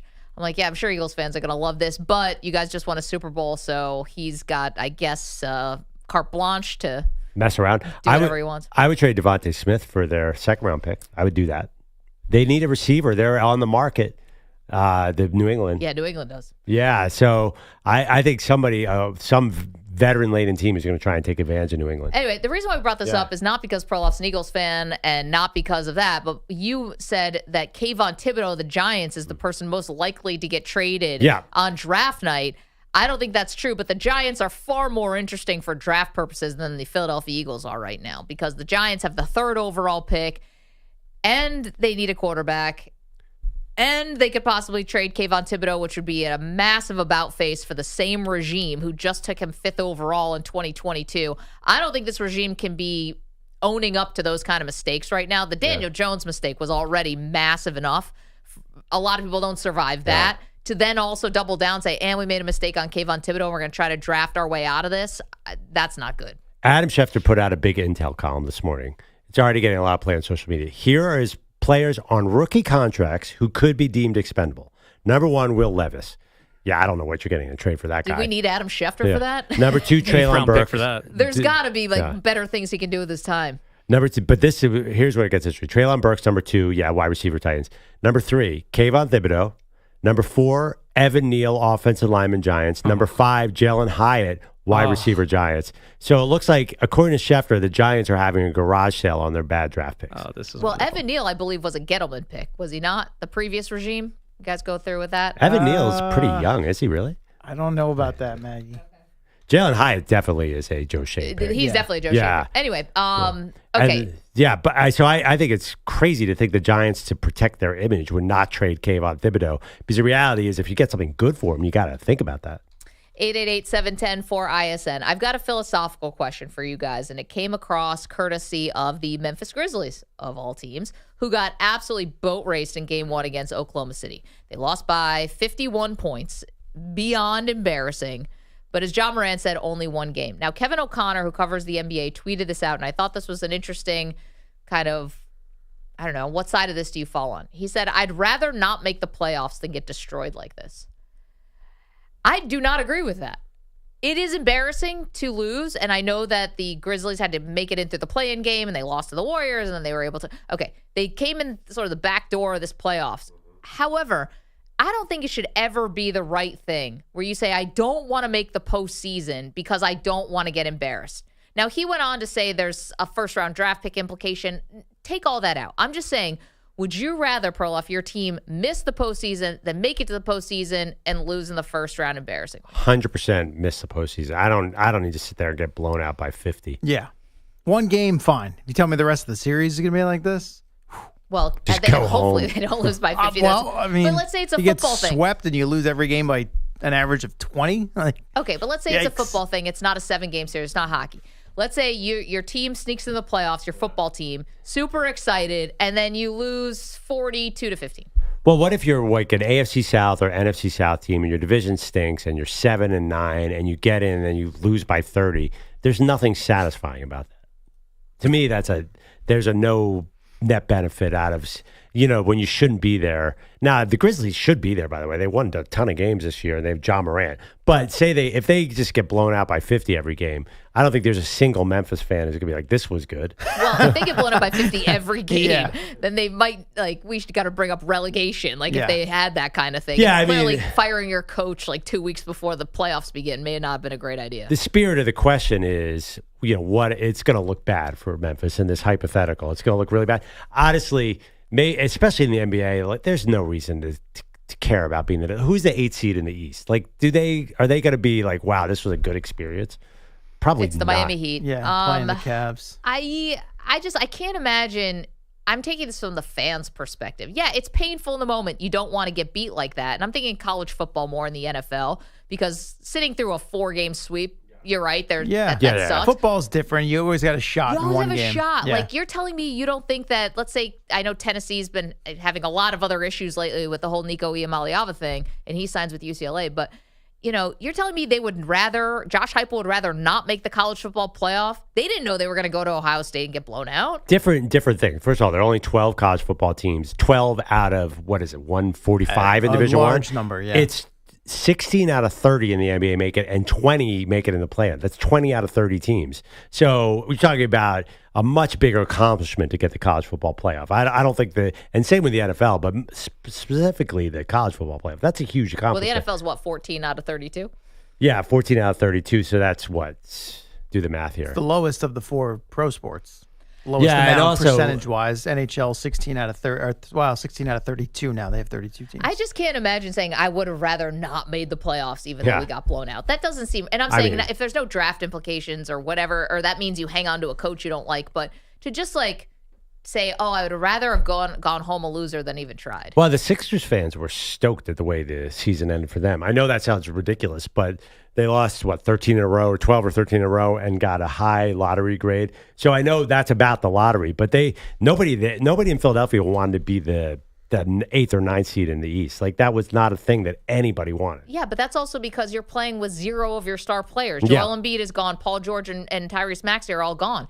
For the Memphis Grizzlies, their guys are there. Well, you could say Ja Morant's a little hurt, maybe. Okay, but I just think he's out there. Yeah, but then again, if you're going to get blown up by 50, usually your team's not in good shape. So, but the NFL and college are a little different. But then again, we have a lot of Steelers fans who call in and be like, I'm sick of this. I don't want to go to the wild card and get my butt kicked anymore. 888-710-4ISN. Would you rather your team, not just basketball or hockey, just any team, football especially, would you rather miss the playoffs or make the playoffs but get blown out? Because no one's going to say that about college hoops. You make the NCAA tournament, whether you lose by 30 or not. You're excited. Well, it reminds me a little bit of, remember when Notre Dame would turn down the bowl invitation? When they had off years, they're like, nah, we're good.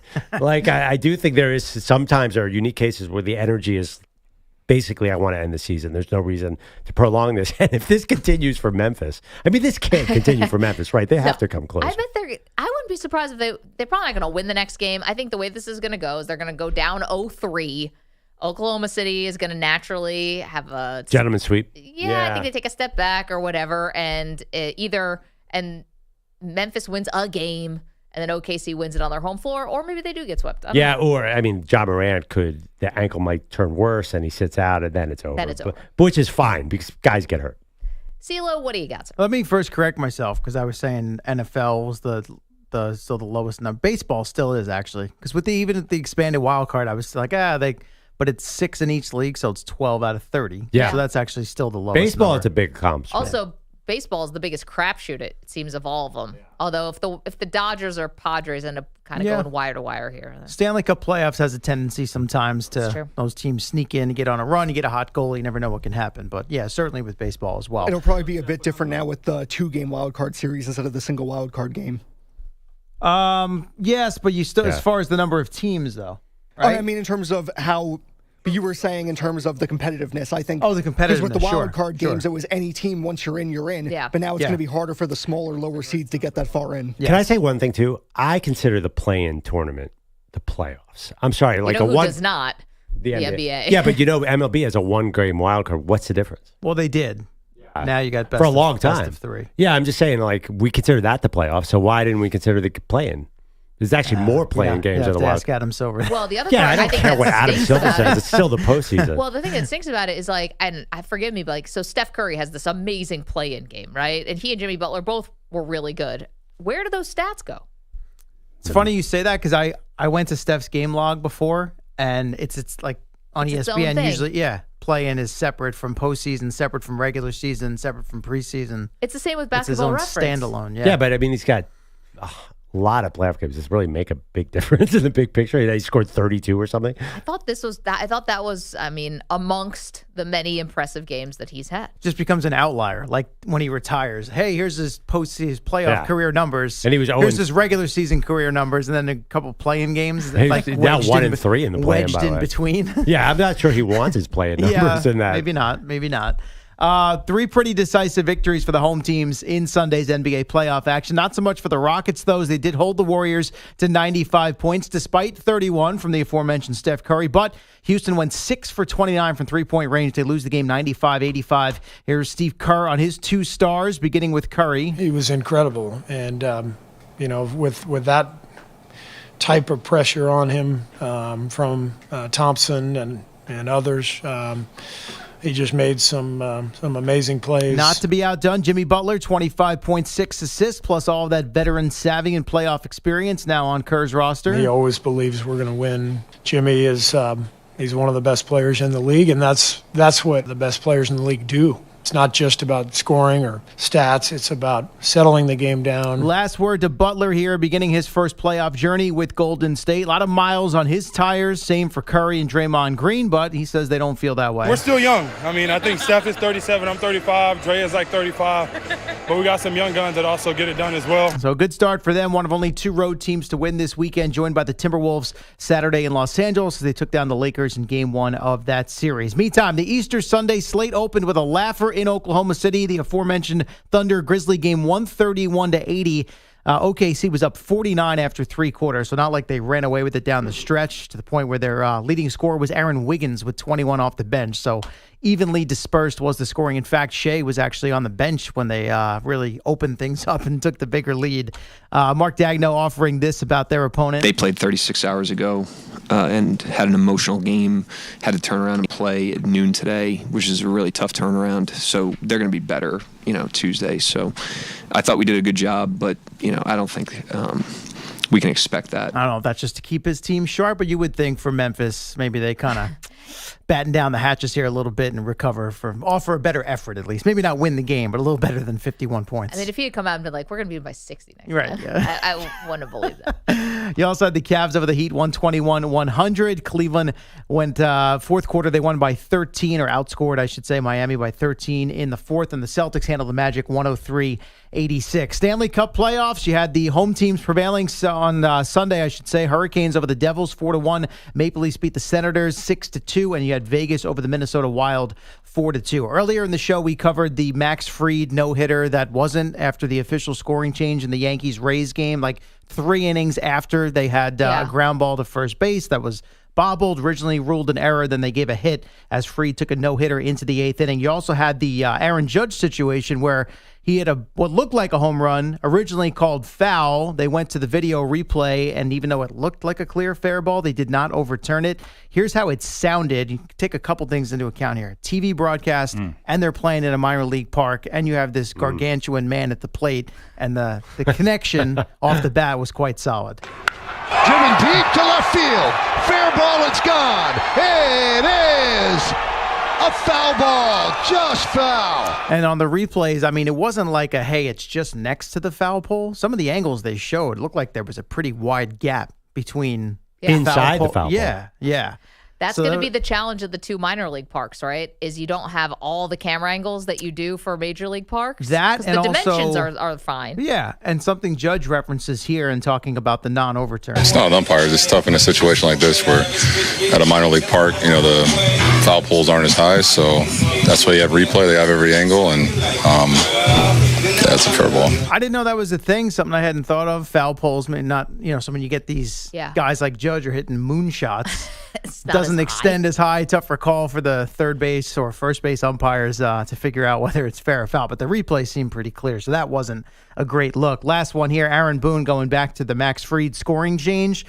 He was not necessarily thrilled with that, even though Fried did end up giving up a hit in that 8th inning. It makes it a little bit dicey when it's within the game, or obviously with a no-hitter going on. So, but the reality is it was a hit. The original play, which we discussed early on, but just an awkward dynamic situation for that Yankees-Rays game. Minor League Park, Yankees spring training home, an overturned error that becomes a hit, a home run that was fair but called foul, a lot going on. Bottom line is Yankees won the game 4-0, which is ultimately all that matters for them in the standings. Golf-wise, Justin Thomas, a week after the Masters, you get the RBC Heritage in Hilton Head, South Carolina, which was one of these elevated signature events with the bigger purse for the winner, and he had a birdie on the first playoff hole to win that event, his first PGA Tour victory since the 2022 PGA Championship nearly 3 years ago. And that event coming up in short order next month, which will be played at Quail Hollow in North Carolina this year. Guys, I'm watching the video there and Judge Home Run. I have an official ruling. Yeah, what do you got? Go ahead. I have no idea. Really? No clue. I can't. There was one angle. Let's see if I can find it. Yeah, the worst umpire ever. I got to tell you, he's exactly right. This low pole is a disaster. I have no idea what's going on here. Can I give you another headline that I just saw come across? Of course, yeah. The Twitter. Mm-hmm. Apparently, Nico Harrison is holding another press conference today. This guy's got to learn his lesson. Yeah. So they did it was kind of it wasn't off the record, but he did a smaller group of media last week where you were not allowed to record with cameras. Mm-hmm. It was just certain members of the Dallas-based media, right? Right, and no cameras, which makes me think you're not that confident in what you have to say, number one. And two, the only time I've ever seen that before, when I've been a part of it as a journalist, I was once a part of a Bud Selig scrum when Major League Baseball used to have their draft at MLB Network headquarters. And Bud Selig was there. Bud Selig was there. And he met with the media, but would not allow anyone to turn a camera on at their own draft. Yeah. Now, that's a little different since it's league-wide national. I will say, from my experience covering the Jets, they would have a session either with Woody Johnson, the owner, or sometimes the GM, and they would pitch it as we go into their boardroom, and they'd have an extended sit down with the media, and everyone could attend. You could take notes, you could write down the quotes, but for myself, who was there for audio purposes, for radio or TV, you could record to go back and listen, but you could not air it. And then when that finished, they would do what they called a multimedia session, which was less attended. You had local TV, some guys that literally were just holding a camera, and it would last for a couple of minutes. So the good stuff was only in the written form, never in the audio form. So Nico Harrison just did that, right? Remember the clunky, he doubled down on the Luka trade. He just kept saying defense wins championships, defense wins championships. And then the president of the team at the time, Tim Welch, said this was I was there when the Golden State Warriors traded Monte Ellis. Everyone was like, that's not the same. Yeah. So now he's going to have a press conference today, apparently. Well, doesn't he have to meet with the media at some point? But he did last week. But really meet with the media. End of season. Doesn't he have to give a deal. real press conference at some point? Actually, the way you said it's isn't that weird that Nico? I mean, I feel like it'd be odd if he never did a real televised press conference. So I always thought that you had to meet with the media at certain times until Leon Rose came along. Your New York Knicks. And that dude has never spoke, as far as he's never done he does something with an MSG. Like Breen. Yeah, he did. And Breen's the best. As soon as he got hired. We all know what the deal is. So he doesn't meet with the media at all? No. He does not. No. So obviously you don't have to do this. Well, I know, but I feel like a normal general manager of a pro team has to address the media to communicate with the public. You can't just... I mean, I think the Knicks are a weird one, but generally... They get away with a lot. Yeah, I mean, they're just an oddball team. So I think a normal team does have to have a press conference, right? You're in Dallas. You just got Nico Harrison. I think that'd be crazy. First guess, though, because what he did last week, today, hey, I'm here, end of season. Any questions on the trade, he'll just refer back to what he said last week. Did you guys see game one? Luka Doncic stunk it up on defense. I was right. Right, yeah. He's running out. Yeah, they lost. Let me get out in front of it now. I was right, guys. Can you do I was right after they lose one game to the Timberwolves? I don't know if you can do that. Anyway, CeeLo, thank you very much. Okay. Defense wins championships, guys. I've heard that before. Coming up, we have a lot more to do. We're asking you a philosophical question today. Would you rather make the playoffs and lose embarrassingly or not make the playoffs at all? That was a question that was posed on social media this weekend. Also, an update on Shedeur Sanders. Sit tight. You're in a 5-minute break.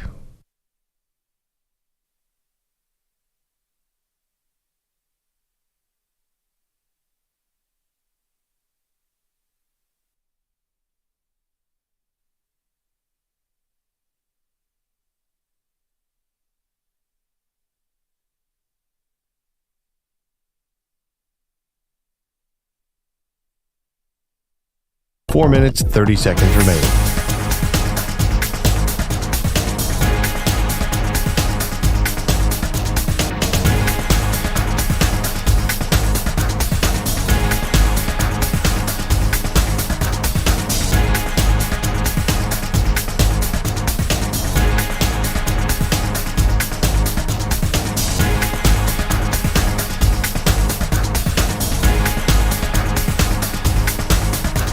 Four minutes remaining.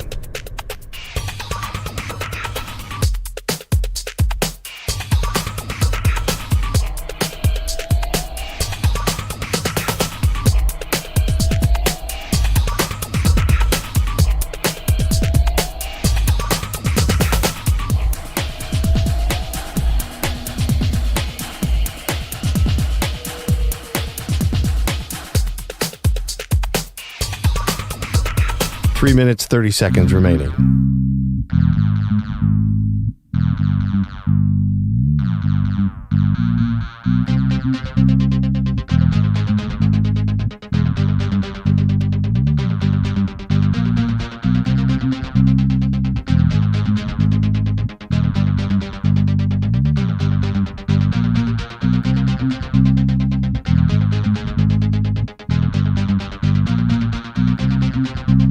Three minutes remaining.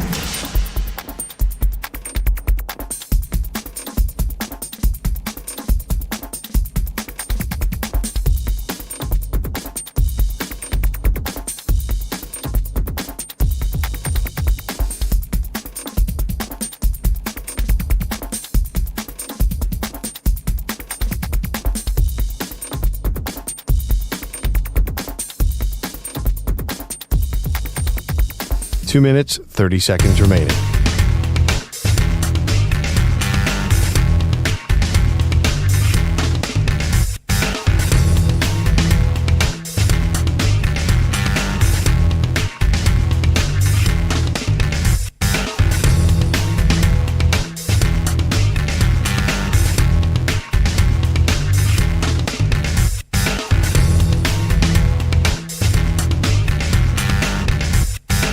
Two minutes remaining.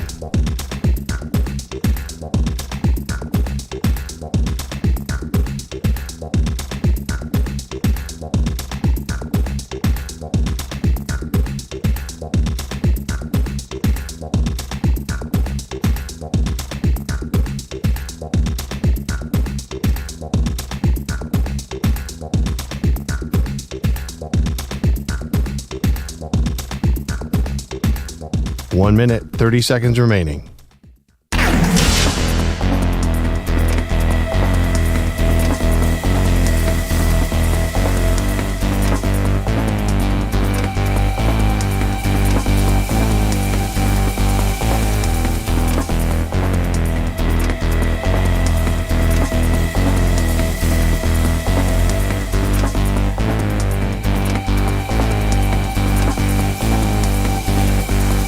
One minute remaining.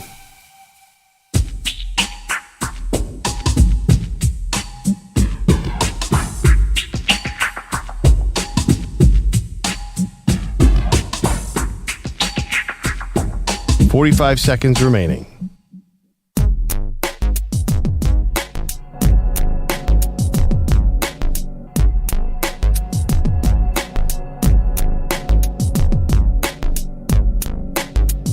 .30 seconds remaining.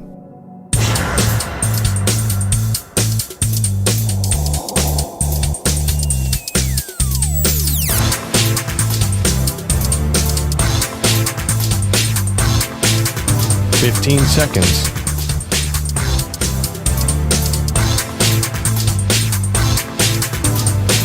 Break ends in 5 seconds.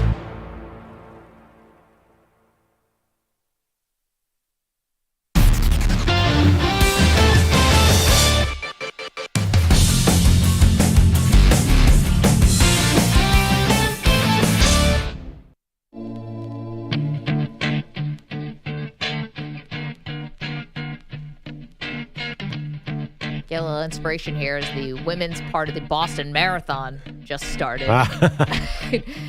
Congratulations. I mean, they're in a full-out sprint for 2.5 hours. Unbelievable. I've been live at a couple New York City marathons.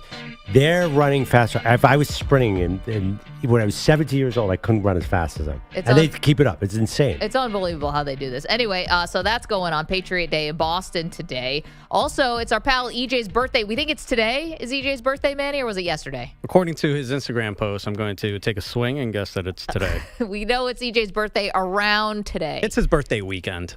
Yes. So he's not here today. So I gotta say, Pearl, we're really light on the WrestleMania updates because EJ's not here. By the way, I've never worked in an office before where there were mass absences the night after WrestleMania. This is the first time in my entire professional career that adults were skipping work for WrestleMania. People go to the show. It's in Vegas this year. Yeah.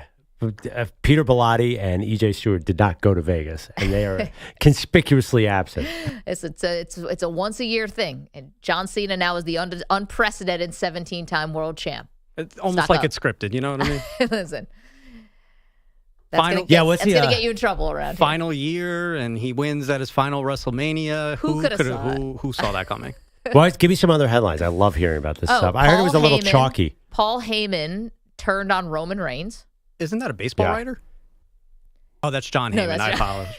Right. John Heyman had somehow hit Roman Reigns in the junk on. And Seth Rollins was involved in that somehow, right? Seth is the big winner now. He gets John Heyman in his corner. All right, so John Heyman. Paul. Sorry. Take that, Bob Nightingale. He gets early word on what the trades happening, the trade deadline are. That's the big prize. Meanwhile, good for our pal Seth Rollins because we've interviewed him now at 3 Super Bowls? He's the best. He's the man. Other times too. He's great. Massive Chicago Bears fan. Huge. Just feel bad for him. Yeah. I saw it was his wife back in the mix last night. Becky Lynch, yeah. Yeah, so she had a big night. Yeah, you're right. We're floundering without EJ here. For our WrestleMania updates. He really is a crutch that we lean on. I wish we had gone. We went last year. It was so much fun. It was fun. Let's aim for next year. I don't know where it is. I don't either. But yeah, that was very fun, even though we were wearing costumes and we looked ridiculous. Jeff is in Tucson. Jeff, we asked the question, would you rather make the playoffs but get destroyed like what happened to the Memphis Grizzlies or just not make the playoffs at all? Hey, Maggie, thanks for taking my call. Appreciate you. How you doing, dude? I'm good. So I would rather make the playoffs, and I'll give you a great scenario. I'm all Ohio, so we make the playoffs a couple years ago with a 38-year quarterback comes off the couch. And just to make the playoffs, I didn't think we were going to get crushed by Houston. Mm-hmm. But when the Browns, when they made the playoffs, that was something that I really, like the hope factor's still there. That's why you want to make the playoffs. The hope factor's still there, and we've seen many, many times that the underdogs do win, and make it all the way sometimes. So that's my feeling on that. Jeff, I'm with you, man. Sure. And you didn't know that Joe Flacco was going to throw, 2 pick sixes or 3? I don't even remember at this point, but it was fun to make the playoffs. Yeah, it was fun to watch, and it was fun to watch, even if he did throw all them picks. And the Shedeur Sanders thing, will the draft hurry up and go away? Because I'm so sick of hearing the Shedeur Sanders' name. You know what I mean? There's so many other people in the draft that are worthy of more time that the media is not giving to them. You guys have a nice day. Jeff, thanks so much. I mean, could be somebody like Will Howard. What do you mean worthy? Like, what? How do you be worthy of it? I understand. Will Howard. I mean, I think he's talking about, there are 20 other positions on the field. We will certainly talk about them all in due time. Once we figure out where Shedeur's gone. I think, Jeff's more accurate. We certainly won't talk about them, but they're actually going to determine who wins the next Super Bowl. I heard a headline that I think was so depressing. Daniel Jeremiah did his conference call, And somebody asked about the Cowboys, and they said, are they going to take wide receiver Tedrow McMillan or wide receiver Matthew Golden? And Jeremiah says, I've been hearing they're looking at interior offensive line. See, I don't think that's depressing. If they draft another offensive lineman, I am quitting my Cowboys content love. They can't. How could that not be? That doesn't depress you? Okay, they're picking 12th in this draft. If they take a guard, Maggie, I'm going to throw my computer off this table. Pearl, they can't do that. You've been reading as much draft content as I have, probably more. You know that this is a very deep wide receiver draft where the first guy off the board is not that much different, no disrespect, Tedrow McMillan, than the 12th guy off the board. So counterpoint, they've drafted a lineman 47 years in a row. It is time they do something, Maggie. Well, do something. They've got an old, hurt quarterback that they need to protect, especially in the interior against your Philadelphia Eagles defensive line. Last year, they drafted Tyler Guyton. The year before that, lineman. Tyler Smith, lineman. Did they sign Derrick Henry? No. Did they find a wide receiver 2? No. Do something exciting. That's all I'm saying. Again, it's like, yes, is it smart to draft a guard? Probably. Is it fun? Heck no. It's so funny to me that we thought maybe Shedeur would be an option there, but that is so far away. It's just not going to happen. Well, I do think, again, you do not want to be a coach who is in an iffy position with Shedeur Sanders and Deion over your shoulder. I mean, if Brian Schottenheimer, he's not letting Shedeur come in that building. You realize how fast he would be out of there for Deion to be the head coach? That's amazing that you think Brian Schottenheimer is going to have his fingerprints on this drafting. Fair point.